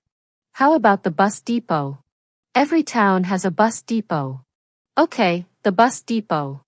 I'll pick you up there probably about 5 o'clock, and we can get you into some other hotel. I hope to God there's more than one." "Okay then." He was pretending to the other members of the orchestra that he was spending the night with friends in Powell River. "I could go and hear you play," Rose said. "Couldn't I?" "Well, sure. I'd be very inconspicuous. I'd sit at the back. I'll disguise myself as an old lady. I love to hear you play." "Okay. You don't mind?" "No." "Clifford?" "Yes? You still want me to come?" Oh, Rose. I know. It's just the way you sound. I'm in the hotel lobby. They're waiting for me. I'm supposed to be talking to Jocelyn. Okay. I know. I'll come. Powell River. The bus depot. 5 o'clock. This was different from their usual telephone conversations. Usually they were plaintive and silly, or else they worked each other up so that they could not talk at all. Heavy breathing there. I know. We'll have to talk about something else. What else is there? Is it foggy where you are? Yes. Is it foggy where you are too? Yes. Can you hear the foghorn? Yes. Isn't it a horrible sound? I don't mind it, really. I sort of like it. Jocelyn doesn't. You know how she describes it? She says it's the sound of a cosmic boredom. They had at first avoided speaking of Jocelyn and Patrick at all. Then they spoke of them in a crisp practical way, as if they were adults, parents, to be outwitted. Now they could mention them almost tenderly, admiringly, as if they were their children. There was no bus depot in Powell River. Rose got into the airport limousine with 4 other passengers, all men, and told the driver she wanted to go to the bus depot. You know where that is? No, she said. Already she felt them all watching her. Did you want to catch a bus? No. Just wanted to go to the bus depot. I planned to meet somebody there. I didn't even know there was a bus depot here, said one of the passengers. There isn't, that I know of, said the driver. Now there is a bus, it goes down to Vancouver in the morning and it comes back at night, and it stops at the old men's home. The old loggers' home. That's where it stops. All I can do is take you there. Is that all right? Rose said it would be fine. Then she felt she had to go on explaining. My friend and I just arranged to meet there because we couldn't think where else. We don't know Powell River at all and we just thought, every town has a bus depot. She was thinking that she shouldn't have said my friend, she should have said my husband. They were going to ask her what she and her friend were doing here if neither of them knew the town. My friend is playing in the orchestra that's giving a concert here tonight. She plays the violin. All looked away from her, as if that was what a lie deserved. She was trying to remember if Thea was a female violinist. What if they should ask her name? The driver let her off in front of a long 2-story wooden building with peeling paint. I guess you could go in the sun porch, there at the end. That's where the bus picks them up anyway. In the sun porch there was a pool table. Nobody was playing. Some old men were playing checkers, others watched. Rose thought of explaining herself to them but decided not to, they seemed mercifully uninterested. She was worn out by her explanations in the limousine. It was 4:10 by the sun porch clock. She thought she could put in the time till 5 by walking around the town. As soon as she went outside she noticed a bad smell, and became worried, thinking it might come from herself. She got out the stick cologne she had bought in the Vancouver airport, spending money she could not afford, and rubbed it on her wrists and neck. The smell persisted, and at last she realized it came from the pulp mills. The town was difficult to walk around in because the streets were so steep, and in many places there was no sidewalk. There was no place to loiter. She thought people stared at her, recognizing a stranger. Some men in a car yelled at her. She saw her own reflection in store windows and understood that she looked as if she wanted to be stared at and yelled at. She was wearing black velvet toreador pants, a tight, fitting high-necked black sweater and a beige jacket which she slung over her shoulder, though there was a chilly wind. She who had once chosen full skirts and soft colors, babyish Angora sweaters, scalloped necklines, had now taken to wearing dramatic sexually advertising clothes. The new underwear she had on at this moment was black lace and pink nylon. In the waiting room at the Vancouver airport she had done her eyes with heavy mascara, black eyeliner, and silver eyeshadow. Her lipstick was almost white. All this was a fashion of those years and so looked less ghastly than it would seem later, but it was alarming enough. The assurance with which she carried such a disguise fluctuated considerably. She would not have dared parade it in front of Patrick or Jocelyn. When she went to see Jocelyn, she always wore her baggiest slacks and sweaters.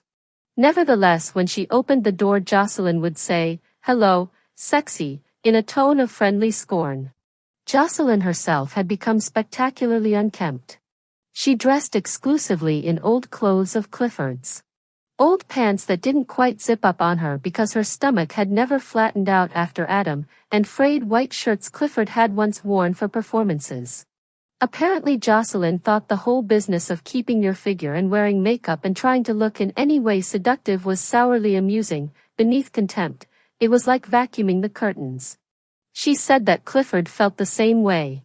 Clifford, reported Jocelyn, was attracted by the very absence of female artifice and trappings. He liked unshaved legs and hairy armpits and natural smells.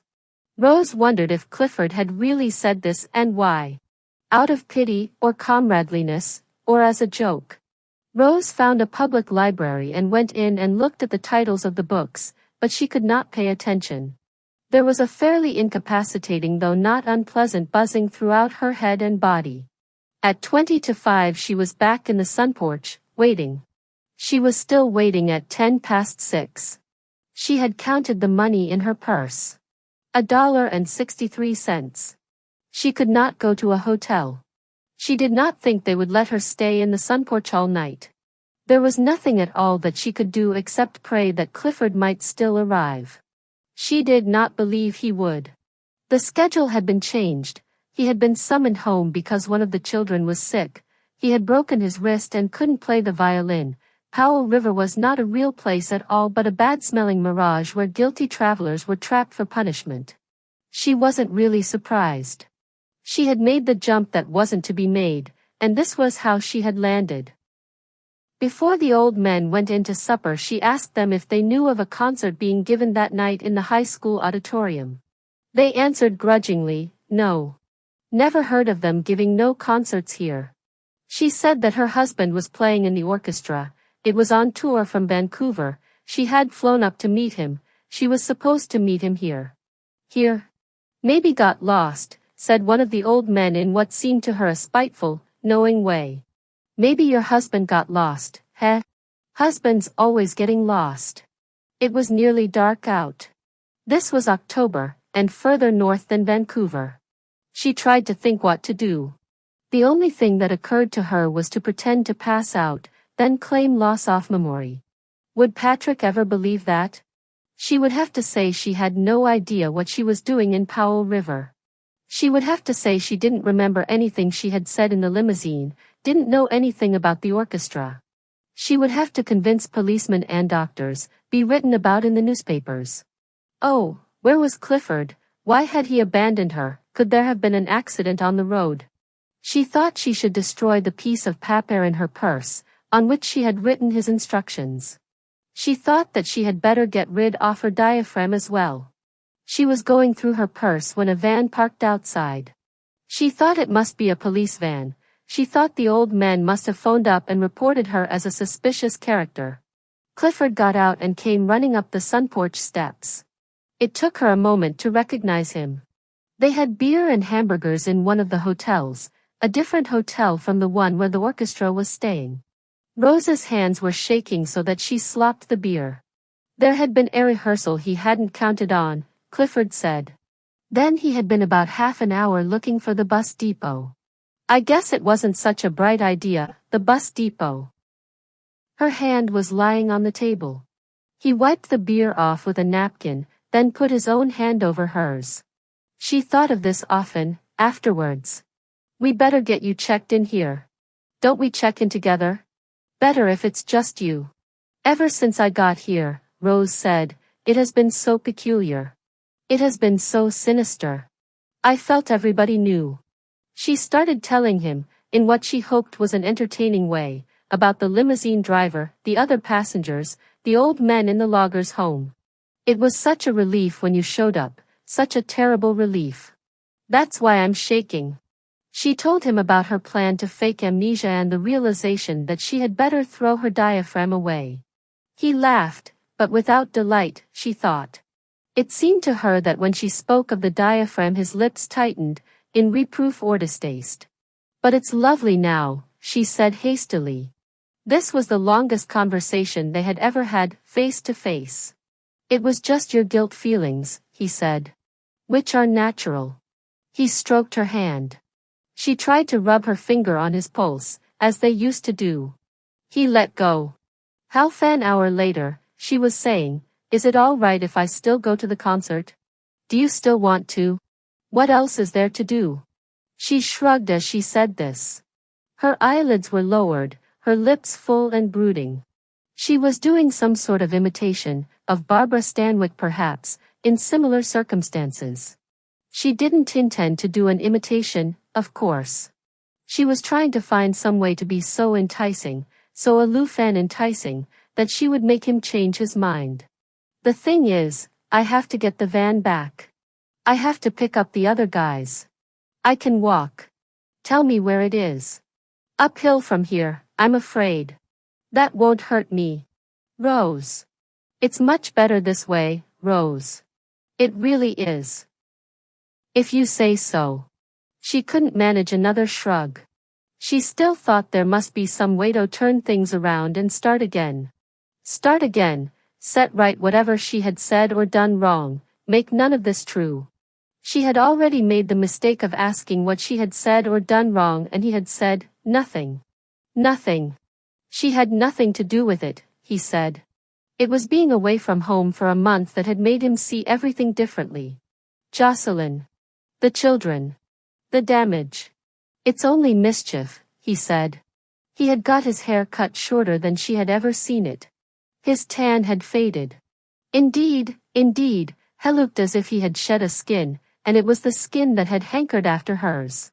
He was again the pale, and rather irritable, but dutiful, young husband she had observed paying visits to Jocelyn in the maternity ward. What we're doing. It's not some big necessary thing. It's ordinary mischief. You called me from Prince George. Barbara Stanwyck had vanished. Rose heard herself begin to whine. I know I did. He spoke like a nagged husband. Did you feel like this then? Yes and no. We'd made all the plans. Wouldn't it have been worse if I'd told you on the phone? What do you mean, mischief? Oh, Rose. What do you mean? You know what I mean. If we went ahead with this, what good do you think it would do anybody? Rose? Really? Us, Rose said. It would do us good. No, it wouldn't. It would end up in one big mess. Just once. You said just once. You said we would have a memory instead of a dream. Jesus. I said a lot of puke. He had said her tongue was like a little warm-blood snake, a pretty snake, and her nipples like berries. He would not care to be reminded. Overture to Ruslan and Ludmila, Glinka. Serenade for Strings, Tchaikovsky. Beethoven's Sixth Symphony, the Pastoral. First Movement. The Moldau, Smetana. William Tell Overture, Rossini. She could not hear any of this music for a long time without a specific attack of shame, that was like a whole wall crumbling in on her, rubble choking her. Just before Clifford left on tour, Jocelyn had phoned Rose and said that her babysitter could not come. It was the day she went to see her psychiatrist. Rose offered to come and look after Adam and Jerome. She had done this before. She made the long trip on 3 buses, taking Anna with her. Jocelyn's house was heated by an oil stove in the kitchen, and an enormous stone fireplace in the small living room. The oil stove was covered with spill marks, orange peel and coffee grounds, and charred wood and ashes tumbled out of the fireplace. There was no basement and no clothes dryer. The weather was rainy, and the ceiling racks and stand-up racks were draped with damp graying sheets and diapers, hardening towels. There was no washing machine either. Jocelyn had washed those sheets in the bathtub. No washer or dryer, but she's going to a psychiatrist, said Patrick, to whom Rose sometimes disloyally reported what she knew he would like to hear. She must be crazy, Rose said. She made him laugh. But Patrick didn't like her going to babysit. You're certainly at her beck and call, he said. It's a wonder you don't go and scrub her floors for her. As a matter of fact, Rose did.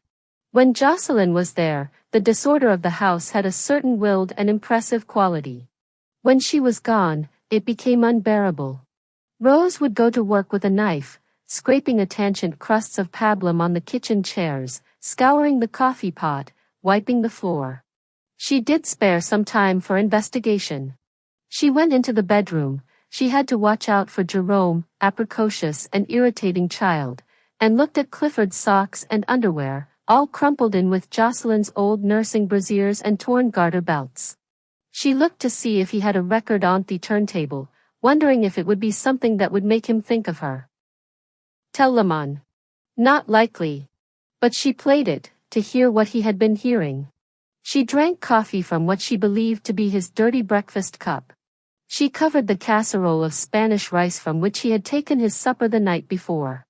She sought out traces of his presence. He didn't use an electric razor, he used old-fashioned shaving soap in a wooden bowl, but she believed that his life in that house, Jocelyn's house, was all pretense, and waiting, like her own life in Patrick's house. When Jocelyn came home, Rose felt she ought to apologize for the cleaning she had done, and Jocelyn, really wanting to talk about her fight with the psychiatrist who reminded her of her mother, agreed that it certainly was a cowardly mania, this thing Rose had about house cleaning, and she had better go to a psych herself, if she ever wanted to get rid of it. She was joking, but going home on the bus, with Anna cranky and no preparations made for Patrick's supper, Rose did wonder why she always seemed to be on the wrong end of things, disapproved of by her own neighbors because she didn't pay enough attention to housework, and reproved by Jocelyn for being insufficiently tolerant of the natural chaos and refuse of life. She thought of love, to reconcile herself. She was loved, not in a dutiful, husbandly way but crazily, adulterously, as Jocelyn and her neighbors were not. She used that to reconcile herself to all sorts of things, to Patrick, for instance, turning over in bed with an indulgent little clucking noise that meant she was absolved of all her failings for the moment. They were to make love. The sane and decent things Clifford had said cut no ice with Rose at all. She saw the had betrayed her.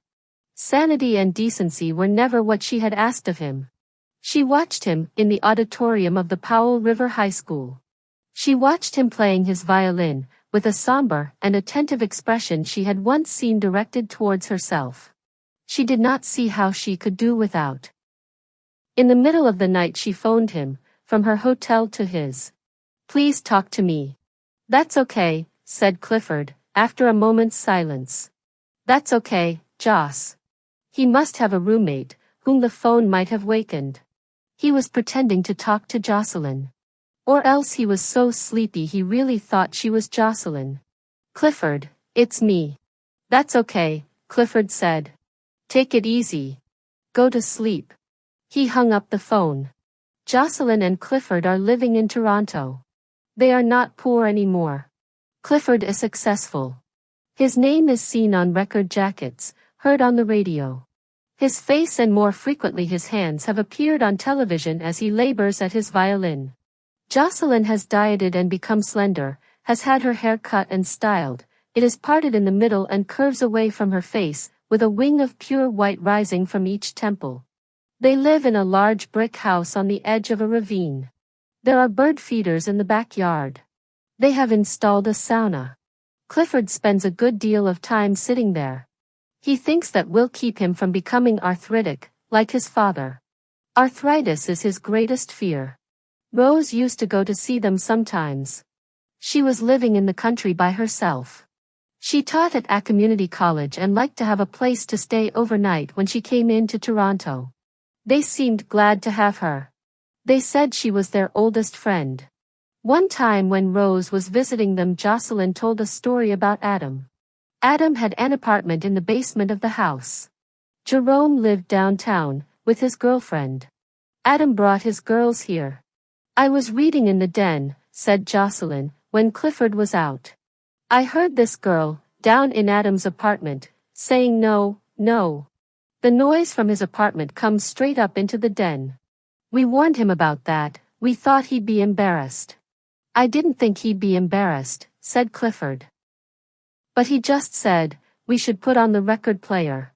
So, I kept hearing the poor, unknown girl bleeding and protesting, and I didn't know what to do. I thought these situations are really new, there are no precedents. Are you supposed to stop your son from raping some girl if that's Wade's doing, right under your nose or at least under your feet?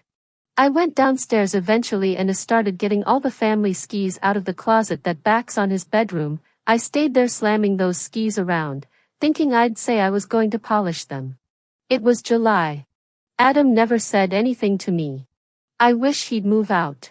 Rose told about how much money Patrick had and how he had married a sensible woman even richer than he was, who had made a dazzling living room with mirrors and pale velvet and a wire sculpture like blasted bird cages.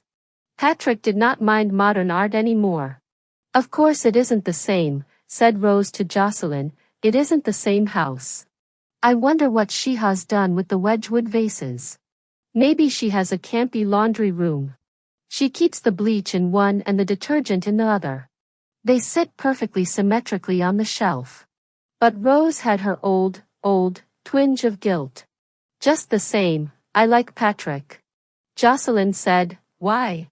He's nicer than most people. Silly rot, said Jocelyn. And I bet he doesn't like you.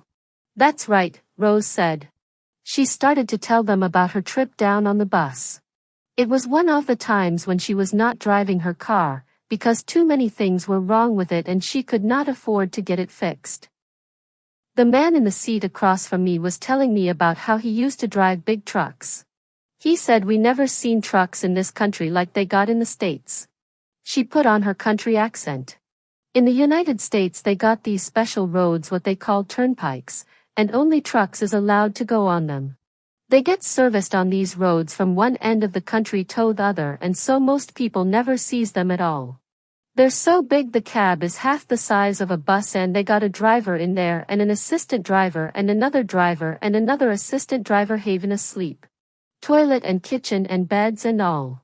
They go 80, 90 miles an hour, because there is never no speed limit on them turnpikes. You are getting very weird, said Clifford. Living up there. Never mind the trucks, Jocelyn said.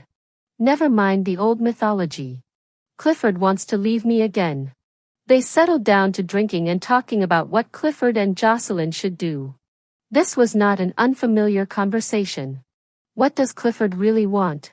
Does he really want not to be married to Jocelyn or does he want something unattainable? Is he going through a middle-age crisis? Don't be so banal, Clifford said to Rose. She was the one who said middle-age crisis. I've been going through this ever since I was 25. I've wanted out ever since I got in. That is new, for Clifford to say that, said Jocelyn. She went out to the kitchen to get some cheese and grapes.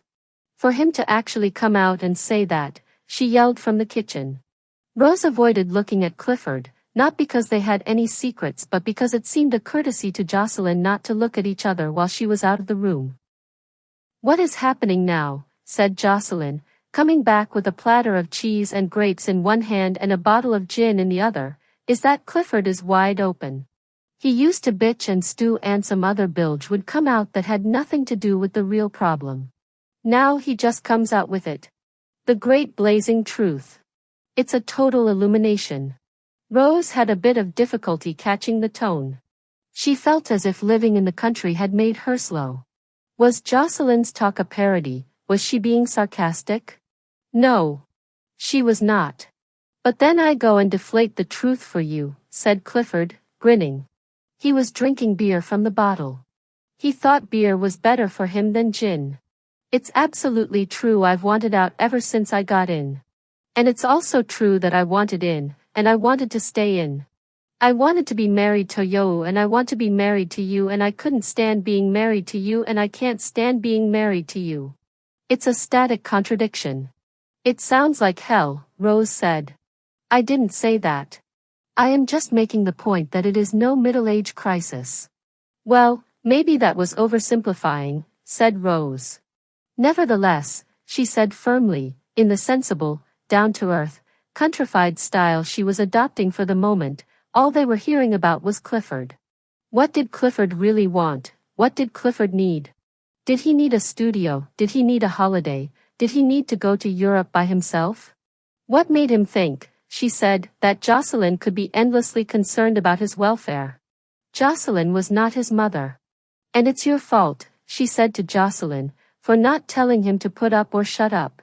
Never mind what he really wants. Get out or shut up. That's all you need to say to him. Shut up or get out, she said to Clifford with mock gruffness. Excuse me for being so unsubtle. Or frankly hostile. She didn't run any risk at all by sounding hostile, and she knew it. She would run a risk by being genteel and indifferent. The way she was talking now was a proof that she was their true friend and took them seriously. And so she did, up to a point. She's right, you fucking son of a bitch, said Jocelyn experimentally. Shut up or get out. When Jocelyn called Rose on the phone, years ago, to read her the poem Howl, she was notable, in spite of her usual boldness of speech, to say the word fuck. She tried to force herself, then she said, oh, it's stupid, but I can't say it. I'm going to have to say F. You'll know what I mean when I say F. But she said it's your fault, said Clifford. You want to be the mother. You want to be the grown-up. You want to be long-suffering. Balls, said Jocelyn. Oh, maybe. Maybe, yes.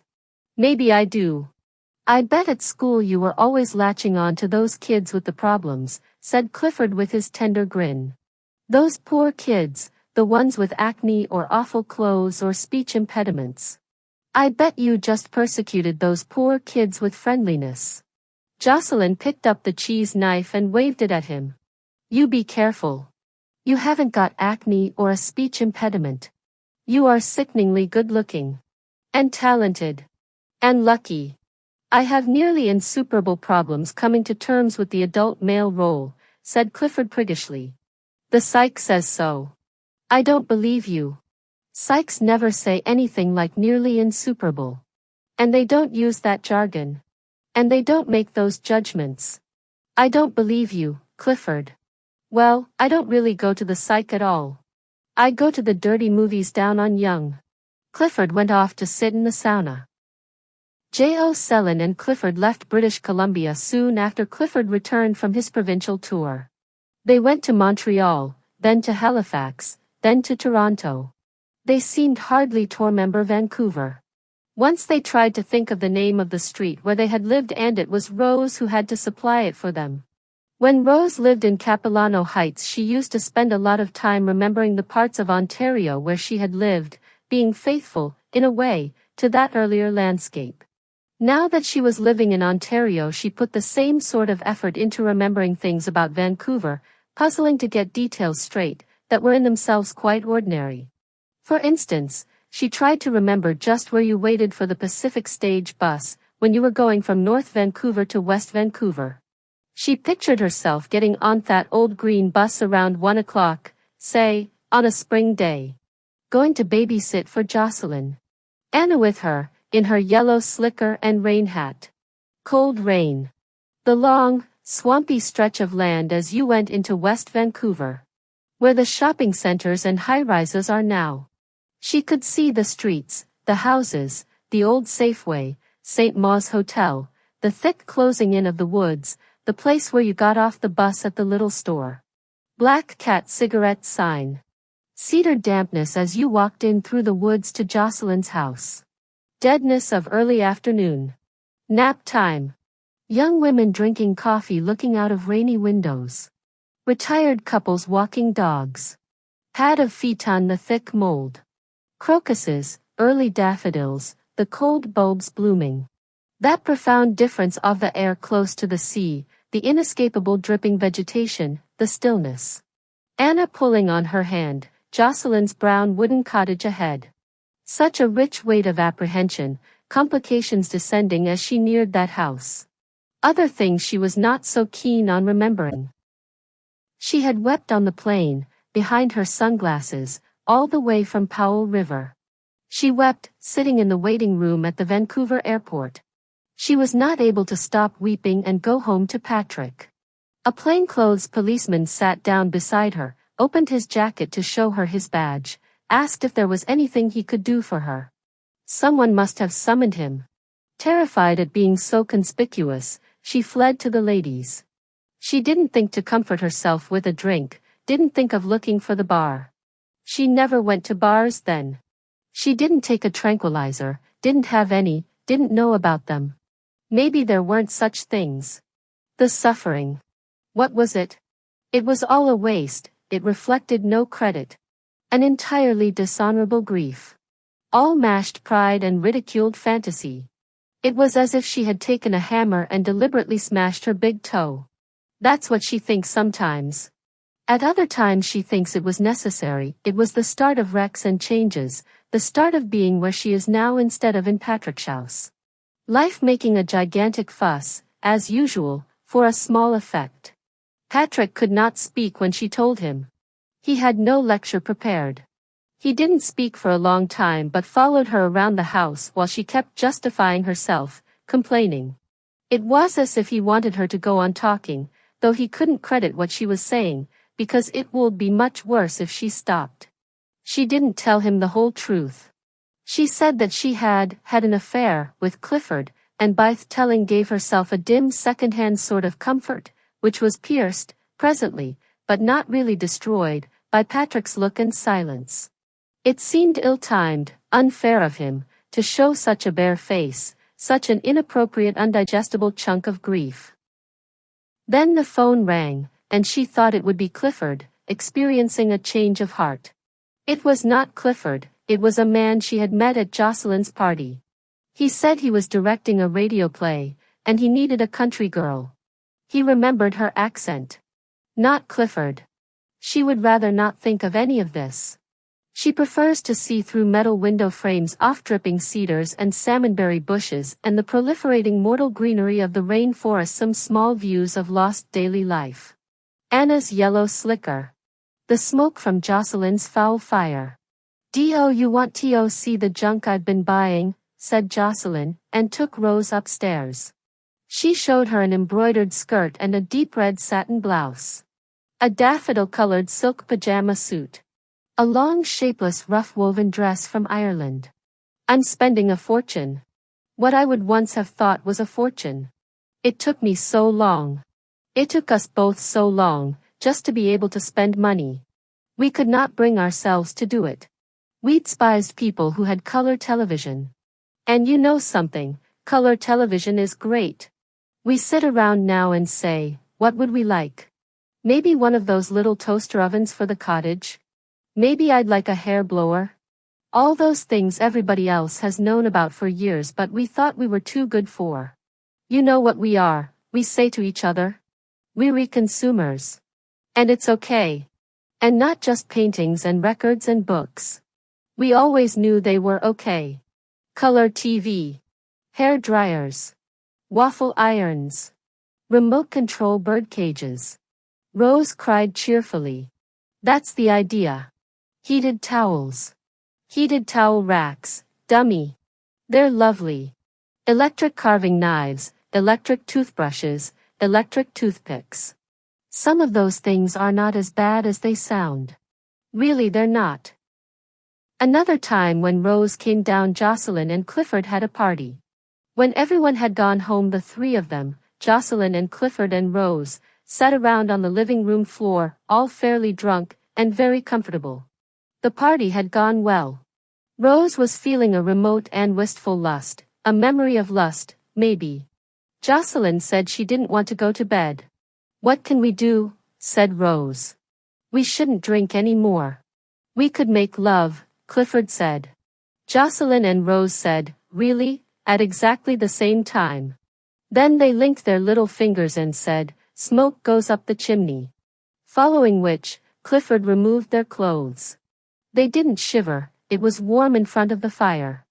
Clifford kept switching his attention nicely from one to the other. He got out of his own clothes as well. Rose felt curious, disbelieving, hardly willing, slightly aroused and, at some level she was too sluggish to reach for, appalled and sad. Though Clifford paid preliminary homage to him both, she was the one he finally made love to, rather quickly on the nubbly hooked rug. Jocelyn seemed to hover above them making comforting noises of assent. The next morning Rose had to go out before Jocelyn and Clifford were awake. She had to go downtown on the subway. She found she was looking at men with that speculative hunger, that cold and hurtful need, which for a while she had been free of. She began to get very angry. She was angry at Clifford and Jocelyn.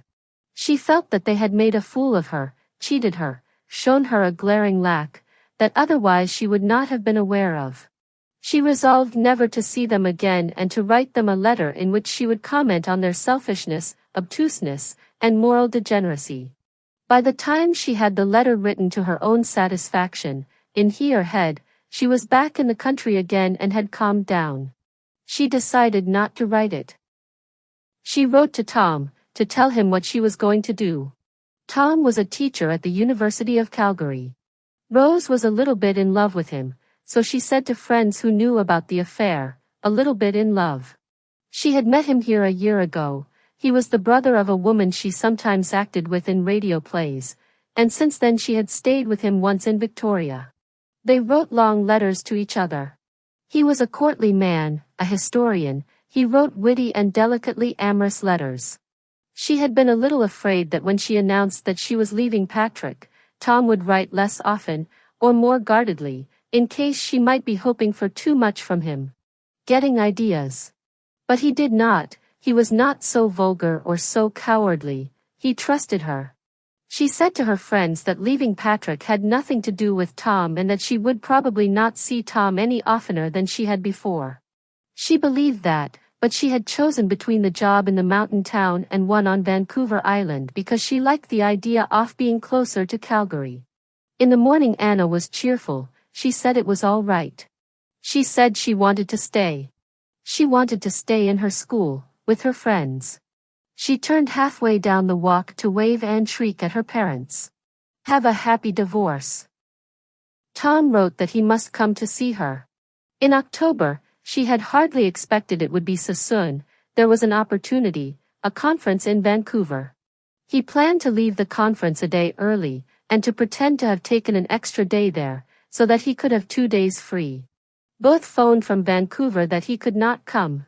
He had an infected tooth, he was in bad pain, he was to have emergency dental surgery on the very day he had planned to spend with Rose. So was to get the extra day after all, he said. Did she think it was a judgment on him? He said he was taking a Calvinistic view of things, and was groggy with pain and pills. Rose's friend Dorothy asked did she believe him? It had not occurred to Rose not to. I don't think he'd do that, she said, and Dorothy said quite cheerfully, even negligently, oh, they'll do anything. Dorothy was the only other woman at the station. She did a homemakers program twice a week, and went around giving talks to women's groups. She was much in demand as mistress of ceremonies at prize-giving dinners for young people's organizations, that sort of thing. She and Rose had struck up a friendship based mostly on their more or less single condition and their venturesome natures. Dorothy had a lover in Seattle, and she did not trust him. They'll do anything, Dorothy said. They were having coffee in the Hole-in-One, a little coffee and donut shop next to the radio station. Dorothy began telling Rose a story about an affair she had had with the owner of the station who was an old man now and spent most of his time in California. He had given her a necklace for Christmas that he said was jade. He said he had bought it in Vancouver. She went to have the clasp fixed and asked proudly how much the necklace was worth. She was told it was not jade at all. The jeweler explained how to tell, holding it up to the light. A few days later the owner's wife came into the office showing off an identical necklace. She too had been told the jade story. While Dorothy was telling her this, Rose was looking at Dorothy's ash blonde wig, which was glossy and luxuriant and not for a moment believable, and her face, whose chipped and battered look the wig and her turquoise eyeshadow emphasized. In a city she would have looked whorish. Here, people thought she was outlandish, but glamorous, a representative of some legendary fashionable world. That was the last time I trusted a man, Dorothy said. At the same time as me he was laying a girl who worked in here, married girl, a waitress, and his grandchildren's babysitter. How do you like that? At Christmas Rose went back to Patrick's house. She had not seen Tom yet, but he had sent her a fringed, embroidered, dark blue shawl, bought during a conference holiday in Mexico, in early December, to which he had taken his wife, after all he had promised her, Rose said to Dorothy. Anna had stretched out in 3 months. She loved to suck her stomach in and stick her ribs out, looking like a child of famine. She was high-spirited, acrobatic, full of antics and riddles. Walking to the store with her mother, for Rose was again doing the shopping, the cooking, sometimes was desperate with fear that her job and her apartment and Tom did not exist outside of her imagination, she said, "I always forget when I'm at school." "Forget what?" "I always forget you're not at home and then I remember. It's only Mrs. Kreber." Mrs. Kreber was the housekeeper Patrick had hired. Rose decided to take her away. Patrick did not say no, he said that maybe it was best. But he could not stay in the house while Rose was packing Anna's things. Anna said later on she had not known she was coming to live with Rose, she had thought she was coming for a visit. Rose believed she had to say and think something like this, so she would not be guilty of any decision. The train into the mountains was slowed by a great fall of snow. The water froze. The train stood a long time in the little stations, wrapped in clouds of steam as the pipes were thawed. They got into their outdoor clothes and ran along the platform. Rose said, "I'll have to buy you a winter coat. I'll have to buy you some warm boots." In the dark coastal winters rubber boots and hood raincoats were enough. Anna must have understood then that she was staying, but she said nothing. At night while Anna slept Rose looked out at the shocking depth and glitter of the snow. The train crept along slowly, fearful of avalanches. Rose was not alarmed, she liked the idea of their being shut up in this dark cubicle, under the rough train blankets, borne through such implacable landscape. She always felt that the progress of trains, however perilous, was safe and proper. She felt that planes, on the other hand, might at any moment be appalled by what they were doing, and sink through the air without a whisper of protest. She sent Anna to school, in her new winter clothes. It was all right, Anna did not shrink or suffer as an outsider. Within a week there were children coming home with her, she was going to the houses of other children. Rose went out to meet her, in the early winter dark, along the streets with their high walls of snow. In the fall a bear had come down the mountain, entered the town. News of it came over the radio. An unusual visitor, a black bear, is strolling along Fulton Street. You are advised to keep your children indoors. Rose knew that a bear was not likely to walk into town in the winter, but she was worried just the same. Also she was afraid of cars, with the street so narrow and the corners hard to see around. Sometimes Anna would have gone home another way, and Rose would go all the way to the other child's house and find her not there. Then she would run all the way home along the hilly streets and up the long stairs, her heart pounding from the exercise and from fear, which she tried to hide when she found Anna there. Her heart would pound also from hauling the laundry, the groceries. The laundromat, the supermarket, the liquor store, were all at the bottom of the hill. She was busy all the time. She always had urgent plans for the next hour. Pick up the resoled shoes, wash and tint her hair, mend Anna's coat for school tomorrow. Besides her job, which was hard enough, she was doing the same things she had always done, and doing them under harder circumstances. There was a surprising amount of comfort in these chores. 2 things she bought for Anna, the goldfish, and the television set. Cats or dogs were not permitted in the apartment, only birds or fish. One day in January, the second week Anna was there, Rose walked down the hill to meet her, after school, to take her to Woolworth's to buy the fish. She looked at Anna's face and thought it was dirty, then saw that it was stained with tears. Today I heard somebody calling Jeremy, Anna said, and I thought Jeremy was here. Jeremy was a little boy she had often played with at home. Rose mentioned the fish. My stomach hurts. Are you hungry maybe? I wouldn't mind a cup of coffee. What would you like? It was a terrible day. They were walking through the park, a shortcut to downtown. There had been a thaw, then a freeze, so that there was ice everywhere, with water or slush on top of it. The sun was shining, but it was the kind of winter sunshine that only makes your eyes hurt, and your clothes too heavy, and emphasizes all disorder and difficulty, such as the difficulty now, in trying to walk on the ice. All around were teenagers just out of school, and their noise, their whooping and sliding, the way a boy and girl sat on a bench on the ice, kissing ostentatiously, made Rose feel even more discouraged. Anna had chocolate milk. The teenagers had accompanied them into the restaurant. It was an old-fashioned place with the high-backed booths of the 40s, and an orange-haired owner cook whom everyone called Dree. It was the shabby reality that people recognized nostalgically in movies, and, best of all, nobody there had any idea that it was anything to be nostalgic about. Dree was probably saving to fix it up.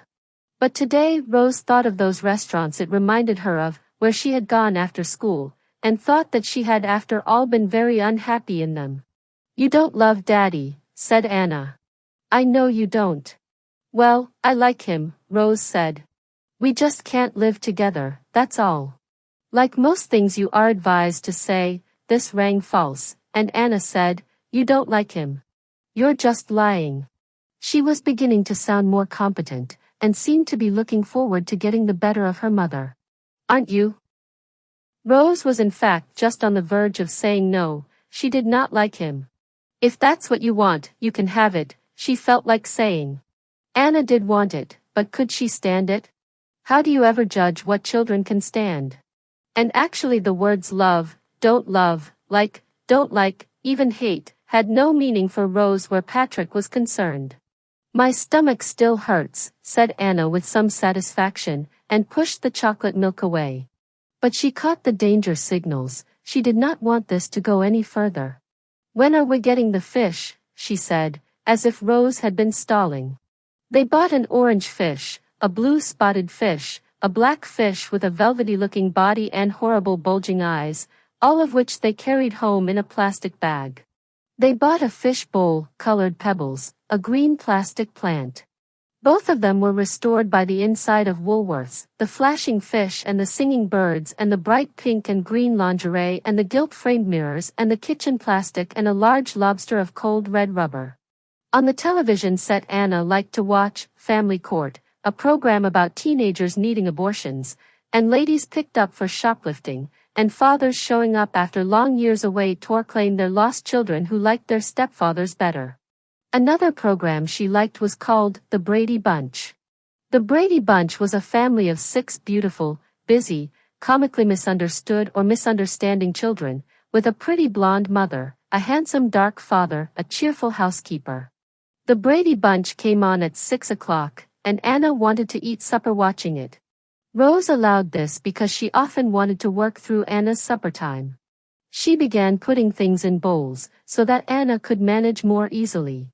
She stopped making suppers of meat and potatoes and vegetables, because she had to throw so much out. She made chili instead, or scrambled eggs, bacon and tomato sandwiches, wieners wrapped in biscuit dough. Sometimes Anna wanted cereal, and Rose let her have it. But then she would think there was something disastrously wrong, when she saw Anna in front of the television set eating Captain Crunch, at the very hour when families everywhere were gathered at kitchen or dining room tables, preparing to eat and quarrel and amuse and torment each other. She got a chicken, she made a thick golden soup with vegetables and barley. Anna wanted Captain Crunch instead. She said the soup had a funny taste. "It's lovely soup," cried Rose. "You've hardly tasted it, Anna, please try it." "For my sake, it's a wonder she didn't say." She was relieved, on the whole, when Anna said calmly, "No." At 8 o'clock she began to hound Anna into her bath, into bed.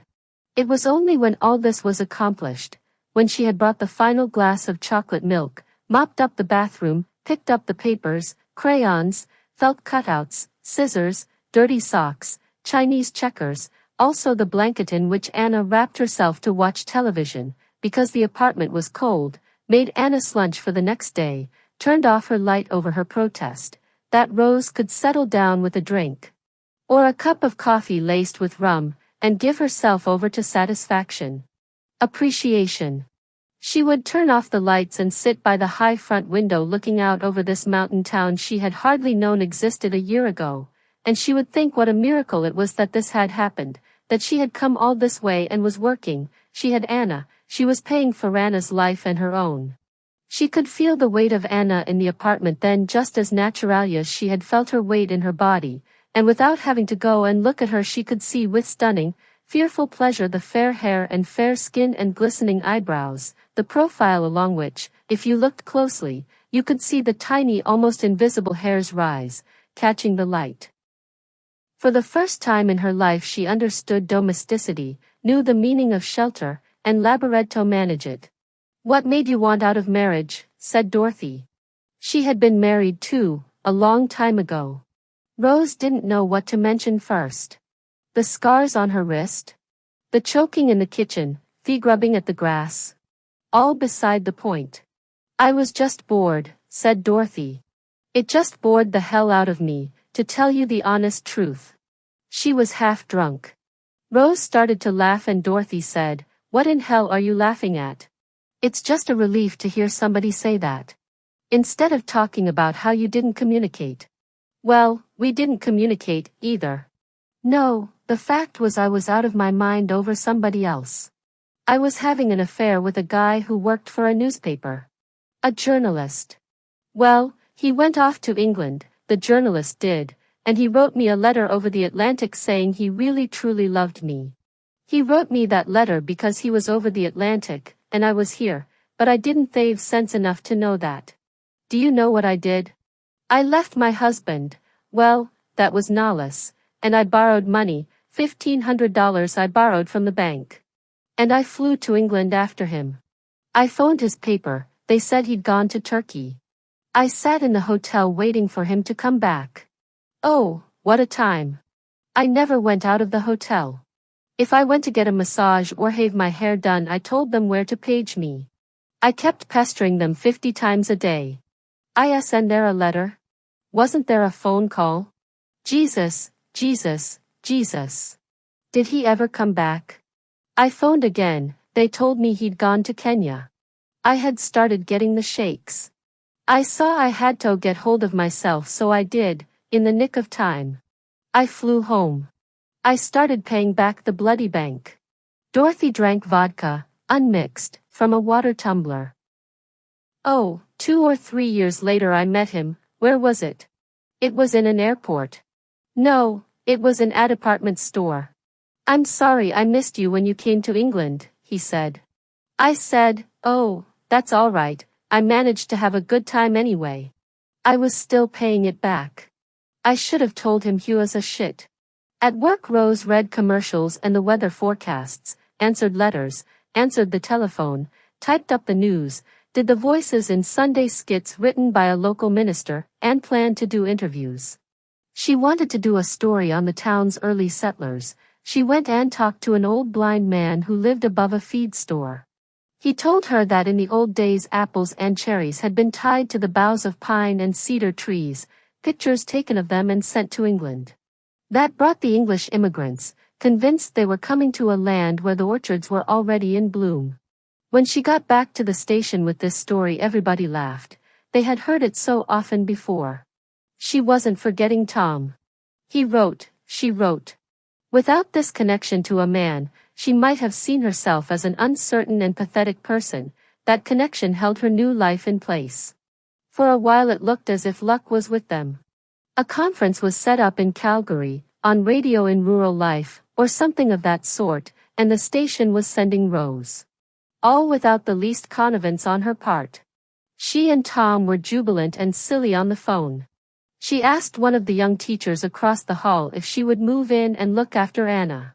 The girl was glad to agree to do it. The other teacher's boyfriend had moved in, and they were temporarily crowded.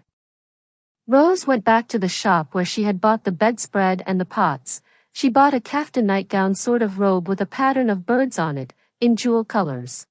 It made her think of the emperor's nightingale. She put a fresh rinse on her hair.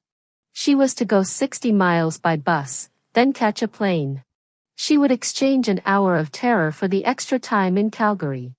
People at the station enjoyed scaring her, telling her how the little planes rose almost straight up out of the mountain airport, then bucked and shivered their way over the Rockies. She did think it would not be right to die that way, to crash in the mountains going to see Tom. She thought this, in spite of the fever she was in to go. It seemed too frivolous an errand to die on. It seemed like treachery, to take such a risk, not treachery to Anna and certainly not to Patrick but perhaps to herself. But just because the journey was frivolously undertaken, because it was not entirely real, she believed she would not die. She was in such high spirits she played Chinese checkers all the time with Anna. She played sorry, or any game Anna wanted. The night before she was to leave, she had arranged for a taxi to pick her up. At 5:30 in the morning, they were playing Chinese checkers, and Anna said, "Oh, I can't see with these blue ones," and drooped over the board, about to cry, which she never did, in a game. Rose touched her forehead and led her, complaining, to bed. Her temperature was 102.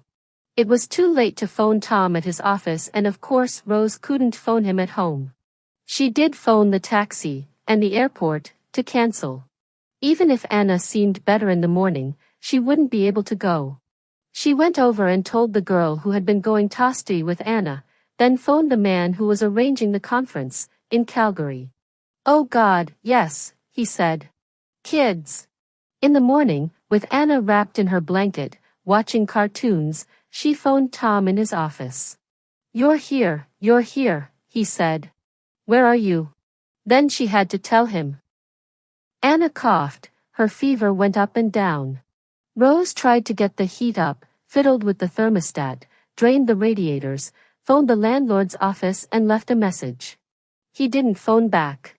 She phoned him at home at 7 o'clock the next morning, told him her child had bronchitis, which she may have believed at the time, but it was not true, told him she would give him 1 hour to get her some heat or she would phone the newspaper, she would denounce him over the radio, she would sue him, she would find the proper channels. He came at once, with a put-upon face, a poor man trying to make ends meet bedeviled by hysterical women. He did something to the thermostat in the hall, and the radiators started to get hot. The teachers told Rose that he had the hall thermostat fixed to control the heat and that he had never given in to protests before. She felt proud, she felt like a fierce slum mother who had screamed and sworn and carried on, for her child's sake. She forgot that slum mothers are seldom fierce, being too tired and bewildered. It was her middle-class certainties, her expectations of justice, that had given her such energy, such a high-handed style of abuse, that had scared him.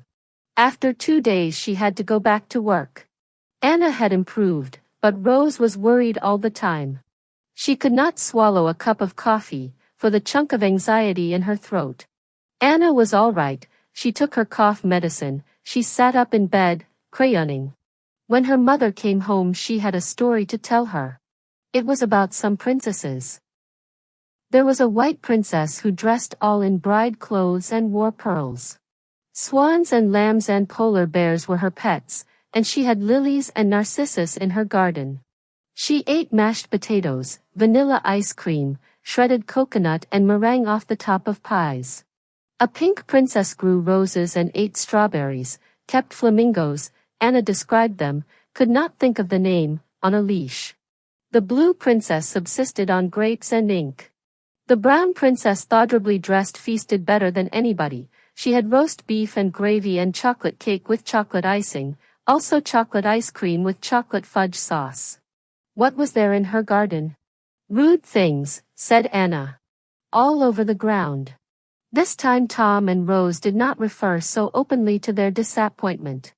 They had begun to hold back a little, maybe to suspect that they were unlucky for each other. They wrote tenderly, carefully, amusingly, and almost as if the last failure had not happened. In March he phoned to tell her that his wife and children were going to England. He was going to join them there, but later, 10 days later. So there will be 10 days, cried Rose, blotting out the long absence to come. He was to stay in England until the end of the summer. It turned out not to 10 days, not quite, because he was obliged to go to Madison, Wisconsin, on the way to England. But you must come here first, Rose said, swallowing this disappointment. How long can you stay? Can you stay a week? She pictured them eating long sunny breakfasts. She saw herself in the Emperor's nightingale outfit. She would have filtered coffee, she must buy a filter pot, and that good bitter marmalade in the stone jar. She didn't give any thought to her morning chores at the station.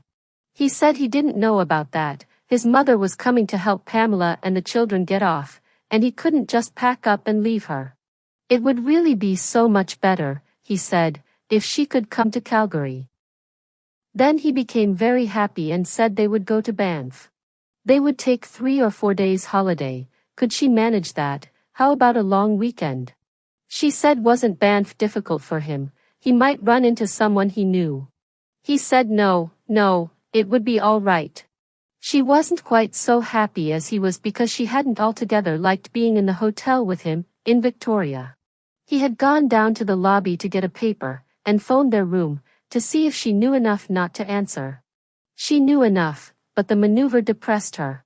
Nevertheless she said fine, wonderful, and they got calendars at each end of the phone, so that they could figure out which days they could take in a weekend. She had a weekend coming to her. And she could probably manage Friday as well, and part at least of Monday. Dorothy could do the absolutely necessary things for her. Dorothy owed her some working time. Rose had covered for her, when she was fogged in Seattle. She had spent an hour on the air reading household hints and recipes she never believed would work. She had nearly 2 weeks to make the arrangements. She spoke to the teacher again and the teacher said she could come. She bought a sweater. She hoped she would not be expected to Liarnto ski in that time. There must be walks they could take. She thought they would spend most of their time eating and drinking and talking and making love. Thoughts of this latter exercise troubled her a bit. Their talk on the phone was decorous, almost shy, but their letters, now that they were sure of meeting, were filled with inflammatory promises. These were what Rose loved reading and writing, but she could not remember Tom as clearly as she wanted to. She could remember what he looked like, that he was not very tall, and spare, with gray waving hair and a long, clever face, but she could not remember any little, maddening things about him, any tone or smell. The thing she could remember too well was that their time in Victoria had not been completely successful. She could remember something between a curse and an apology, the slippery edge of failure. This made her especially eager to try again, to succeed. She was to leave Friday, early in the morning, taking the same bus and plane she had planned to take before. Tuesday morning it began to snow. She did not pay much attention. It was wet, pretty snow, coming straight down in big flakes. She wondered if it would be snowing in Banff.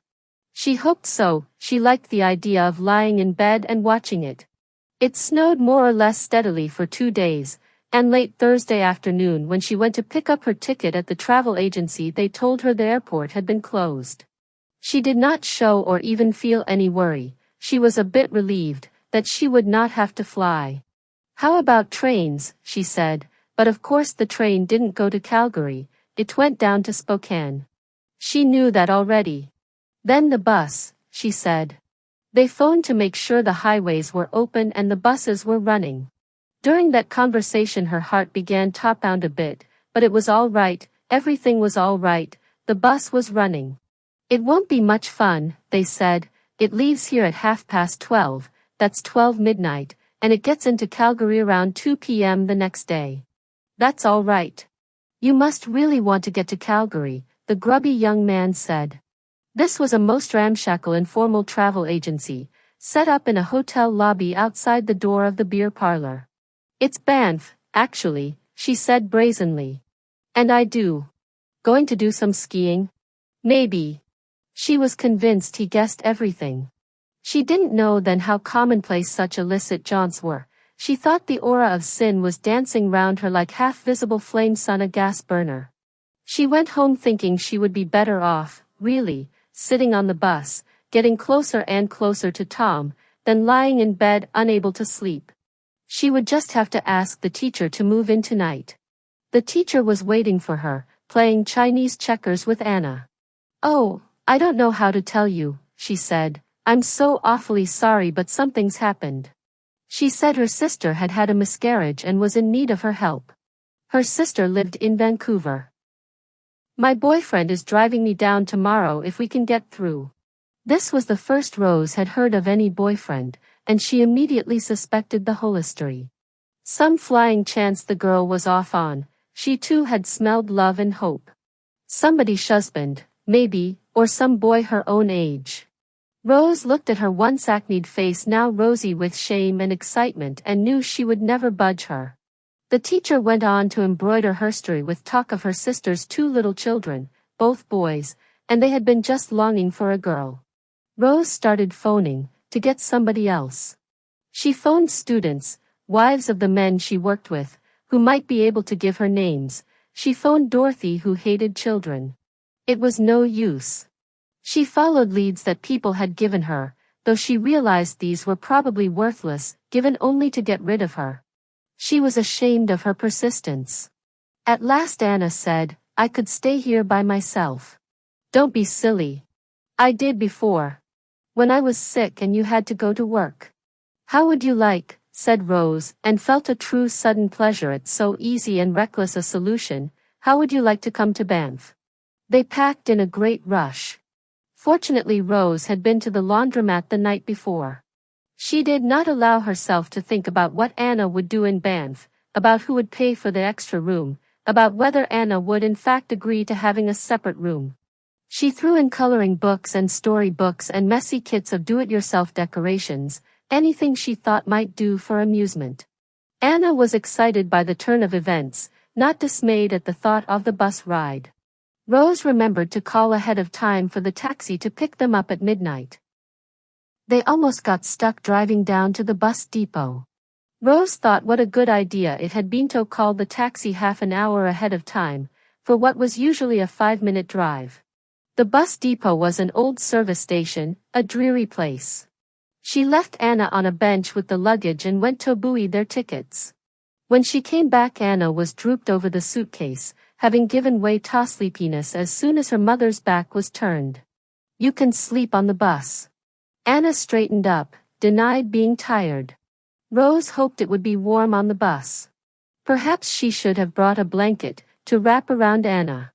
She had thought of it, but they had enough tokari already, with the shopping bag full of Anna's books and amusements. It was too much to think of arriving in Calgary straggle-haired, cranky and constipated, with crayons spilling from the bag and a trailing blanket as well. She had decided not to.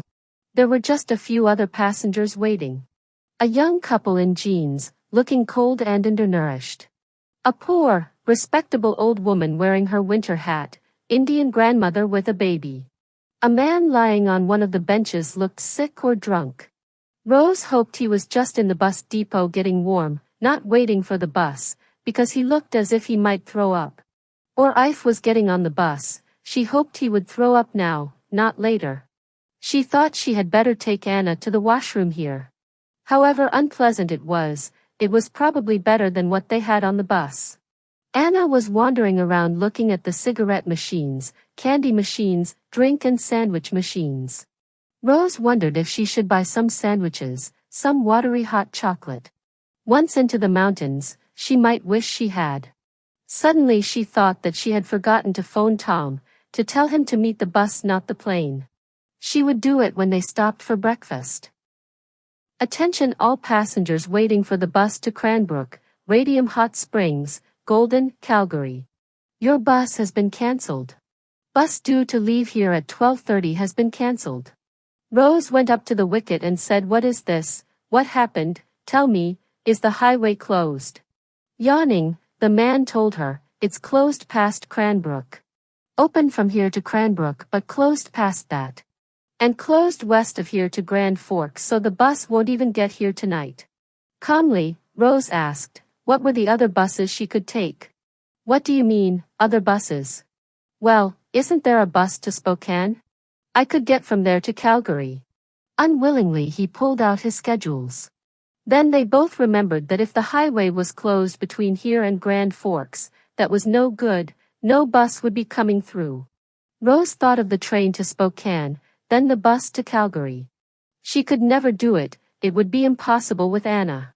Nevertheless, she asked about trains. Had he heard anything about the trains? Heard they're running 12 hours late. She kept standing at the wicket, as if some solution was owing to her, would have to appear. I can't do anything more for you here, lady. She turned away and saw Anna at the pay phones, fiddling with the coin return boxes. Sometimes she found a dime that way. Anna came walking over, not running, but walking quickly, in an unnaturally sedate and agitated way. Come here, she said, come here. She pulled Rose, numb as she was, over to one of the pay phones. She dipped the coin box towards her. It was full of silver. Full. She began scraping it into her hand. Quarters, nickels, dimes. More and more. She filled her pockets. It looked as if the box was refilling every time she closed it, as it might in a dream or a fairy tale. Finally she did empty it. She picked out the last dime. She looked up at Rose with a pale, tired, blazing face. Don't say anything, she commanded. Rose told her that they were not going on the bus after all. She phoned for the same taxi, to take them home. Anna accepted the change in plans without interest. Rose noticed that she settled herself very carefully into the taxi, so that the coins would not clink in her pockets. In the apartment, Rose made herself a drink. Without taking off her boots or her coat, Anna started spreading the money out on the kitchen table and separating it into piles to be counted. I can't believe this, she said. I can't believe it. She was using a strange adult voice, a voice of true astonishment masked by social astonishment, as if the only way she could control and deal with the event was to dramatize it in this way. It must be from a long-distance call, said Rose. The money didn't go through. I suppose it all belongs to the phone company. But we can't give it back, can we? Said Anna, guilty and triumphant, and Rose said no. It's crazy, Rose said. She meant the idea of the money belonging to the phone company. She was tired and mixed up but beginning to feel temporarily and absurdly light-hearted. She could see showers of coins coming down on them, or snowstorms. What carelessness there was everywhere, what elegant caprice. They tried to count it, but kept getting confused. They played with it instead, dropping coins ostentatiously through their fingers. That was a giddy time late at night in the rented kitchen on the mountainside. Bounty where you'd never look for it, streaks of loss and luck. One of the few times, one of the few hours, when Rose could truly say she was not at the mercy of past or future, or love, or anybody. She hoped it was the same for Anna. Tom wrote her a long letter, a loving humorous letter, mentioning fate. A grieved, relieved renunciation, before he set off for England. Rose didn't have any address for him, there, or she might have written asking him to give them another chance. That was her nature. This last snow of the winter was quickly gone, causing some flooding in the valleys.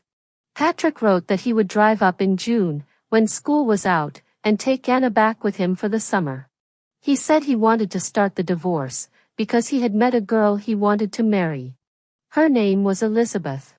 He said she was a fine and stable person. And did Rose not think, said Patrick, that it might be better for Anna to be settled in her old home next year, in the home she had always known, to be back at her old school with her old friends? Jeremy kept asking about her, rather than traipsing around with Rose in her new independent existence. Might it not be true, and here Rose thought she heard the voice of the stable girlfriend, that she was using Anna to give herself some stability, rather than face up to the consequences of the path she had chosen? Of course, he said, Anna must be given her choice. Rose wanted to reply that she was making a home for Anna here, but she could not do that truthfully. She no longer wanted to stay. The charm, the transparency, of this town was gone for her. The pay was poor. She would never be able to afford anything but this cheap apartment. She might never get a better job, or another lover. She was thinking of going east, going to Toronto, trying to get a job there, with a radio or television station, perhaps even some acting jobs. She wanted to take Anna with her, set them up again in some temporary shelter. It was just as Patrick said. She wanted to come home to Anna, to fill her life with Anna. She didn't think Anna would choose that life. Poor, picturesque, gypsying childhoods are not much favored by children, though they will claim to value them, for all sorts of reasons, later on. Anna went to live with Patrick and Elizabeth. She began to take drama and ballet lessons. Elizabeth thought she should have some accomplishments, and keep busy. They gave her the four-poster bed, with a new canopy, and got her a kitten. Elizabeth made her a nightgown and cap to match the bed. They sent Rose a picture of her sitting there, with the kitten, looking demure and satisfied in the midst of all that flowered cloth. The spotted fish died first, then the orange one. That was before Anna left. Neither suggested another trip to Woolworth's, so that the black one should have company. It didn't look as if it wanted company. Swollen, bug-eyed, baleful and at ease, it commanded the whole fishbowl for its own. Anna made Rose promise not to flush it down the toilet after she, Anna, was gone. Rose promised, and before she left for Toronto she walked over to Dorothy's house, carrying the fishbowl, to make her this unwelcome present. Dorothy accepted it decently, said she would name it after the man from Seattle, and congratulated Rose on leaving.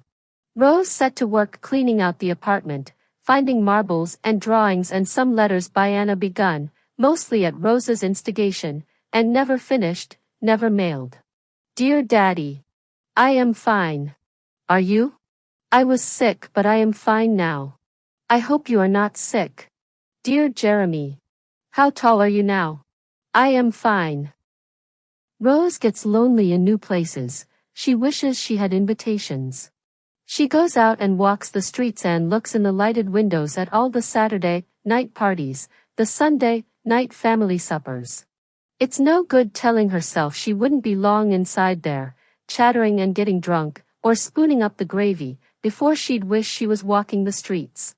She thinks she could take on any hospitality.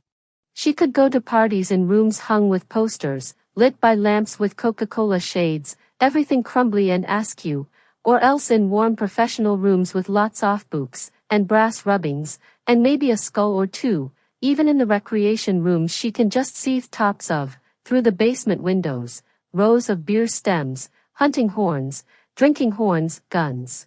She could go and sit on lurex-threaded sofas under hangings of black velvet displaying mountains, galleons, polar bears, executed in brushed wool.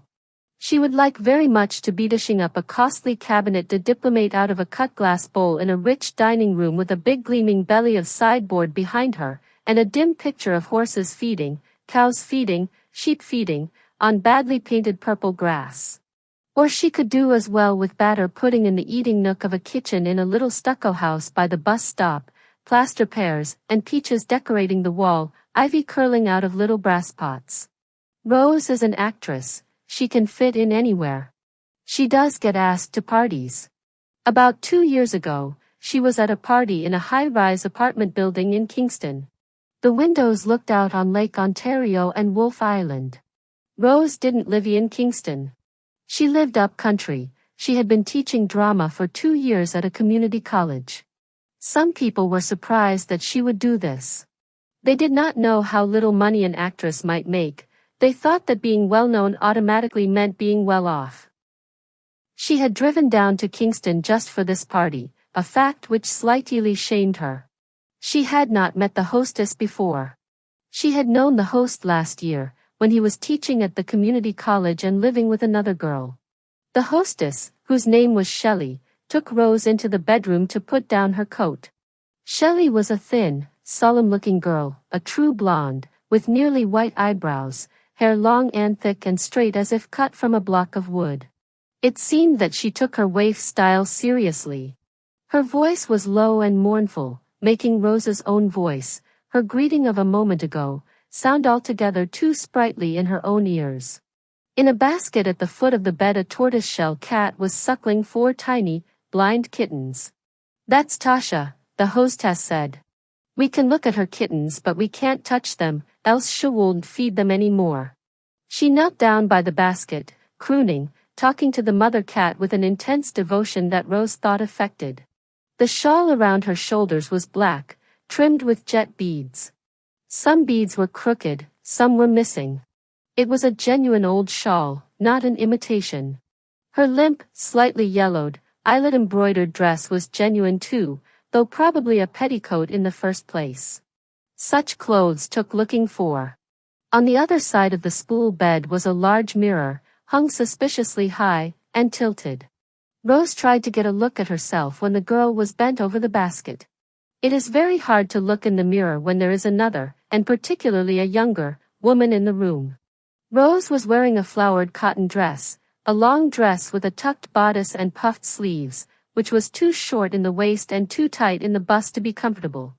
There was something wrongly youthful or theatrical about it. Perhaps she was not slim enough to wear that style. Her reddish-brown hair was dyed at home. Lines ran both ways under her eyes, trapping little diamonds of darkened skin. Rose knew by now that when she found people affected, as she did this girl, and their rooms coyly decorated, their manner of living irritating, that mirror, the patchwork quilt, the Japanese erotic drawings over the bed, the African music coming from the living room, it was usually because she, Rose, hadn't received and was afraid she wouldn't receive the attention she wanted, hadn't penetrated the party. Felt that she might be doomed to hang around on the fringes of things, making judgments. She felt better in the living room, where there were some people she knew, and some faces as sold as her own. She drank quickly at first, and before long was using the newborn kittens as a springboard for her own story. She said that something dreadful had happened to her cat that very day. The worst of it is, she said, that I never liked my cat much. It wasn't my idea to have a cat. It was his. He followed me home one day and insisted on being taken in. He was just like some big sneering hulk of an unemployable, set on convincing me I owed him a living. Well, he always had a fondness for the clothes dryer. He liked to jump in when it was warm, as soon as I'd taken the clothes out. Usually I just have one load, but today I had two, and when I reached in to take the second load out, I thought I felt something. I thought, what do I have that's for? People moaned or laughed, in a sympathetically horrified way. Rose looked around at them appealingly. She felt much better. The living room, with its lake view, its careful decor, a jukebox, barbershop mirrors, turn-of-the-century advertisements, smoke, for your throat's sake, old silk lampshades, farmhouse bowls and jugs, primitive masks and sculptures, no longer seemed so hostile. She took another drink of her gin and knew there was a limited time coming now when she would feel light and welcome as a hummingbird, convinced that many people in the room were witty and many were kind, and some were both together. Oh, no, I thought. But it was. It was. Death in the dryer. A warning to all pleasure seekers, said a little sharp-faced man at her elbow, a man she had known slightly for years. He taught in the English department of the university, where the host taught now, and the hostess was a graduate student. That's terrible, said the hostess, with her cold, fixed look of sensitivity. Those who had laughed looked a bit abashed, as if they thought they might have seemed heartless. Your cat. That's terrible. How could you come tonight? As a matter of fact, the incident had not happened today at all, it had happened last week. Rose wondered if the girl meant to put her at a disadvantage. She said sincerely and regretfully that she hadn't been very fond of the cat and that had made it seem worse, somehow. That's what she was trying to explain, she said. I felt as if maybe it was my fault. Maybe if I'd been fonder, it wouldn't have happened. Of course it wouldn't, said the man beside her. It was warmth he was seeking in the dryer. It was love. Ah, Rose. Now you won't be able to fuck the cat anymore, said a tall boy Rose hadn't noticed before. He seemed to have sprung up, right in front of her. Fuck the dog, fuck the cat, I don't know what you do, Rose. She was searching for his name. She had recognized him as a student, or former student. David, she said. Hello, David.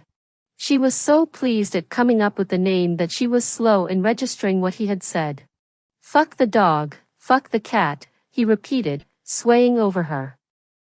I beg your pardon, Rose said, and put on a quizzical, indulgent, charming expression. The people around her were finding it as hard to adjust to what the boy said as she was. The mood off sociability, sympathy, expectation of goodwill was not easy to halt. It rolled on in spite of signs that there was plenty here it wasn't going to be able to absorb. Almost everyone was still smiling as if the boy was telling an anecdote or playing a part, the point of which would be made clear in a moment. The hostess cast down her eyes and slipped away. "Beg yours," said the boy in a very ugly tone. "Up yours, Rose." He was white and brittle-looking, desperately drunk. He had probably been brought up in a gentle home, where people talked about answering nature's call and blessed each other for sneezing. A short, strong man with black curly hair took hold of the boy's arm just below the shoulder. "Move it along," he said, almost maternally. He spoke with a muddled European accent, mostly French, Rose thought, though she was not good about accents. She did tend to think, in spite of knowing better, that such accents spring from a richer and more complicated masculinity than the masculinity to be found in North America and in places like Hanratty, where she had grown up. Such an accent promised masculinity tinged with suffering, tenderness, and guile.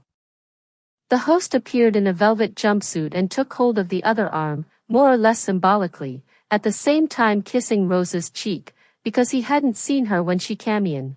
"Must talk to you," he murmured, meaning he hoped he wouldn't have to, because there was some tricky territory, the girl he had lived with last year, for one thing, and a night he had spent with Rose toward the end of term, when there had been a lot of drinking and bragging and lamenting about faithlessness, as well as some curiously insulting though pleasurable sex. He was looking very brushed and tended, thinner but softened, with his flowing hair and suit of bottle green velvet. Only 3 years younger than Rose, but look at him. He had shed a wife, a family, a house, a discouraging future, set himself up with new clothes and new furniture and a succession of student mistresses. Men can do it. My, Rose said and leaned against the wall. What was that all about? The man beside her, who had smiled all the time and looked into his glass, said, "Ah, the sensitive youth of our time. Their grace of language, their depth of feeling. We must bow before them." The man with the black curly hair came back, didn't say a word, but handed Rose a fresh drink and took her glass. The host came back too. "Rose, baby. I don't know how he got in. I said no bloody students. There's got to be some place safe from them. He was in one of my classes last year," Rose said. That really was all she could remember. She supposed they were thinking there must be more to it. "Did he want to be an actor?" said the man beside her. "I'll bet he did. Remember the good old days when they all wanted to be lawyers and engineers and business executives? They tell methods coming back. I hope so. I devoutly hope so. Rose, I bet you listened to his problems. You must never do that. I bet that's what you did." "Oh, I suppose. They come along looking for a parent substitute. It's banal as can be. They trail around worshipping you and bothering you and then bam. It's parent substitute rejecting time." Rose drank, and leaned against the wall, and heard them take up the theme of what students expected nowadays, how they broke down your door to tell you about their abortions, their suicide attempts, their creativity crises, their weight problems. Always using the same words: personhood, values, rejection. "I'm not rejecting you, you silly bugger, I'm flunking you," said the little sharp man, recalling a triumphant confrontation he had had with one such student. They laughed at that and at the young woman who said, "God, the difference when I was at university. You wouldn't have mentioned an abortion in a professor's office any more than you would have shit on the floor." Shat on the floor. Rose was laughing too, but felt smashed, under the skin. It would be better, in a way, if there were something behind this such as they suspected. If she had slept with that boy. If she had promised him something, if she had betrayed him, humiliated him. She could not remember anything. He had sprung out of the floor to accuse her. She must have done something, and she could not remember it. She could not remember anything to do with her students, that was the truth. She was solicitous and charming, all warmth and acceptance. She listened and advised. Then she could not get their names straight. She could not remember a thing she had said to them. A woman touched her arm. "Wake up," she said, in a tone of sly intimacy that made Rose think she must know her. Another student? But no, the woman introduced herself. "I'm doing a paper on female suicide," she said. "I mean, the suicide of female artists." She said she had seen Rose on television and was longing to talk to her. She mentioned Diane Arbus, Virginia Woolf, Sylvia Plath, and Sexton, Christiane Flug. She was well informed. She looked like a prime candidate herself, Rose thought, emaciated, bloodless, obsessed. Rose said she was hungry, and the woman followed her out to the kitchen. "And too many actresses to count," the woman said. "Margaret Sullivan. I'm just a teacher now." "Oh, nonsense. I'm sure you are an actress to the marrow of your bones." The hostess had made bread, glazed and braided and decorated loaves.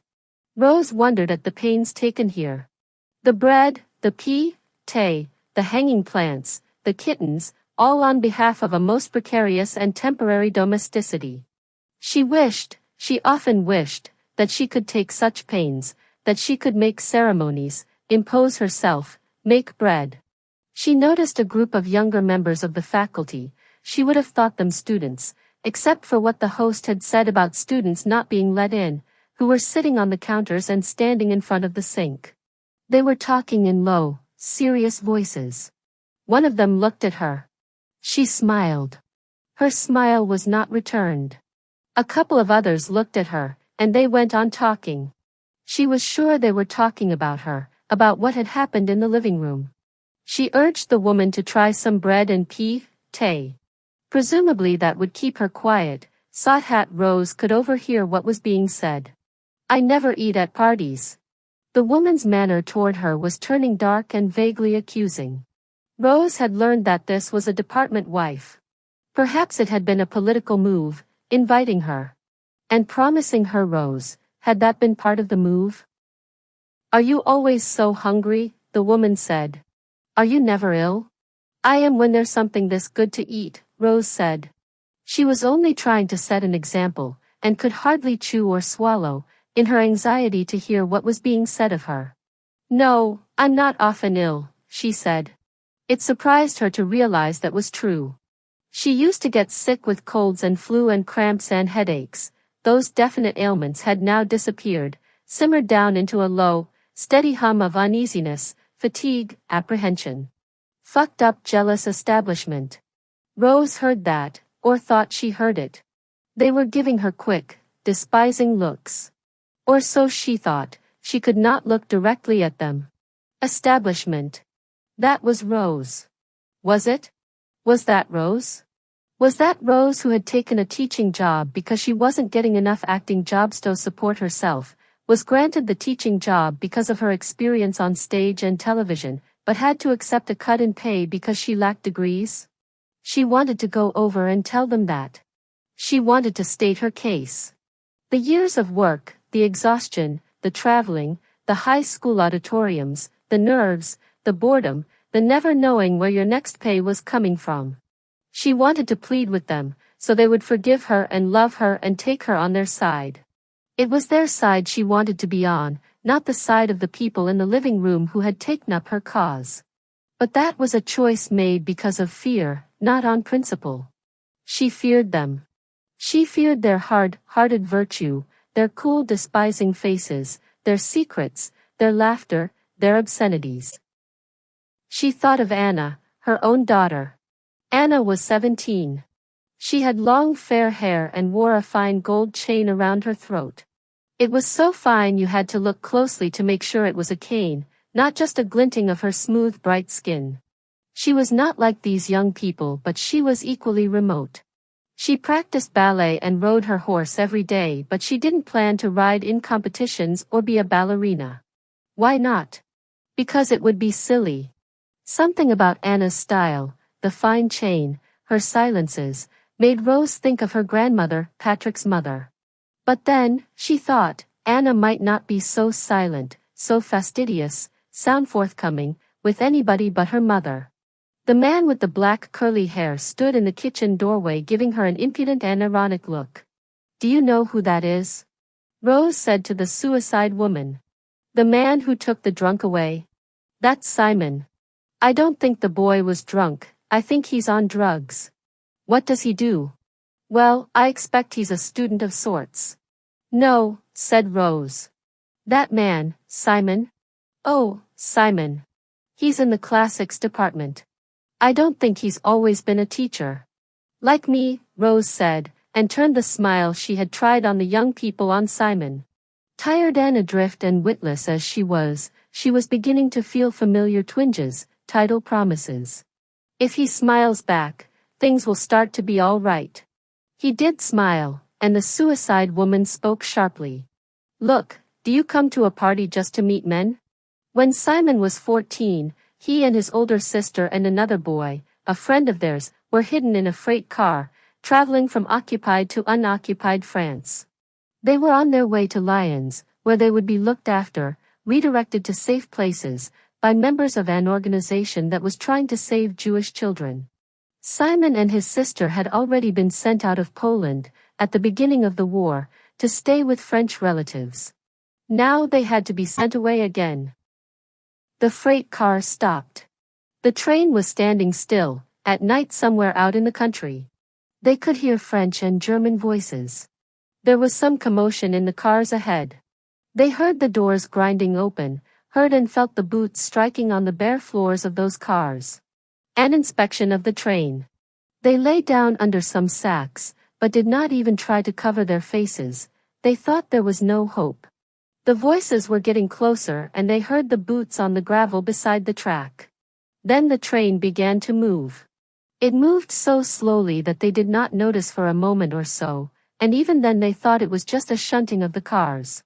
They expected it to stop, so that the inspection could continue. But the train kept moving. It moved a little faster, then faster. It picked up its ordinary speed, which was nothing very great. They were moving, they were free of the inspection, they were being carried away. Simon never knew what had happened. The danger was past. Simon said that when he realized they were safe he suddenly felt that they would get through, that nothing could happen to them now, that they were particularly blessed and lucky. He took what happened for a lucky sign. Rose asked him, had he ever seen his friend and his sister again? No. Never. Not after Lyons. So, it was only lucky for you. Simon laughed. They were in bed, in Rose's bed in an old house, on the outskirts of a crossroads village.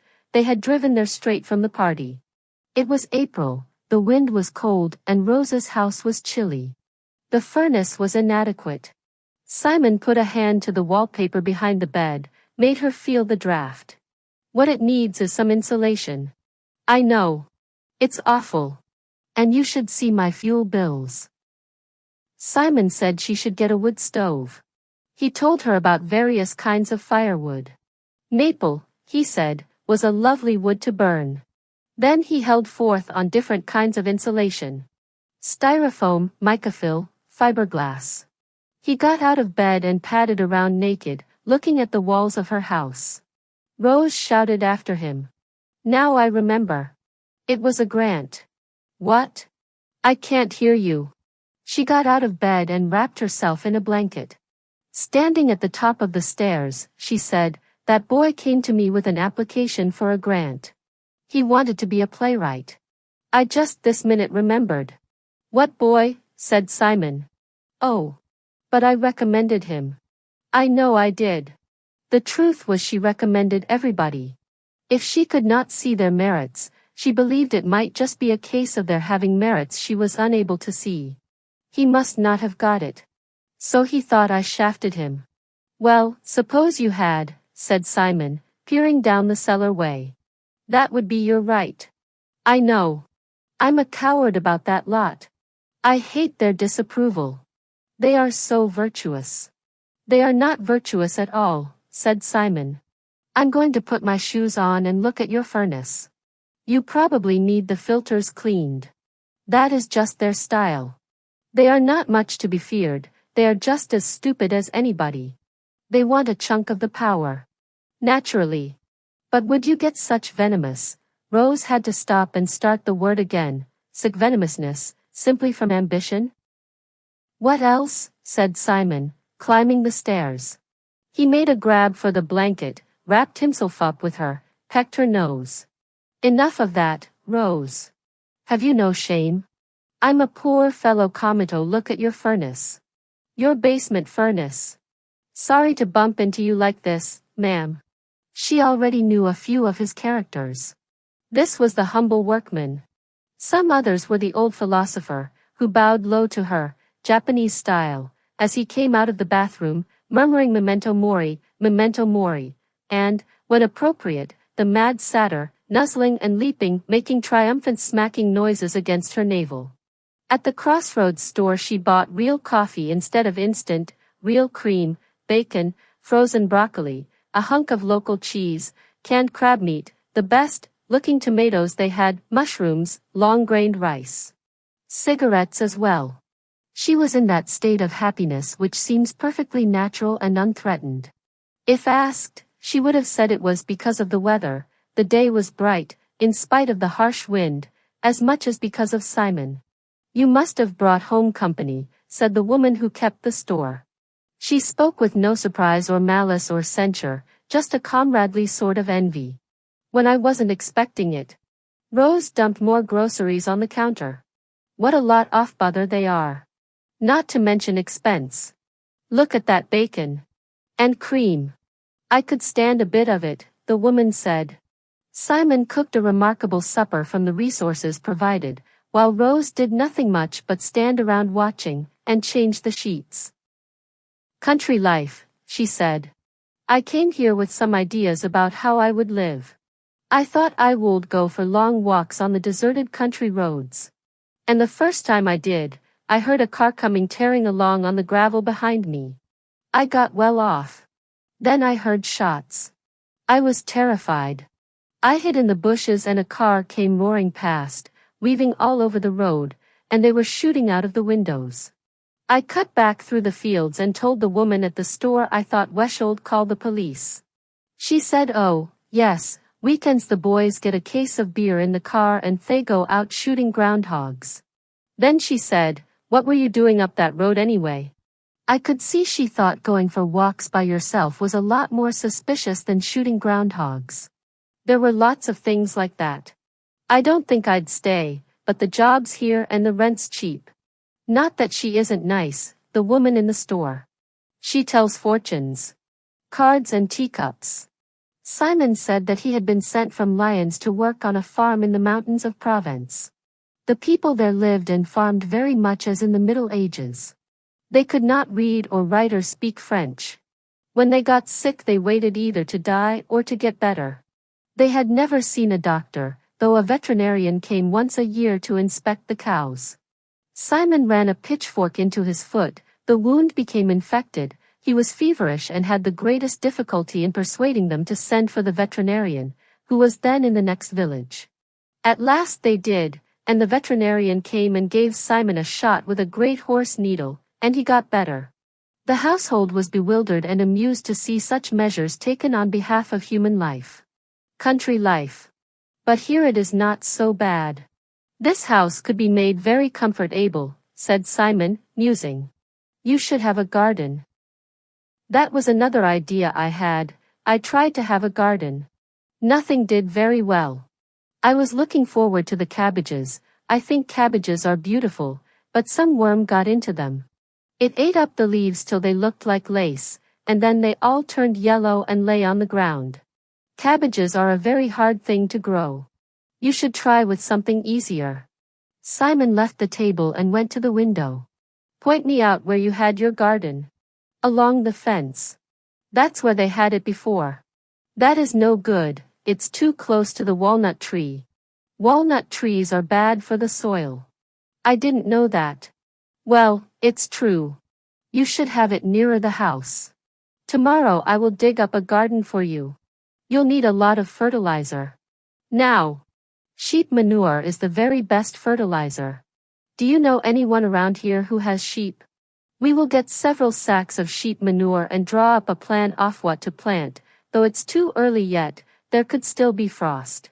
You can start some things indoors, from seed. Tomatoes. I thought you had to go back on the morning bus, Rose said. They had driven up in her car. Monday is a light day. I will phone up and cancel. I'll tell the girls in the office to say I have a sore throat. Sore throat? Something like that. It's good that you're here, said Rose truthfully. Otherwise I'd be spending my time thinking about that boy. I'd be trying not to, but it would keep coming at me.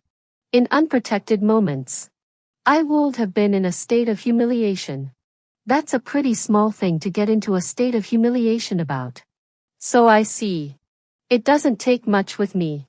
Learn not to be so thin-skinned, said Simon, as if he were taking her over, in a sensible way, along with the house and garden. Radishes. Leaf lettuce. Onions. Potatoes. Do you eat potatoes? Before he left they drew up a plan of the garden. He dug and worked the soil for her, though he had to content himself with cow manure. Rose had to go to work, on Monday, but kept him in her mind all day. She saw him digging in the garden. She saw him naked peering down the cellar way. A short, thick man, hairy, warm, with a crumpled comedian's face. She knew what he would say when she got home. He would say, I hope I done it to your satisfaction, Mum, and yank a forelock. That was what he did, and she was so delighted she cried out, Oh Simon, you idiot, you're the man for my life. Such was the privilege, the widespread sunlight of the moment, that she did not reflect that saying this might be unwise. In the middle of the week she went to the store, not to buy anything, but to get her fortune told. The woman looked in her cup and said, Oh, you've met the man who will change everything. Yes, I think so. He will change your life. Oh Lord. You won't stay here. I see fame. I see water. I don't know about that. I think he wants to insulate my house. The change has begun already. Yes. I know it has. Yes. She could not remember what they had said about Simon coming again. She thought that was coming on the weekend. She expected him, and she went out and bought groceries, not at local store this time but at a supermarket several miles away. She hoped the woman at the store wouldn't see her carrying the grocery bags into the house. She had wanted fresh vegetables and steak and imported black cherries, and camembert and pears. She had bought wine, too, and a pair of sheets covered with stylish garlands of blue and yellow flowers. She was thinking her pale haunches would show up well against them. On Friday night she put the sheets on the bed and the cherries in a blue bowl. The wine was chilling, the cheese was getting soft. Around 9 o'clock came the loud knock, the expected joking knock on the door. She was surprised that she hadn't heard his car. Felt lonesome, said the woman from the store. So I just thought I'd drop in and, oh. You're expecting your company. Not really, Rose said. Her heart had started thumping joyfully when she heard the knock and was thumping still. I don't know when he's arriving here, she said. Maybe tomorrow. Bugger of a rain. The woman's voice sounded hearty and practical, as if Rose might need distracting or consoling. I just hope he isn't driving in it, then, Rose said. No sir, you wouldn't want him driving in it. The woman ran her fingers through her short gray hair, shaking the rain out, and Rose knew she ought to offer her something. A glass of wine? She might become mellow and talkative, wanting to stay and finish the bottle. Here was a person Rose had talked to, plenty of times, a friend of sorts, somebody she would have claimed to like, and she could hardly be bothered to acknowledge her. It would have been the same at that moment with anyone who was not Simon. Anyone else seemed accidental and irritating. Rose could see what was coming. All the ordinary delights, consolations, diversions, of life would be rolled up and packed away, the pleasure found in food, lilacs, music, thunder in the night, would vanish. Nothing would do any more but to lie under Simon, nothing would do but to give way to pangs and convulsions. She decided on tea. She thought she might as well put the time to use by having another go at her future. It's not clear, the woman said. What's not? I'm not able to get anything in focus tonight. That happens. No, to be honest, I can't locate him. Can't locate him? In your future. I'm beat. Rose thought she was saying this out of ill will, out of jealousy. Well, I'm not just concerned about him. Maybe I could do better if you had any possessions of his, just let me have it to hang on to. Anything he had his hands on, do you have that? Me, said Rose. A cheap boast, at which the fortune teller was obliged to laugh. No, seriously. I don't think so. I threw his cigarette butts out. After the woman had gone, Rose sat up waiting. Soon it was midnight. The rain came down hard. The next time she looked it was 20 to 2. How could time so empty pass so quickly? She put out the lights because she didn't want to be caught sitting up. She undressed, but couldn't lie down on the fresh sheets. She sat on in the kitchen, in the dark. From time to time she made fresh tea. Some light from the street light at the corner came into the room. The village had bright new mercury vapor lights. She could see that light, a bit of the store, the church steps across the road. The church no longer served the discreet and respectable Protestant sect that had built it, but proclaimed itself a temple of Nazareth, also a holiness center, whatever that might be. Things were more askew here than Rose had noticed before. No retired farmers lived in these houses. In fact, there were no farms to retire from, just the poor fields covered with juniper. People worked 30 or 40 miles away, in factories, in the provincial mental hospital, or they didn't work at all. They lived a mysterious life on the borders of criminality or a life of orderly craziness in the shade of the holiness center. People's lives were surely more desperate than they used to be, and what could be more desperate than a woman of Rose's age, sitting up all night in her dark kitchen waiting for her lover? And this was a situation she had created. She had done it all herself. It seemed she never learned any lessons at all. She had turned Simon into the peg on which her hopes were hung, and she could never manage now to turn him back into himself. The mistake was in buying the wine, she thought, and the sheets and the cheese and the cherries. Preparations court disaster. She hadn't realized that till she opened the door, and the commotion of her heart turned from merriment to dismay, like the sound of a tower full of bells turned comically, but not for Rose, into a rusty foghorn. Hour after hour in the dark and the rain she foresaw what could happen. She could wait through the weekend, fortifying herself with excuses and sickening with doubt, never leaving the house in case the phone might ring. Back at work on Monday, dazed but slightly comforted by the real world, she would get up the courage to write him a note, in care of the classics department. I was thinking we might plant the garden next weekend. I have bought a great array of seeds, Allie, but she would buy them, if she heard from him. Do let me know if you're coming, but don't worry if you've made other plans. Then she would worry, did it sound too offhand, with that mention of other plans? Wouldn't it be too pushy, if she hadn't tacked that on? All her confidence, her lightness of heart, would have leaked away, but she would try to counterfeit it. If it's too wet to work in the garden, we could always go for a drive. Maybe we could shoot some groundhogs. Best, Rose. Then a further time of waiting, for which the weekend would have been only a casual trial run, haphazard introduction to the serious, commonplace, miserable ritual. Putting her hand into the mailbox and drawing the mail out without looking at it, refusing to leave the college until 5 o'clock, putting a cushion against the telephone to block her view of it, pretending inattention. Watchpot thinking. Sitting up late at night, drinking, never getting quite sick enough of this foolishness to give up on it because the waiting would be interspersed with such green and spring-like reveries, such convincing arguments as to his intentions. These would be enough, at some point, to make her decide that he must have been taken ill. He would never have deserted her otherwise. She would phone the Kingston hospital, ask about his condition, be told that he was not a patient. After that would come the day she went into the college library, picked up back copies of the Kingston paper, searched the obituaries to discover if he had by any chance dropped dead.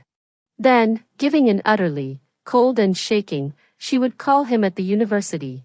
The girl in his office would say he was gone. Gone to Europe, gone to California. He had only been teaching there for a single term. Gone on a camping trip, gone to get married.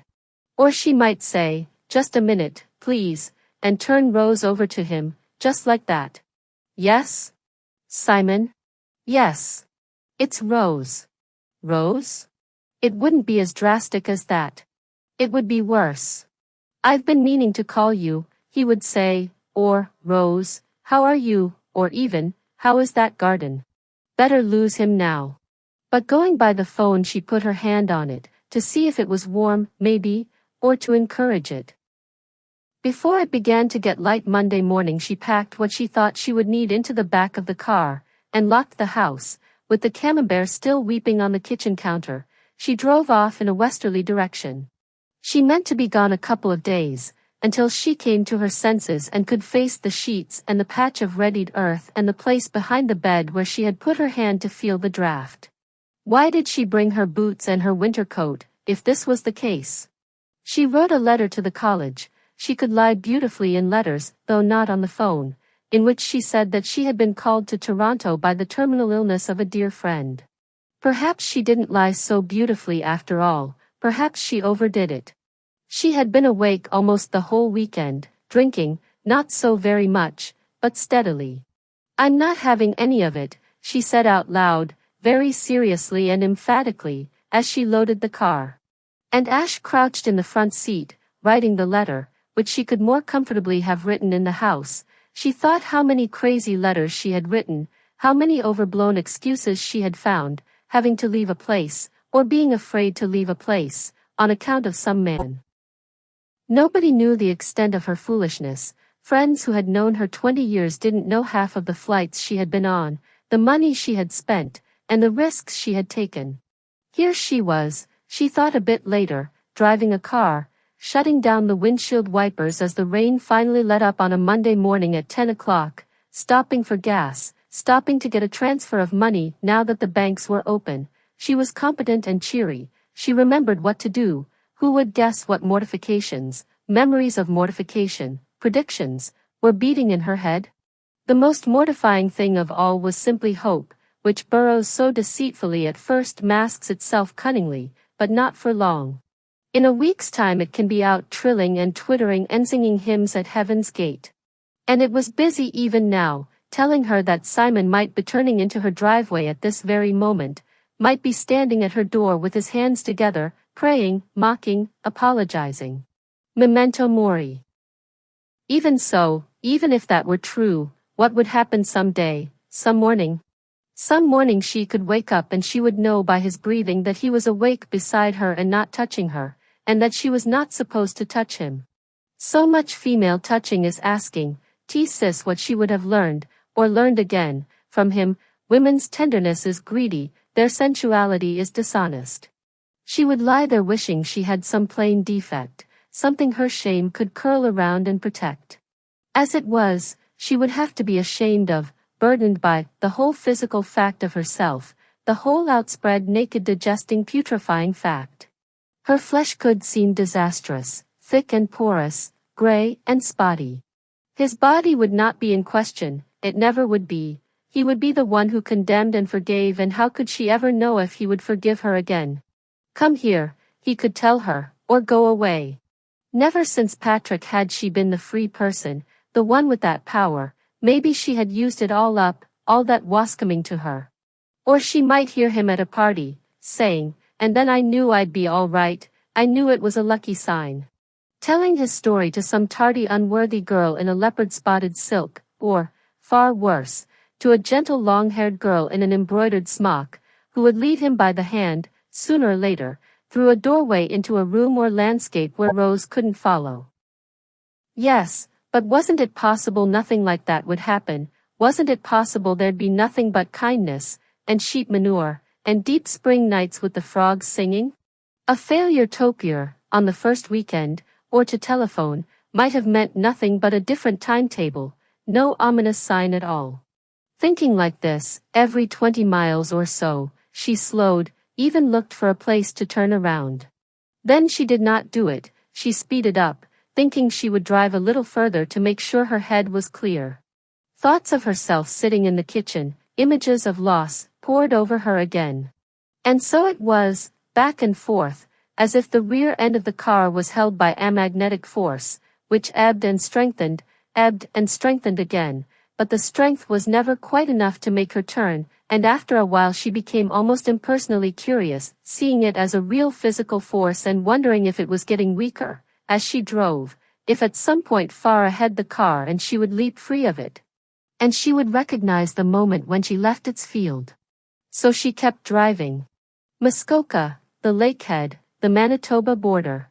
Sometimes she slept in the car, pulled off to the side of the road for an hour or so. In Manitoba it was too cold to do that. She checked into a motel. She ate in roadside restaurants. Before she entered a restaurant she combed her hair and made up her face and put on that distant, dreamy, short-sighted look women wear when they think some man may be watching them.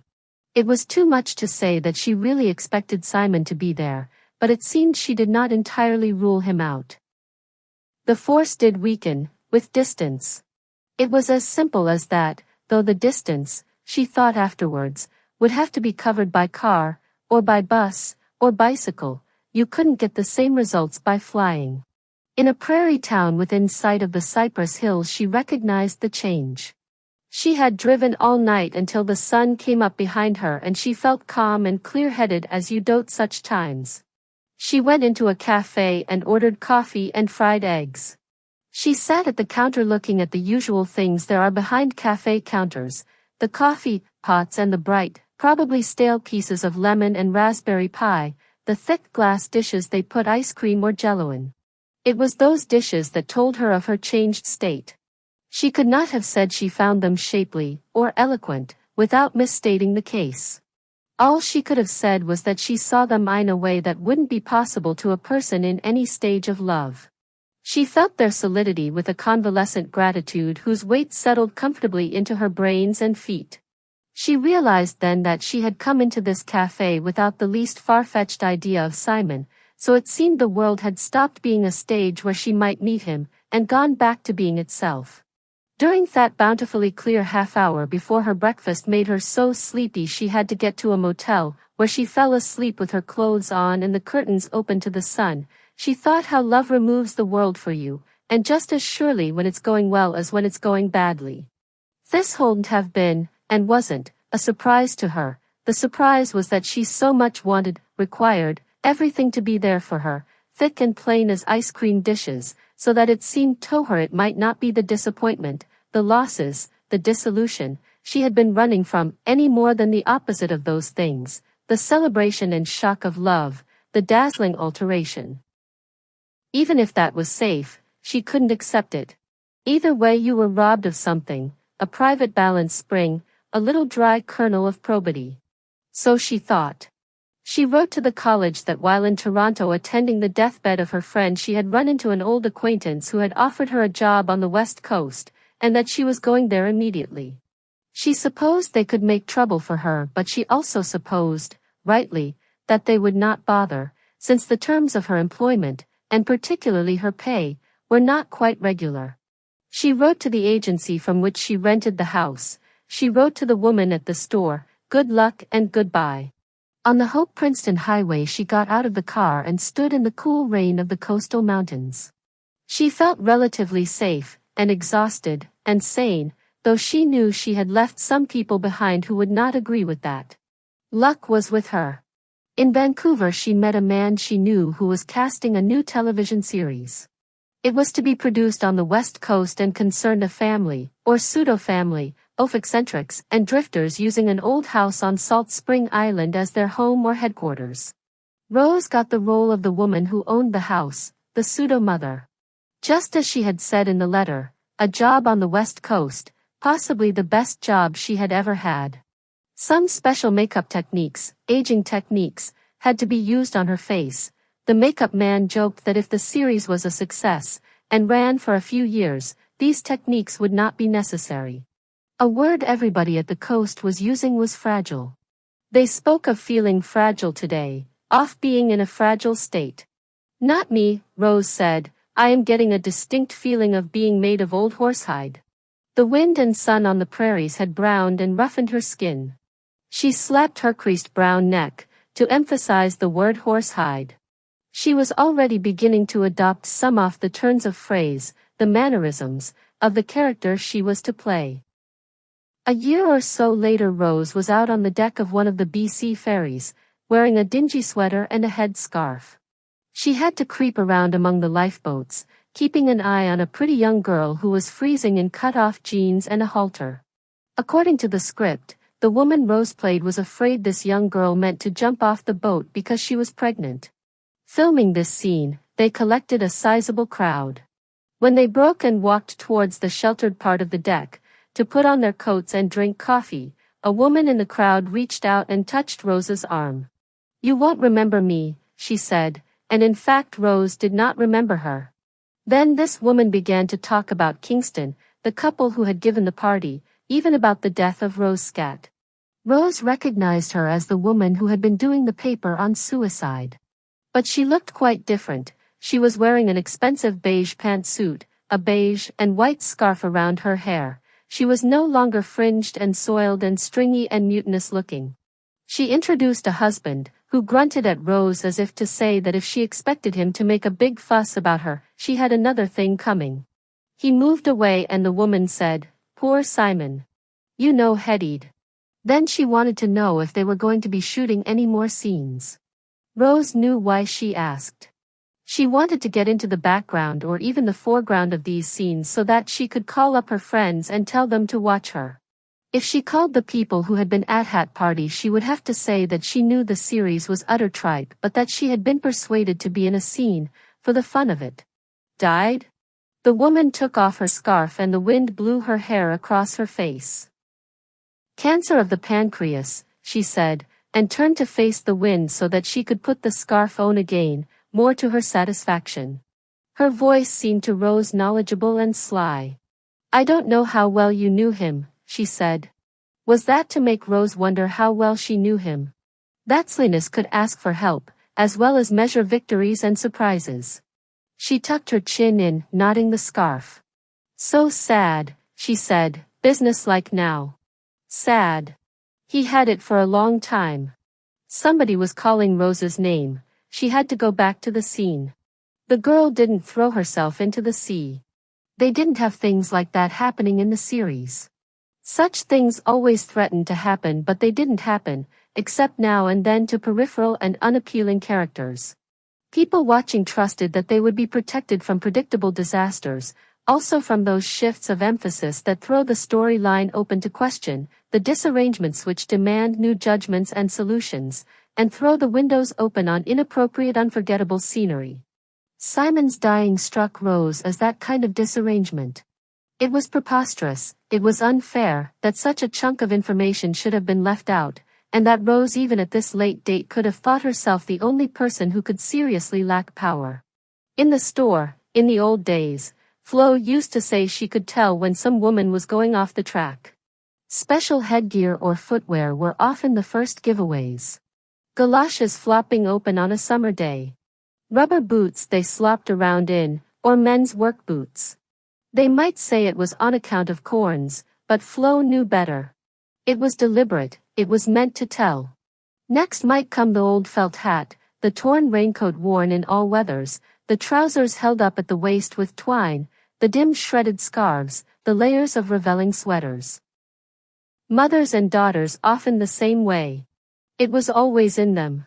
Waves of craziness, always rising, irresistible as giggles, from some place deep inside, gradually getting the better of them.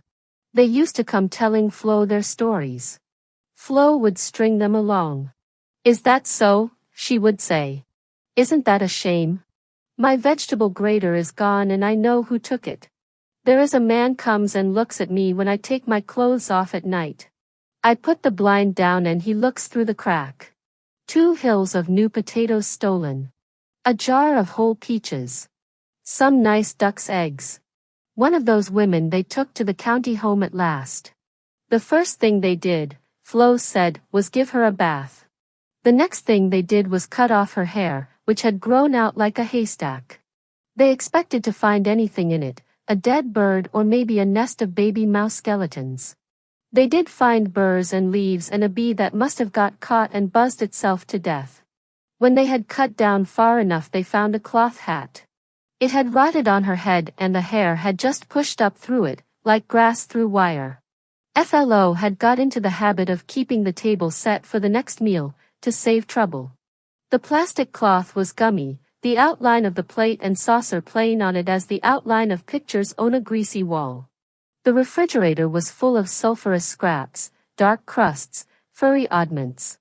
Rose got to work cleaning, scraping, scalding. Sometimes Flo came lumbering through on her 2 canes. She might ignore Rose's presence altogether. She might tip the jug of maple syrup up against her mouth and drink it like wine.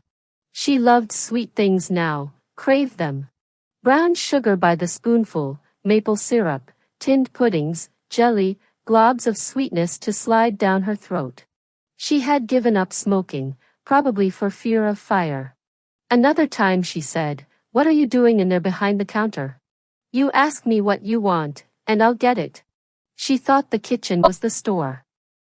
"I'm Rose," Rose said in a loud, slow voice. "We're in the kitchen. I'm cleaning up the kitchen." The old arrangement of the kitchen, mysterious, personal, eccentric. Big pan in the oven, medium-sized pan under the potato pot on the corner shelf, little pan hanging on the nail by the sink. Colander under the sink. Dish rags, newspaper clippings, scissors, muffin tins, hanging on various nails. Piles of bills and letters on the sewing machine, on the telephone shelf. You would think someone had set them down a day or 2 ago, but they were years old. Rose had come across some letters written by herself, in a forced and sprightly style. False messengers, false connections, with a lost period of her life. "Rose is away," Flo said. She had a habit now of sticking her bottom lip out, when she was displeased or perplexed. Rose got married. The second morning Rose got up and found that a gigantic stirring up had occurred in the kitchen, as if someone had wielded a big shaky spoon. The big pan was lodged behind the refrigerator, the egg lifter was in with the towels, the bread knife was in the flour bin and the roasting pan wedged in the pipes under the sink. Rose made Flo's breakfast porridge and Flo said, "You're that woman they were sending to look after me." "Yes." "You aren't from around here?" "No. I haven't got money to pay you." "They sent you, they can pay you." Flo spread brown sugar over her porridge until the porridge was entirely covered, then patted the sugar smooth with her spoon. After breakfast she spied the cutting board, which Rose had been using when she cut bread for her own toast. "What is this thing doing here getting in our road?" said Flo authoritatively, picking it up and marching off, as well as anybody with 2 canes could march, to hide it somewhere, in the piano bench or under the back steps. Years ago, Flo had had a little glassed-in side porch built onto the house. From there she could watch the road just as she used to watch from behind the counter of the store. The store window was now boarded up, the old advertising signs painted over. The road wasn't the main road out of Hanratty through West Hanratty to the lake, anymore. There was a highway bypass. And it was paved, now, with wide gutters, new mercury vapor street lights. The old bridge was gone and a new, wide bridge, much less emphatic, had taken its place. The change from Hanratty to West Hanratty was hardly noticeable. West Hanratty had got itself spruced up with paint and aluminum siding. Flo's place was about the only eyesore left. What were the things Flo put up to look at, in her little porch, where she had been sitting 4 years now with her joints and arteries hardening? A calendar with a picture of a puppy and a kitten on it. Faces turned towards each other so that the noses touched, and the space between the 2 bodies made a heart. A photograph, in color, of Princess and as a child. A blue mountain pottery vase, gift from Brian and Phoebe, with 3 yellow plastic roses in it, vase and roses bearing several seasons sifting of dust. 6 shells from the Pacific coast, sent home by Rose but not gathered by her, as Flo believed, or had once believed. Bought on a vacation in the state of Washington. They were an impulse item in a plastic bag by the cashier's desk in a tourist restaurant.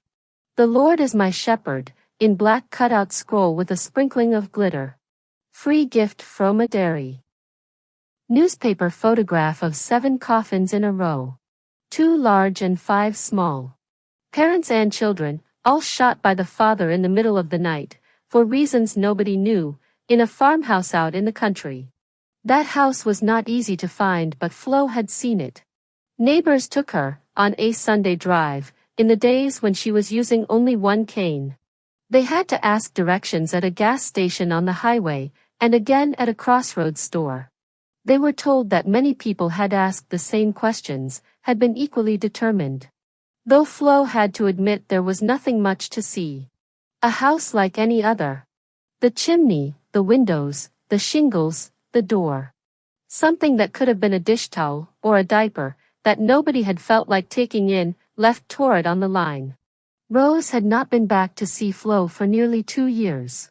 She had been busy, she had been traveling with small companies, financed by grants, putting on plays or scenes from plays, or giving readings, in high school auditoriums and community halls, all over the country. It was part of her job to go on local television chatting about these productions, trying to drum up interest, telling amusing stories about things that had happened during the tour. There was nothing shameful about any of this, but sometimes Rose was deeply, unaccountably ashamed. She did not let her confusion show. When she talked in public she was frank and charming, she had a puzzled, diffident way of leading into her anecdotes, as if she was just now remembering, had not told them 100 times already. Back in her hotel room, she often shivered and moaned, as if she were having an attack of fever. She blamed it on exhaustion, or her approaching menopause. She couldn't remember any of the people she had met, the charming, interesting people who had invited her to dinner and to whom, over drinks in various cities, she had told intimate things about her life. Neglect in Flo's house had turned a final corner, since Rose saw it last. The rooms were plugged up with rags and papers and dirt. Pull a blind to let some light in, and the blind comes apart in your hand. Shake a curtain and the curtain falls to rags, letting loose a choking dust. Put a hand into a drawer and it sinks into something soft and dark and rubbishy. We hate to write bad news, but it looks like she has got past where she can look after herself. We're to look in on her, but we are not so young ourselves anymore, so it looks like maybe the time has come. The same letter, more or less, had been written to Rose and to her half-brother, Brian, who was an engineer, living in Toronto. Rose had just come back from her tour. She had assumed that Brian and his wife, Phoebe, whom she saw seldom, were keeping in touch with Flo. After all, Flo was Brian's mother, Rose's stepmother. And it turned out that they had been keeping in touch, or so they thought. Brian had recently been in South America, but Phoebe had been phoning Flo every Sunday night.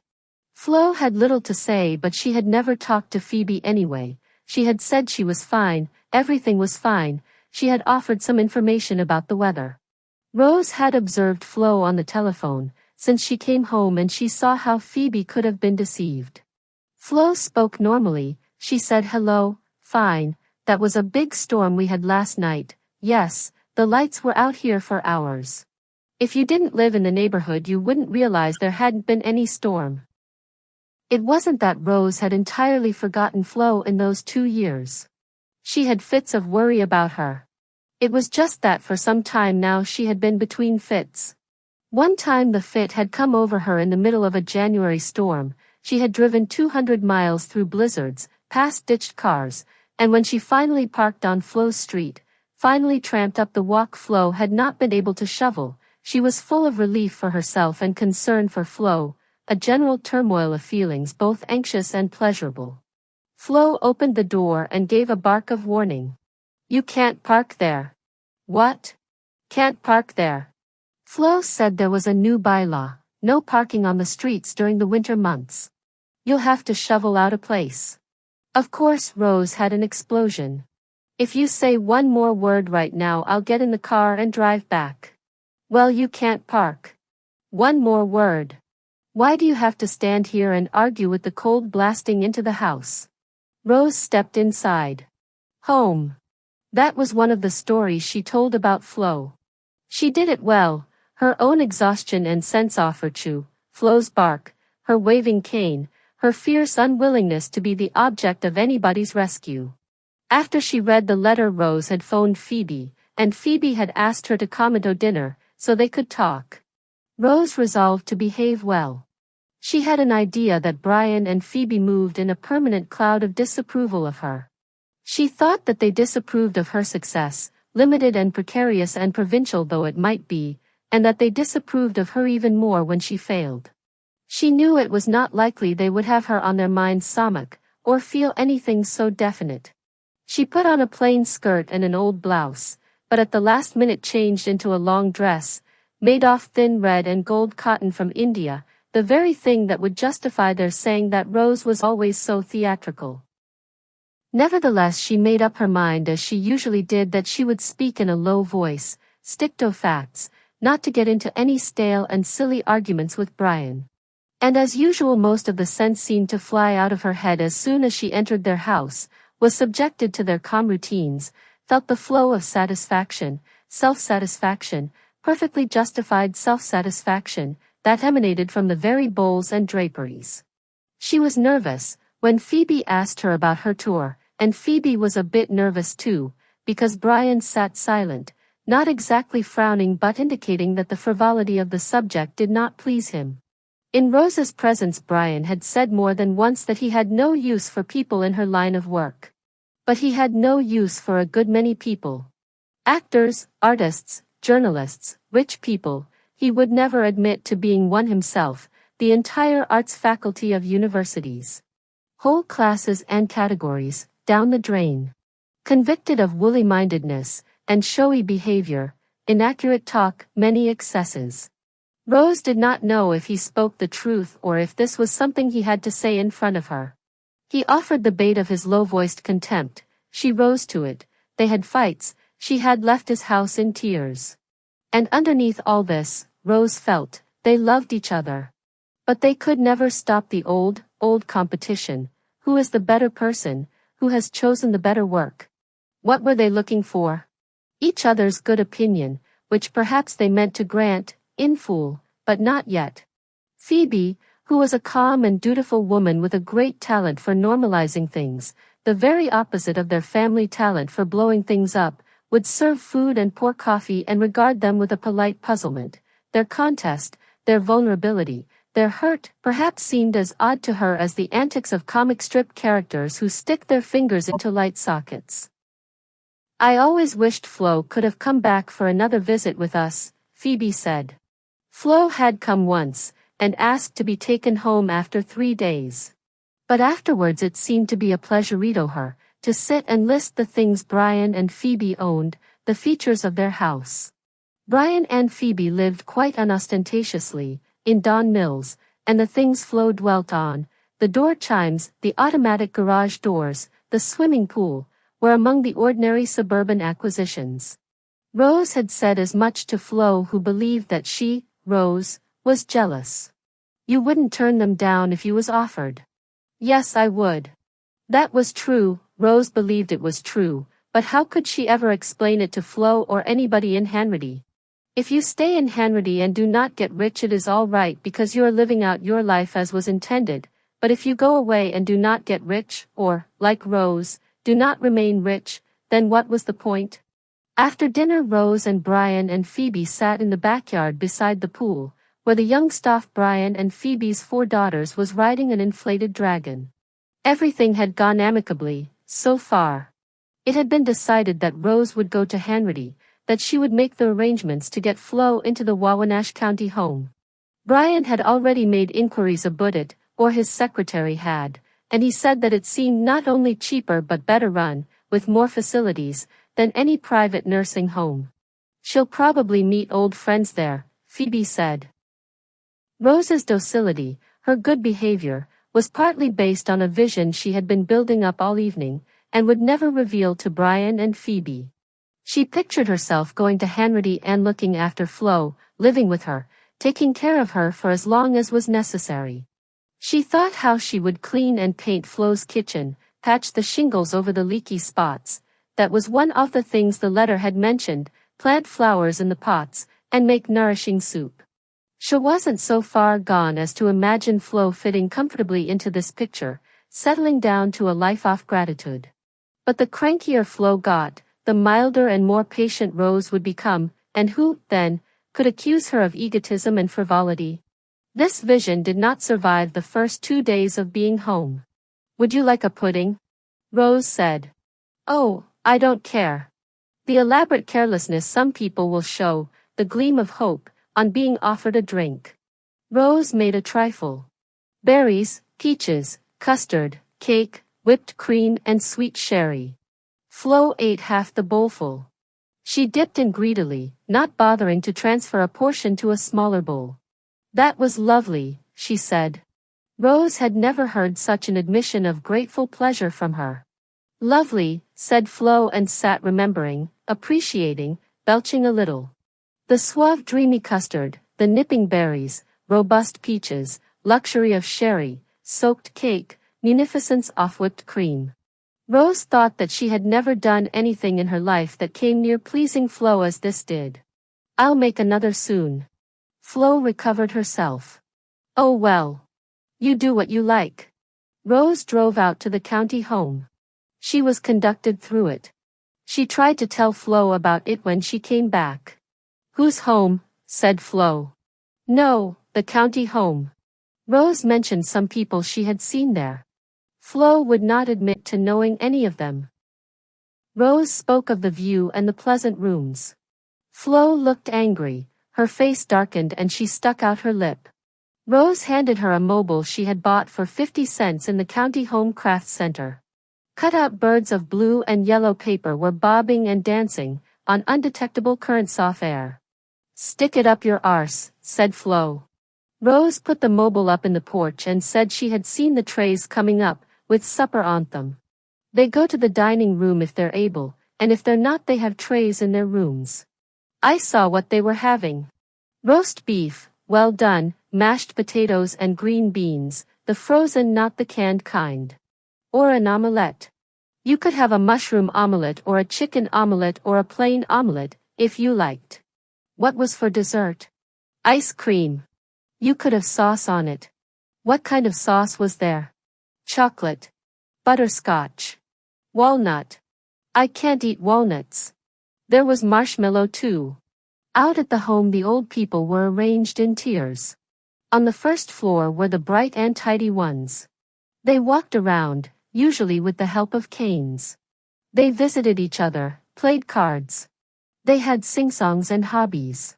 In the craft center they painted pictures, hooked rugs, made quilts. If they were not able to do things like that they could make rag dolls, mobiles like Theo and Rose bought, poodles and snowmen which were constructed of styrofoam balls, with sequins for eyes. They also made silhouette pictures by placing thumbtacks on traced outlines, knights on horseback, battleships, airplanes, castles. They organized concerts, they held dances, they had checker tournaments. Some of them say they are the happiest here they have ever been in their lives. Up one floor there was more television watching, there were more wheelchairs.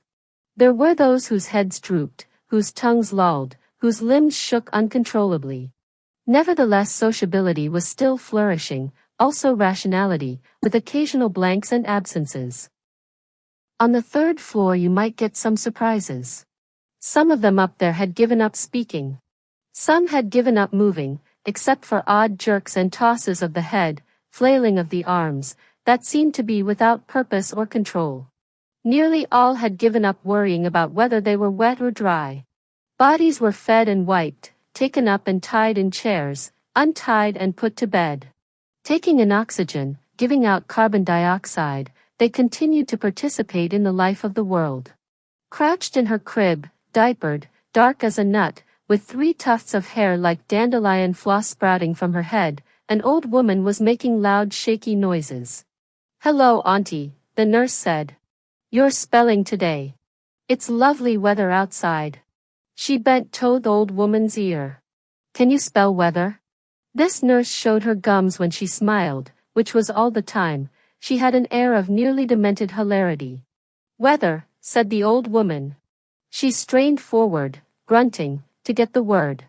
Rose thought she might be going to have a bowel movement. WHR. That reminded her. Weather. WHR. So far so good. Now you say something to her, the nurse said to Rose. The words in Rose's mind were for a moment all obscene or despairing. But without prompting came another. Forest. Forest. Celebrate, said Rose suddenly. Celebrate. You had to listen very hard to make out what the old woman was saying, because she had lost much of the power to shape sounds. What she said seemed not to come from her mouth or her throat, but from deep in her lungs and belly. Isn't she a wonder, the nurse said. She can't see and that's the only way we can tell she can hear. Like if you say, here's your dinner, she won't pay any attention to it, but she might start spelling dinner. Dinner, she said, to illustrate, and the old woman picked it up. Dinen, sometimes a long wait between letters. It seemed she had only the thinnest thread to follow, meandering through that emptiness or confusion that nobody on this side can do more than guess at. But she didn't lose it, she followed it through to the end, however tricky the word might be, or cumbersome. Finished. Then she was sitting waiting, in the middle of her sightless eventless day, till up from somewhere popped another word. She would encompass it, bend all her energy to master it. Rose wondered what the words were like, when she held them in her mind. Did they carry their usual meaning, or any meaning at all? Were they like words in dreams or in the minds of young children, each one marvelous and distinct and alive as a new animal? This one limp and clear, like a jellyfish, that one hard and mean and secretive, like a horned snail. They could be austere and comical as top hats, or smooth and lively and flattering as ribbons. A parade of private visitors, not over yet. Something woke Rose early the next morning. She was sleeping in the little porch, the only place in Flo's house where the smell was bearable. The sky was milky and brightening. The trees across the river due to be cut down soon, to make room for a trailer park, were hunched against the dawn sky like shaggy dark animals, like buffalo. Rose had been dreaming. She had been having a dream obviously connected with her tour of the home the day before. Someone was taking her through a large building where there were people in cages. Everything was dim and cobwebby at first, and Rose was protesting that this seemed a poor arrangement. But as she went on, the cages got larger and more elaborate. They were like enormous wicker bird cages, Victorian bird cages, fancifully shaped and decorated. Food was being offered to the people in the cages and Rose examined it, saw that it was choice, chocolate mousse, trifle, black forest cake. Then in one of the cages Rose spotted Flo, who was handsomely seated on a throne-like chair, spelling out words in a clear authoritative voice. What the words were, Rose, wakening, could not remember, and looking pleased with herself, for showing powers she had kept secret till now. Rose listened to hear Flo breathing, stirring, in her rubble-lined room. She heard nothing. What if Flo had died? Suppose she had died at the very moment she was making her radiant, satisfied appearance in Rose's dream? Rose hurried out of bed, ran barefoot to Flo's room. The bed there was empty. She went into the kitchen and found Flo sitting at the table, dressed to go out, wearing the navy blue summer coat and matching turban hat she had worn to Brian's and Phoebe's wedding. The coat was rumpled and in need of cleaning, the turban was crooked. Now I'm ready for to go, Flo said. Go where? Out there, said Flo, jerking her head. Out to the Wadi Khaled. The poorhouse. The home, said Rose. You don't have to go today. They hired you to take me, now you get a move on and take me. Flo said. I'm not hired. I'm Rose. I'll make you a cup of tea. You can make it. I won't drink it. She made Rose think of a woman who had started in labor. Such was her concentration, her determination, her urgency. Rose thought Flo felt her death moving in her like a child, getting ready to tear her. So she gave up arguing, she got dressed, hastily packed a bag for Flo, got her to the car and drove her out to the home, but in the matter of Flo's quickly tearing and relieving death she was mistaken. Some time before this, Rose had been in a play, on national television. The Trojan Women. She had no lines, and in fact she was in the play simply to do a favor for a friend, who had got a better part elsewhere. The director thought to liven all the weeping and mourning by having the Trojan women go bare-breasted. One breast apiece, they showed, the right in the case of royal personages such as Hecuba and Helen, the left, in the case of ordinary virgins or wives such as Rose. Rose didn't think herself enhanced by this exposure, she was getting on, after all, her bosom tended to flop, but she got used to the idea. She didn't count on the sensation they would create. She didn't think many people would be watching. She forgot about those parts of the country where people can't exercise their preference for quiz shows, police, car chases, American situation comedies, and are compelled to put up with talks on public affairs and tours of art galleries and ambitious offerings of drama. She did not think they would be so amazed, either, now that every magazine rack in every town was serving up slices and cutlets of bare flesh. How could such outrage fasten on the Trojan lady's sad-eyed collection, puckered with cold then running with sweat under the lights, badly and chalk-eyely made up, all looking rather foolish without their mates, rather pitiful and unnatural, like tumors? Flo took to pen and paper over that, forced her stiff swollen fingers, crippled almost out of use with arthritis, to write the word shame. She wrote that if Rose's father had not been dead long ago he would now wish that he was. That was true. Rose read the letter, or part of it, out loud to some friends she was having for dinner. She read it for comic effect, and dramatic effect, to show the gulf that lay behind her, though she did realize, if she thought about it, that such a gulf was nothing special. Most of her friends, who seemed to her ordinarily hard-working, anxious, and hopeful, people, could lay claim to being disowned or prayed for, in some disappointed home. Halfway through, she had to stop reading. It wasn't that she thought how shabby it was, to be exposing and making fun of Flo this way. She had done it often enough before, it was no news to her that it was shabby. What stopped her was, in fact, that gulf. She had a fresh and overwhelming realization of it, and it was nothing to laugh about. These reproaches of Flo's made as much sense as a protest about raising umbrellas, a warning against eating raisins.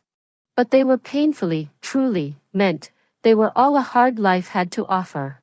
Shame on a bare breast.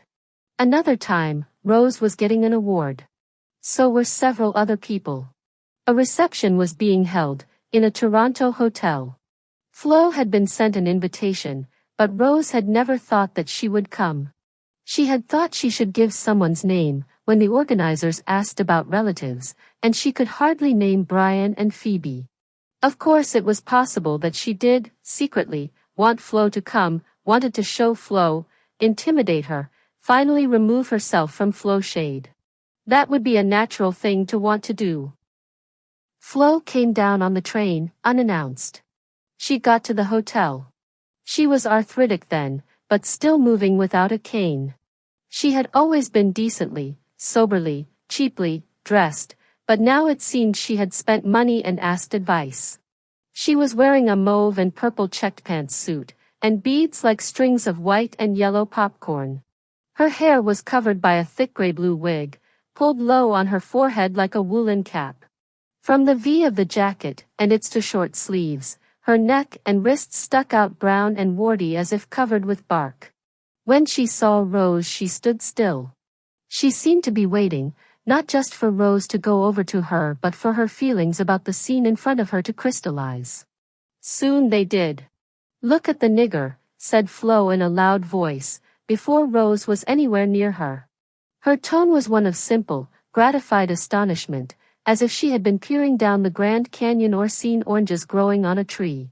She meant George, who was getting one of the awards. He turned around, to see if someone was feeding him a comic line. And Flo did look like a comic character, except that her bewilderment, her authenticity, were quite daunting. Did she note the stir she had caused? Possibly. After that one outburst she clammed up, would not speak again except in the most grudging monosyllables, would not eat any food or drink any drink offered her, would not sit down, but stood astonished and unflinching in the middle of that gathering of the bearded and beaded, the unisexual and unashamedly un-Anglo-Saxon, until it was time for her to be taken to her train and sent home. Rose found that wig under the bed, during the horrifying cleanup that followed Flo's removal.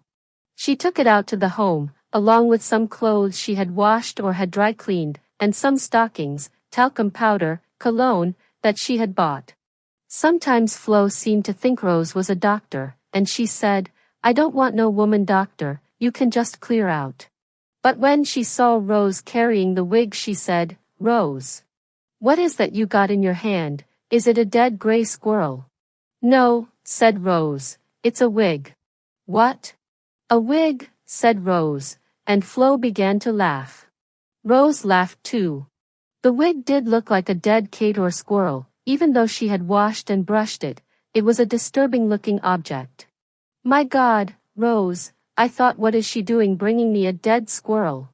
If I put it on somebody'd be sure to take a shot at me."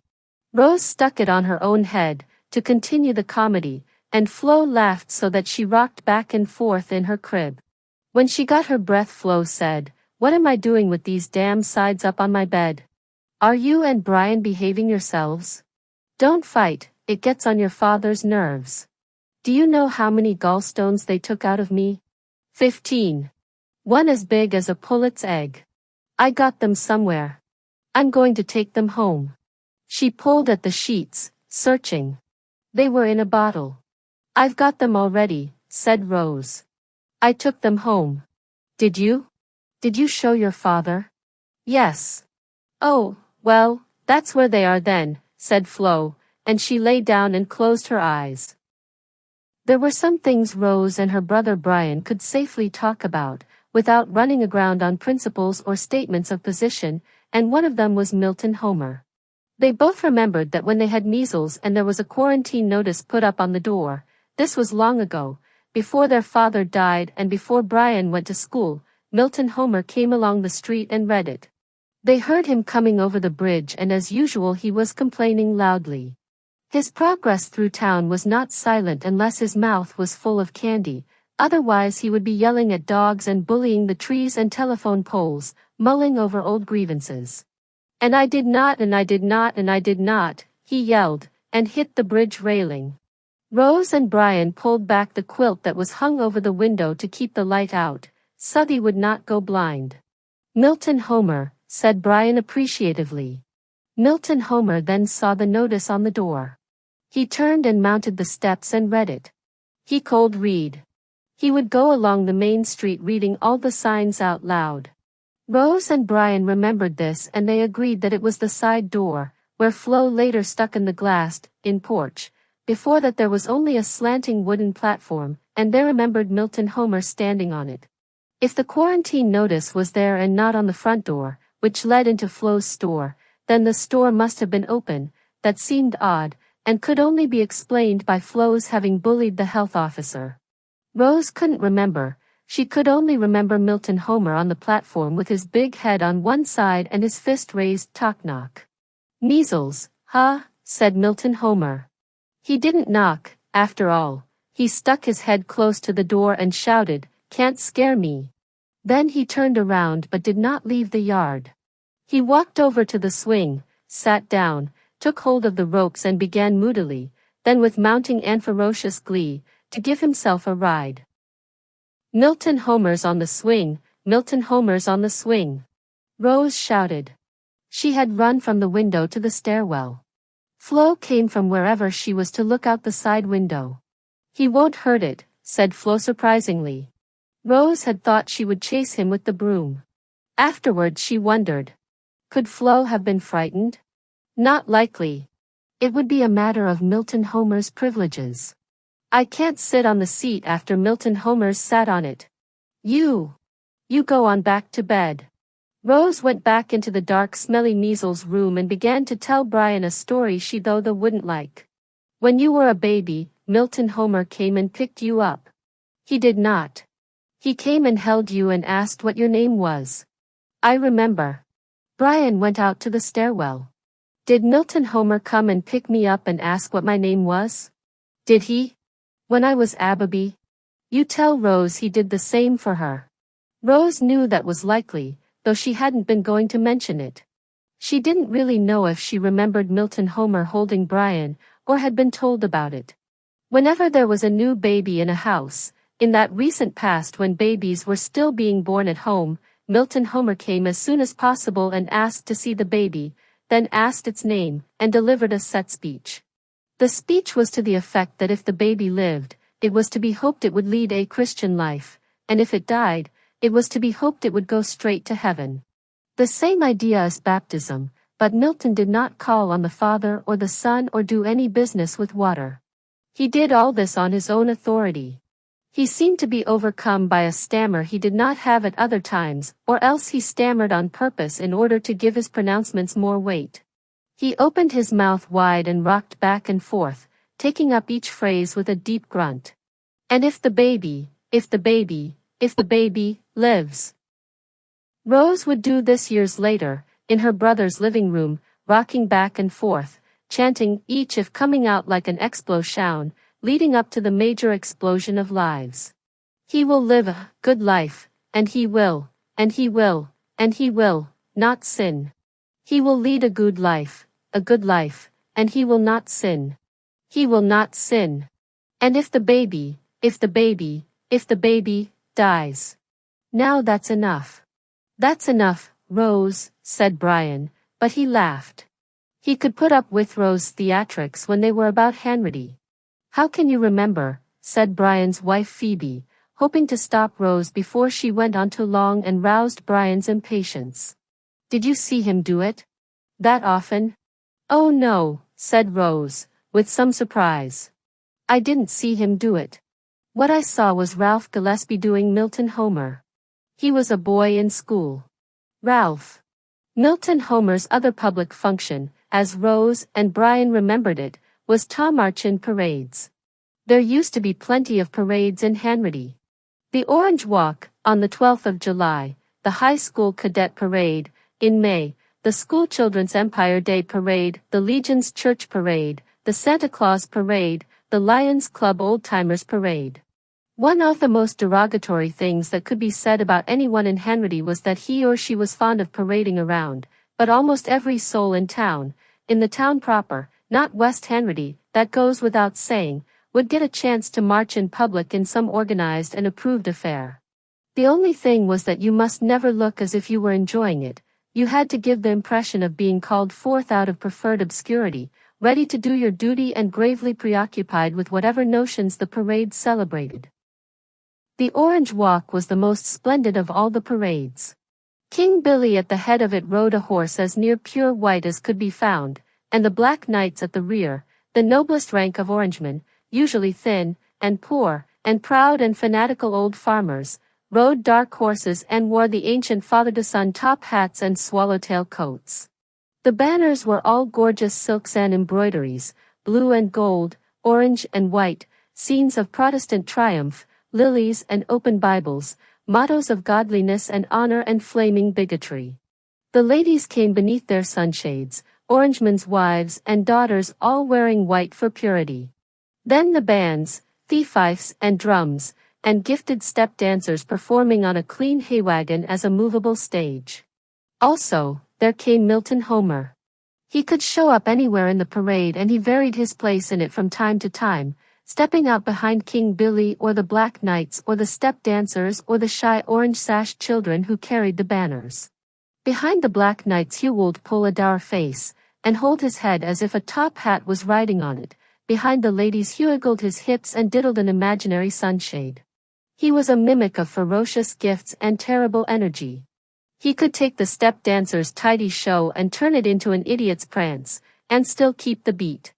The Orange Walk was his best opportunity, in parades, but he was conspicuous in all of them.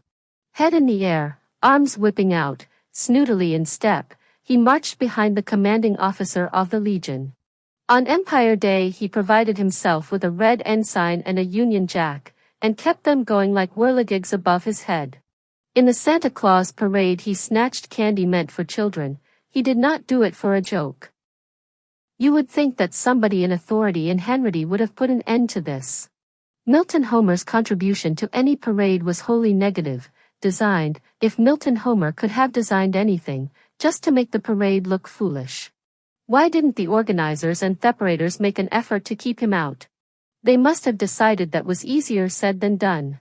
Milton lived with his 2 old maid aunts, his parents being dead, and nobody would have liked Tosk the 2 old ladies to keep him home. It must have seemed as if they had enough on their hands already. How could they keep him in, once he had heard the band? They would have to lock him up, tie him down. And nobody wanted to haul him out and drag him away once things began. His protests would have ruined everything. There wasn't any doubt that he would protest. He had a strong, deep voice, and he was a strong man, though not very tall. He was about the size of Napoleon. He had kicked through gates and fences when people tried to shut him out of their yards. Once he had smashed a child's wagon on the sidewalk, simply because it was in his way. Letting him participate must have seemed the best choice, under the circumstances. Not that it was done as the best of bad choices. Nobody looked askance at Milton in a parade, everybody was used to him. Even the commanding officer would let himself be mocked, and the black knights with their old black grievances took no notice. People just said, "Oh, there's Milton," from the sidewalk. There wasn't much laughing at him, though strangers in town, city relatives invited to watch the parade, might point him out and laugh themselves silly, thinking he was there officially and for purposes of comic relief, like the clowns who were actually young businessmen, unsuccessfully turning cartwheels. "Who is that?" the visitors said, and were answered with nonchalance and a particularly obscure sort of pride. "That's just Milton Homer. It wouldn't be a parade without Milton Homer." "The village idiot," said Phoebe, trying to comprehend these things, with her inexhaustible unappreciated politeness, and both Rose and Brian said that they had never heard him described that way. They had never thought of Hanratty as a village. A village was a cluster of picturesque houses around a steepled church on a Christmas card. Villagers were the costumed chorus in the high school operetta. If it was necessary to describe Milton Homer to an outsider, people would say that he was not all there. Rose had wondered, even at that time, what was the part that wasn't there? She still wondered. Brains would be the easiest answer. Milton Homer must surely have had a low IQ. Yes, but so did plenty of people, in Hanratty and out of it, and they did not distinguish themselves as he did. He could read without difficulty, as shown in the case of the quarantine sign. He knew how to count his change, as evidenced in many stories about how people had tried to cheat him. What was missing was a sense of precaution, Rose thought now. Social inhibition, though there was no such name for it at that time. Whatever it is that ordinary people lose when they are drunk, Milton Homer never had, or might have chosen not to have, and this is what interests Rose, at some point early in life. Even his expressions, his everyday looks, were those that drunks were in theatrical extremity, goggling, leering, drooping looks that seemed boldly calculated, and at the same time helpless, involuntary. Is such a thing possible? The 2 ladies Milton Homer lived with were his mother's sisters. They were twins. Their names were Hattie and Mattie Milton, and they were usually called Miss Hattie and Miss Mattie, perhaps to detract from any silly sound their names might have had otherwise. Milton had been named after his mother's family. That was a common practice, and there was probably no thought of linking together the names of 2 great poets. That coincidence was never mentioned and was perhaps not noticed. Rose did not notice it until one day in high school when the boy who sat behind her tapped her on the shoulder and showed her what he had written in his English book. He had stroked out the word Chapman's in the title of a poem and inked in the word Milton, so that the title now read, "On First Looking into Milton Homer." Any mention of Milton Homer was a joke, but this changed title was also a joke because it referred, rather weakly, to Milton Homer's more scandalous behavior. The story was that when he got behind somebody in a lineup at the post office or a movie theater, he would open his coat and present himself, then lunge and commence rubbing. Though of course he wouldn't get that far, the object of his passion would have ducked out of his way. Boys were said to dare each other to get him into position, and stay close ahead of him until the very last moment, then jump aside and reveal him in dire importunity. It was in honor of this story, whether it was true or not, had happened once, under provocation, or kept happening all the time, that ladies crossed the street when they saw Milton coming, that children were warned to stay clear of him. Just don't let him monkey around was what Flo said. He was allowed into houses on those ritual occasions when there was a new baby. With hospital births getting commoner, those occasions diminished, but at other times the doors were locked against him. He would come and knock, and kick the door panels, and go away. But he was let have his way in yards, because he didn't take things, and could do so much damage if offended. Of course, it was another story altogether when he appeared with one of his aunts. At those times he was hangdog-looking, well-behaved, his powers and his passions, whatever they were, all banked and hidden. He would be eating candy the aunt had bought him, out of a paper bag. Heifered it when told to, though nobody but the most greedy person alive would touch what might have been touched by Milton Homer's fingers or blessed by his spittle. The aunts saw that he got his hair cut, they did their best to keep him presentable. They washed and ironed and mended his clothes, sent him out in his raincoat and rubbers, or knitted cap and muffler, as the weather indicated. Did they know how he conducted himself when out of their sight? They must have heard, and if they heard they must have suffered, being people of pride and Methodist morals. It was their grandfather who had started the flax mill in Hanratty and compelled all his employees to spend their Saturday nights at a Bible class he himself conducted. The Homers, too, were decent people. Some of the Homers were supposed to be in favor of putting Milton away, but the Milton ladies wouldn't do it. Nobody suggested, they refused out of tender-heartedness. They won't put him in the asylum, they're too proud. Miss Hattie Milton taught at the high school. She had been teaching there longer than all the other teachers combined and was more important than the principal. She taught English. The alteration in the poem was the more daring and satisfying because it occurred under her nose, and the thing she was famous for was keeping order.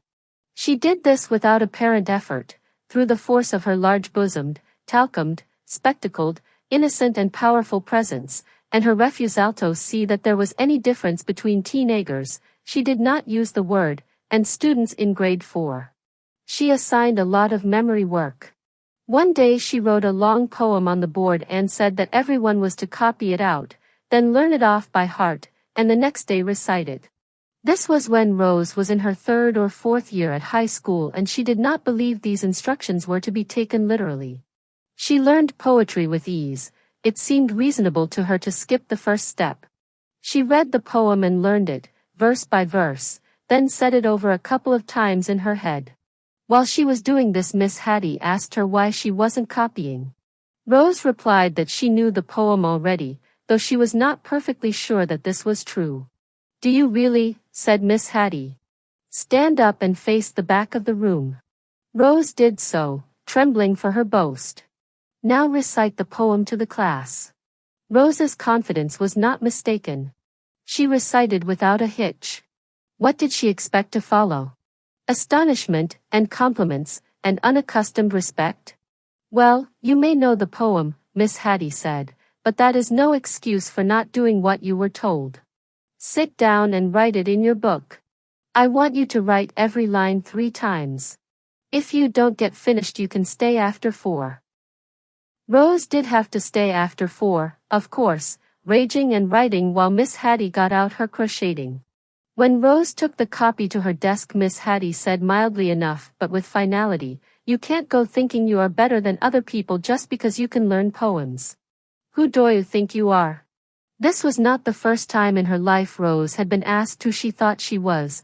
In fact, the question had often struck her like a monotonous gong and she paid no attention to it. But she understood, afterwards, that Miss Hattie was not a sadistic teacher. She had refrained from saying what she now said in front of the class. And she was not vindictive. She was not taking revenge because she had not believed Rose and had been proved wrong. The lesson she was trying to teach here was more important to her than any poem, and one she truly believed Rose needed. It seemed that many other people believed she needed it, too. The whole class was invited, at the end of the senior year, to a lantern slide show at the Miltons' house. The lantern slides were of China, where Miss Mattie, the stay-at-home twin, had been a missionary in her youth. Miss Matty was very shy, and she stayed in the background, working the slides, while Miss Hattie commented. The lantern slides showed a yellow country, much as expected.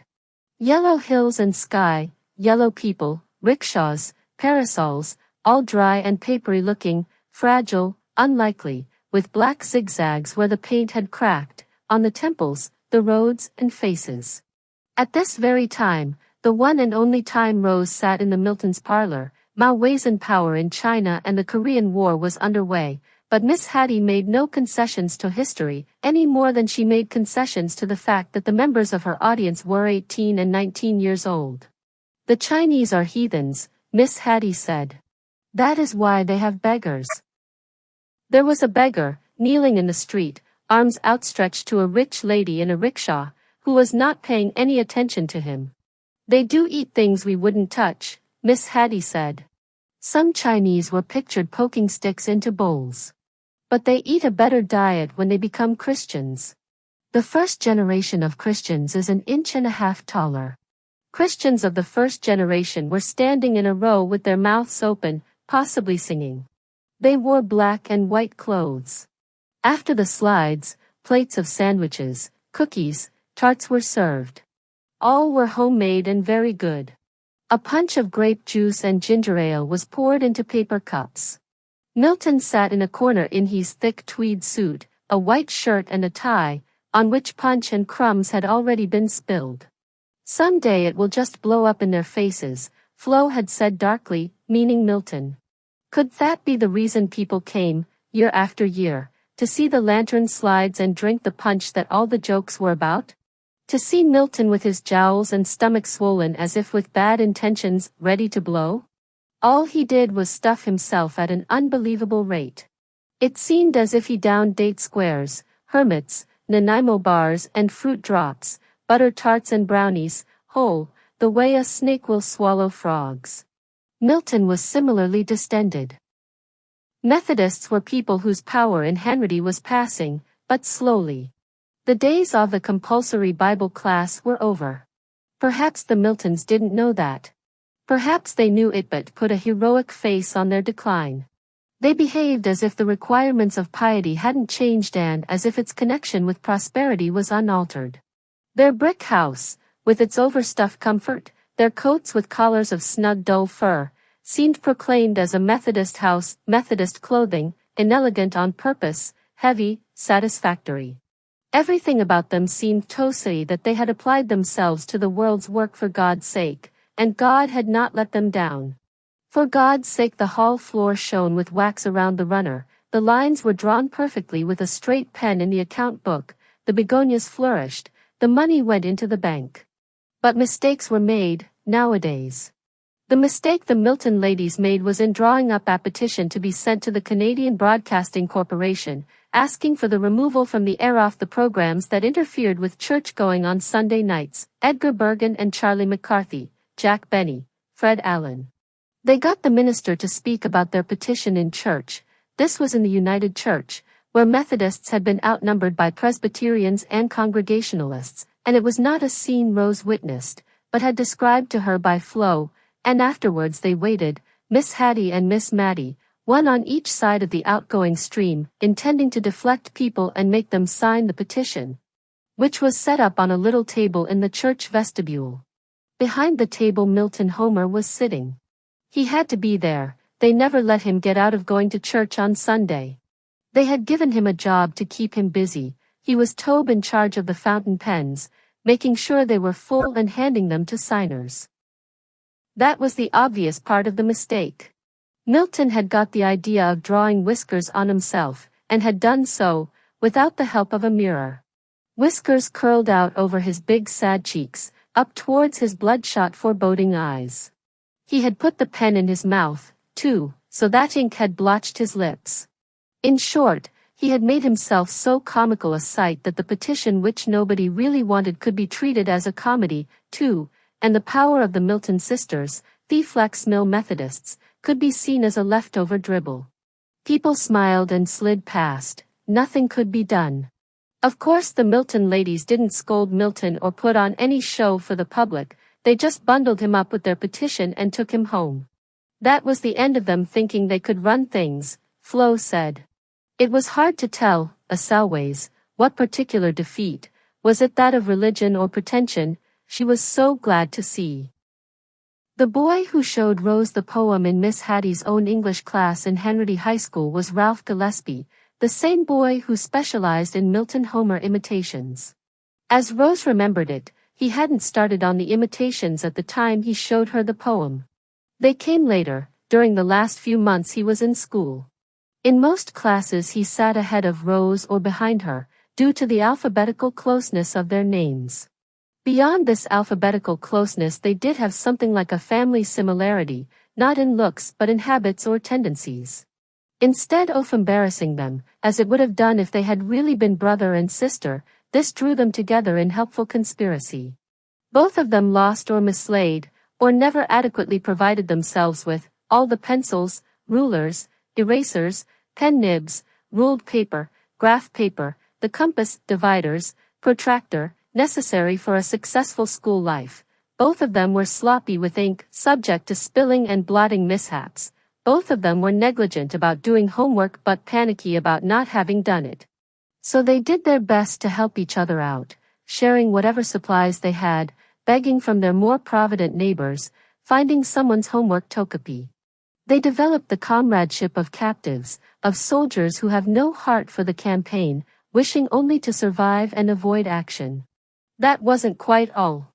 Their shoes and boots became well acquainted, scuffling and pushing in friendly and private encounter, sometimes resting together a moment in tentative encouragement. This mutual kindness particularly helped them through those moments when people were being selected to do mathematics problems on the blackboard. Once Ralph came in after noon hour with his hair full of snow. He leaned back and shook the snow over Rose's desk, saying, "Do you have those dandruff blues?" "No. Mine's white." This seemed to Rose a moment of some intimacy, with its physical frankness, its remembered childhood joke.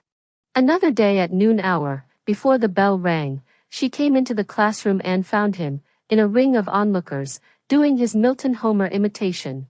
She was surprised and worried, surprised because his shyness in class had always equaled hers and had been one of the things that united them, worried that he might not be able to bring it off, might not make them laugh. But he was very good. His large, pale, good-natured face took on the lumpy desperation of Milton's, his eyes goggled and his jowls shook and his words came out in a hoarse hypnotized sing-song. He was so successful that Rose was amazed, and so was everybody else. From that Timmy on Ralph began to do imitations. He had several, but Milton Homer was his trademark. Rose never quite got over a comradely sort of apprehension on his behalf. She had another feeling as well, not envy but a shaky sort of longing. She wanted to do the same. Not Milton Homer, she did not want to do Milton Homer. She wanted to fill up in that magical, releasing way, transform herself. She wanted the courage and the power. Not long after he started publicly developing these talents he had, Ralph Gillespie dropped out of school. Rose missed his feet and his breathing and his finger tapping her shoulder. She met him sometimes on the street but he did not seem to be quite the same person. They never stopped to talk, just said hello and hurried past. They had been close and conspiring for years, it seemed, maintaining their spurious domesticity, but they had never talked outside of school, never gone beyond the most formal recognition of each other, and it seemed they could not, now. Rose never asked him why he had dropped out. She did not even know if he had found a job. They knew each other's necks and shoulders, heads and feet, but were not able to confront each other as full-length presences. After a while Rose didn't see him on the street anymore. She heard that he had joined the Navy. He must have been just waiting till he was old enough to do that. He had joined the Navy and gone to Halifax. The war was over, it was only the peacetime Navy. Just the same, it was odd to think of Ralph Gillespie, in uniform, on the deck of a destroyer, maybe firing off guns. Rose was just beginning to understand that the boys she knew, however incompetent they might seem, were going to turn into men, and be allowed to do things that you would think required a lot more talent and authority than they could have. There was a time, after she gave up the store and before her arthritis became too crippling, during which Flo went out to bingo games and sometimes played cards with her neighbors at the Legion Hall. When Rose was home on a visit, conversation was difficult, so she would ask Flo about the people she saw at the Legion. She would ask for news of her own contemporaries, Horst Nicholson, Runt Chesterton, whom she could not really imagine as grown men. Did Flo ever see them? There's one I see and he's around there all the time. Ralph Gillespie. Rose said that she had thought Ralph Gillespie was in the Navy. He was too, but he's back home now. He was in an accident. What kind of accident? I don't know. It was in the Navy. He was in a Navy hospital 3 solid years. They had to build him from scratch. He's all right now except he walks with a limp, he sort of drags the one leg. That's too bad. Well, yes. That's what I say. I don't hold any grudge against him, but there's some up there at Legion that do. Hold a grudge? Because of the pension, said Flo, surprised and rather contemptuous of Rose for not taking into account so basic a fact of life, and so natural an attitude, in Henry. They think, well, he's set for life. I say he must have suffered for it. Some people say he gets a lot, but I don't believe it. He doesn't need much, he's all on his own. One thing, if he suffers pain he don't let on. Like me. I didn't let on. Weep and you weep alone. He's a good darts player. He'll play anything that's going. And he can imitate people to the life. Does he still do Milton Homer? He used to do Milton Homer at school. He does him. Milton Homer. He's comical at that. He does some others too. Is Milton Homer still alive? Is he still marching in parades? Sure, he's still alive. He's quieting down a lot though. He's out there at the county home and you can see him on a sunny day down by the highway keeping an eye on the traffic and licking up an ice cream cone. Both the old ladies is dead. So he isn't in the parades anymore? There isn't the parades to be in. Parades have fallen off a lot. All the Orangemen are dying out and you wouldn't get the turnout, anyway, people'd rather stay home and watch their TV. On later visits Rose found that Flo had turned against the Legion. I don't want to be one of those old crackpots, she said. What old crackpots? Sit around up there telling the same stupid yarns and drinking beer. They make me sick. This was very much in Flo's usual pattern. People, places, amusements, went abruptly in and out of favor. The turnabouts had become more drastic and frequent with age. Don't you like any of them anymore? Is Ralph Gillespie still going there? He still is. He likes it so well he tried to get himself a job there. He tried to get the part-time bar job. Some people say he got turned down because he already has got the pension, but I think it was because of the way he carries on. How? Does he get drunk? You couldn't tell if he carries on just the same, imitating, and half the time he's imitating somebody that the newer people that's come to town, they don't know even who the person was, they just think it's Ralph being idiotic. Like Milton Homer? That's right. How do they know it's supposed to be Milton Homer and what was Milton Homer like? They don't know. Ralph don't know when to stop. He Milton Homered himself right out of a job. After Rose had taken Flo to the county home, she had not seen Milton Homer there, though she had seen other people she had long believed dead, and was staying to clean up the house and get it ready for sale. She herself was taken to the Legion by Flo's neighbors, who thought she must be lonely on a Saturday night. She did not know how to refuse, so she found herself sitting at a long table in the basement of the hall, where the bar was, just at the time the last sunlight was coming across the fields of beans and corn, across the gravel parking lot and through the high windows, staining the plywood walls. All around the walls were photographs, with names lettered by hand and taped to the frames. Rose got up to have a look at them. The 106th, just before embarkation, 1915. Various heroes of that war, whose names were carried on by sons and nephews, but whose existence had not been known to her before. When she came back to the tablia card game had started. She wondered if it had been a disruptive thing to do, getting up to look at pictures. Probably nobody ever looked at them. They were not for looking at, they were just there, like the plywood on the walls. Visitors, outsiders, are always looking at things, always taking an interest, asking who was this, when was that, trying to liven up the conversation. They put too much in, they want too much out. Also, it could have looked as if she was parading around the room, asking for attention. A woman sat down and introduced herself. She was the wife of one of the men playing cards. "I've seen you on television," she said. Rose was always a bit apologetic when somebody said this. That is, she had to control what she recognized in herself as an absurd impulse to apologize. Here in Hanratty the impulse was stronger than usual. She was aware of having done things that must seem high-handed. She remembered her days as a television interviewer, her beguiling confidence and charm. Here as nowhere else they must understand how that was a sham. Her acting was another matter. The things she was ashamed of were not what they must think she was ashamed of, not a flopping bare breast, but a failure she couldn't seize upon or explain. This woman who was talking to her did not belong to Hanratty. She said she had come from Sarnia when she was married, 15 years ago. "I still find it hard to get used to. Frankly I do. After the city. You look better in person than you do in that series." "I should hope so," said Rose, and told about how they made her up. People were interested in things like that and Rose was more comfortable, once the conversation got on to technical details. "Well, here's old Ralph," the woman said. She moved over, making room for a thin, gray-haired man holding a mug of beer. This was Ralph Gillespie.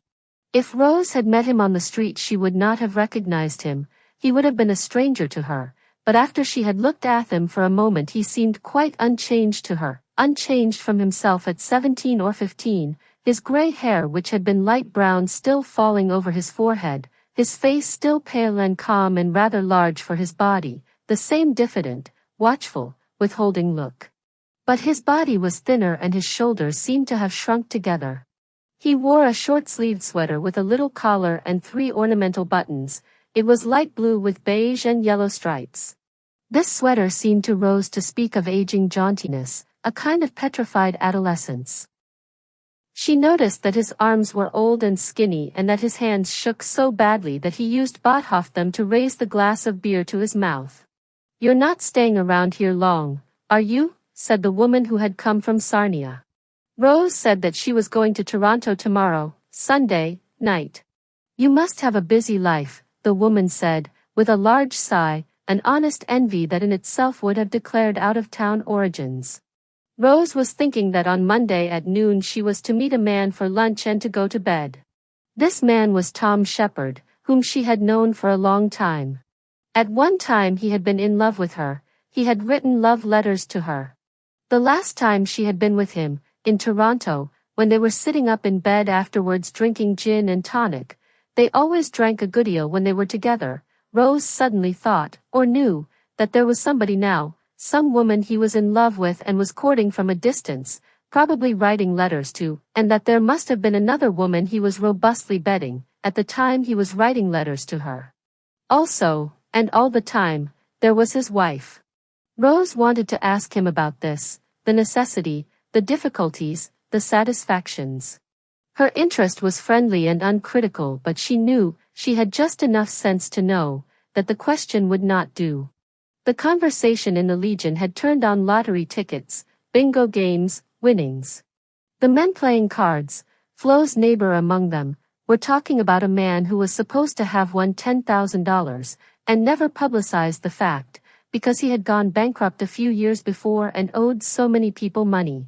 One of them said that if he had declared himself bankrupt, he didn't owe the money anymore. "Maybe he didn't owe it then," another said. "But he owes it now. The reason is, he's got it no." This opinion was generally favored. Rose and Ralph Gillespie looked at each other. There was the same silent joke, the same conspiracy, comfort, the same. "I hear you're quite a mimic," Rose said. That was wrong. She shouldn't have said anything. He laughed and shook his head. "Oh, come on. I hear you do a sensational Milton Homer." I don't know about that. Is he still around? Far as I know he's out at the county home. Remember Miss Hattie and Miss Mattie? They had the lantern slide show at their house. Sure. My mental picture of China is still pretty well based on those slides. Rose went on talking like this, though she wished she could stop. She was talking in what elsewhere might have been considered an amusing, confidential, recognizably and meaninglessly flirtatious style. She did not get much response from Ralph Gillespie, though he seemed attentive, even welcoming.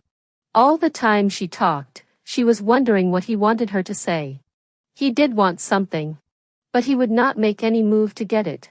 Her first impression of him, as boyishly shy and ingratiating, had to change. That was his surface. Underneath he was self-sufficient, resigned to living in bafflement, perhaps proud. She wished that he would speak to her from that level, and she thought he wished it, too, but they were prevented. But when Rose remembered this unsatisfactory conversation, she seemed to recall a wave of kindness, of sympathy and forgiveness, though certainly no words of that kind had been spoken. That peculiar shame which she carried around with her seemed to have been eased. The thing she was ashamed of, in acting, was that she might have been paying attention to the wrong things, reporting antics, when there was always something further, a tone, a depth, a light, that she couldn't get and wouldn't get. And it wasn't just about acting, she suspected this. Everything she had done could sometimes be seen as a mistake. She had never felt this more strongly than when she was talking to Ralph Gillespie, but when she thought about him afterwards her mistakes appeared unimportant. She was enough a child of her time to wonder if what she felt about him was simply sexual warmth, sexual curiosity. She did not think it was. There seemed to be feelings which could only be spoken of in translation, perhaps they could only be acted on in translation. Not speaking of them and not acting on them is the right course to take because translation is dubious. Dangerous, as well. For these reasons Rose did not explain anything further about Ralph Gillespie to Brian and Phoebe when she recalled Milton Homer's ceremony with babies or his expression of diabolical happiness on the swing. She did not even mention that he was dead. She knew he was dead because she still had a subscription to the Hanratty paper. Flo had given Rose a 7-year subscription on the last Christmas when she felt obliged to give Christmas presents. Characteristically, Flo said that the paper was just for people to get their names in and hadn't anything in it worth reading. Usually Rose turned the pages quickly and put the paper in the firebox. But she did see the story about Ralph which was on the front page. Former Navy man dies. Mr. Ralph Gillespie, naval petty officer, retired, sustained fatal head injuries at Legion Hall on Saturday night last. No other person was implicated in the fall and unfortunately several hours passed before Mr. Gillespie's body was discovered. It is thought that he mistook the basement door for the exit door and lost his balance, which was precarious due to an old injury suffered in his naval career which left him partly disabled. The paper went on to give the names of Ralph's parents, who were apparently still alive, and Ophi's married sister. The Legion was taking charge of the funeral services. Rose didn't tell this to anybody, glad that there was one thing at least she wouldn't spoil by telling, though she knew it was lack of material as much as honorable restraint that kept her quiet. What could she say about herself and Ralph Gillespie, except that she felt his life, closer than the lives of men she'd loved, one slot over from her own.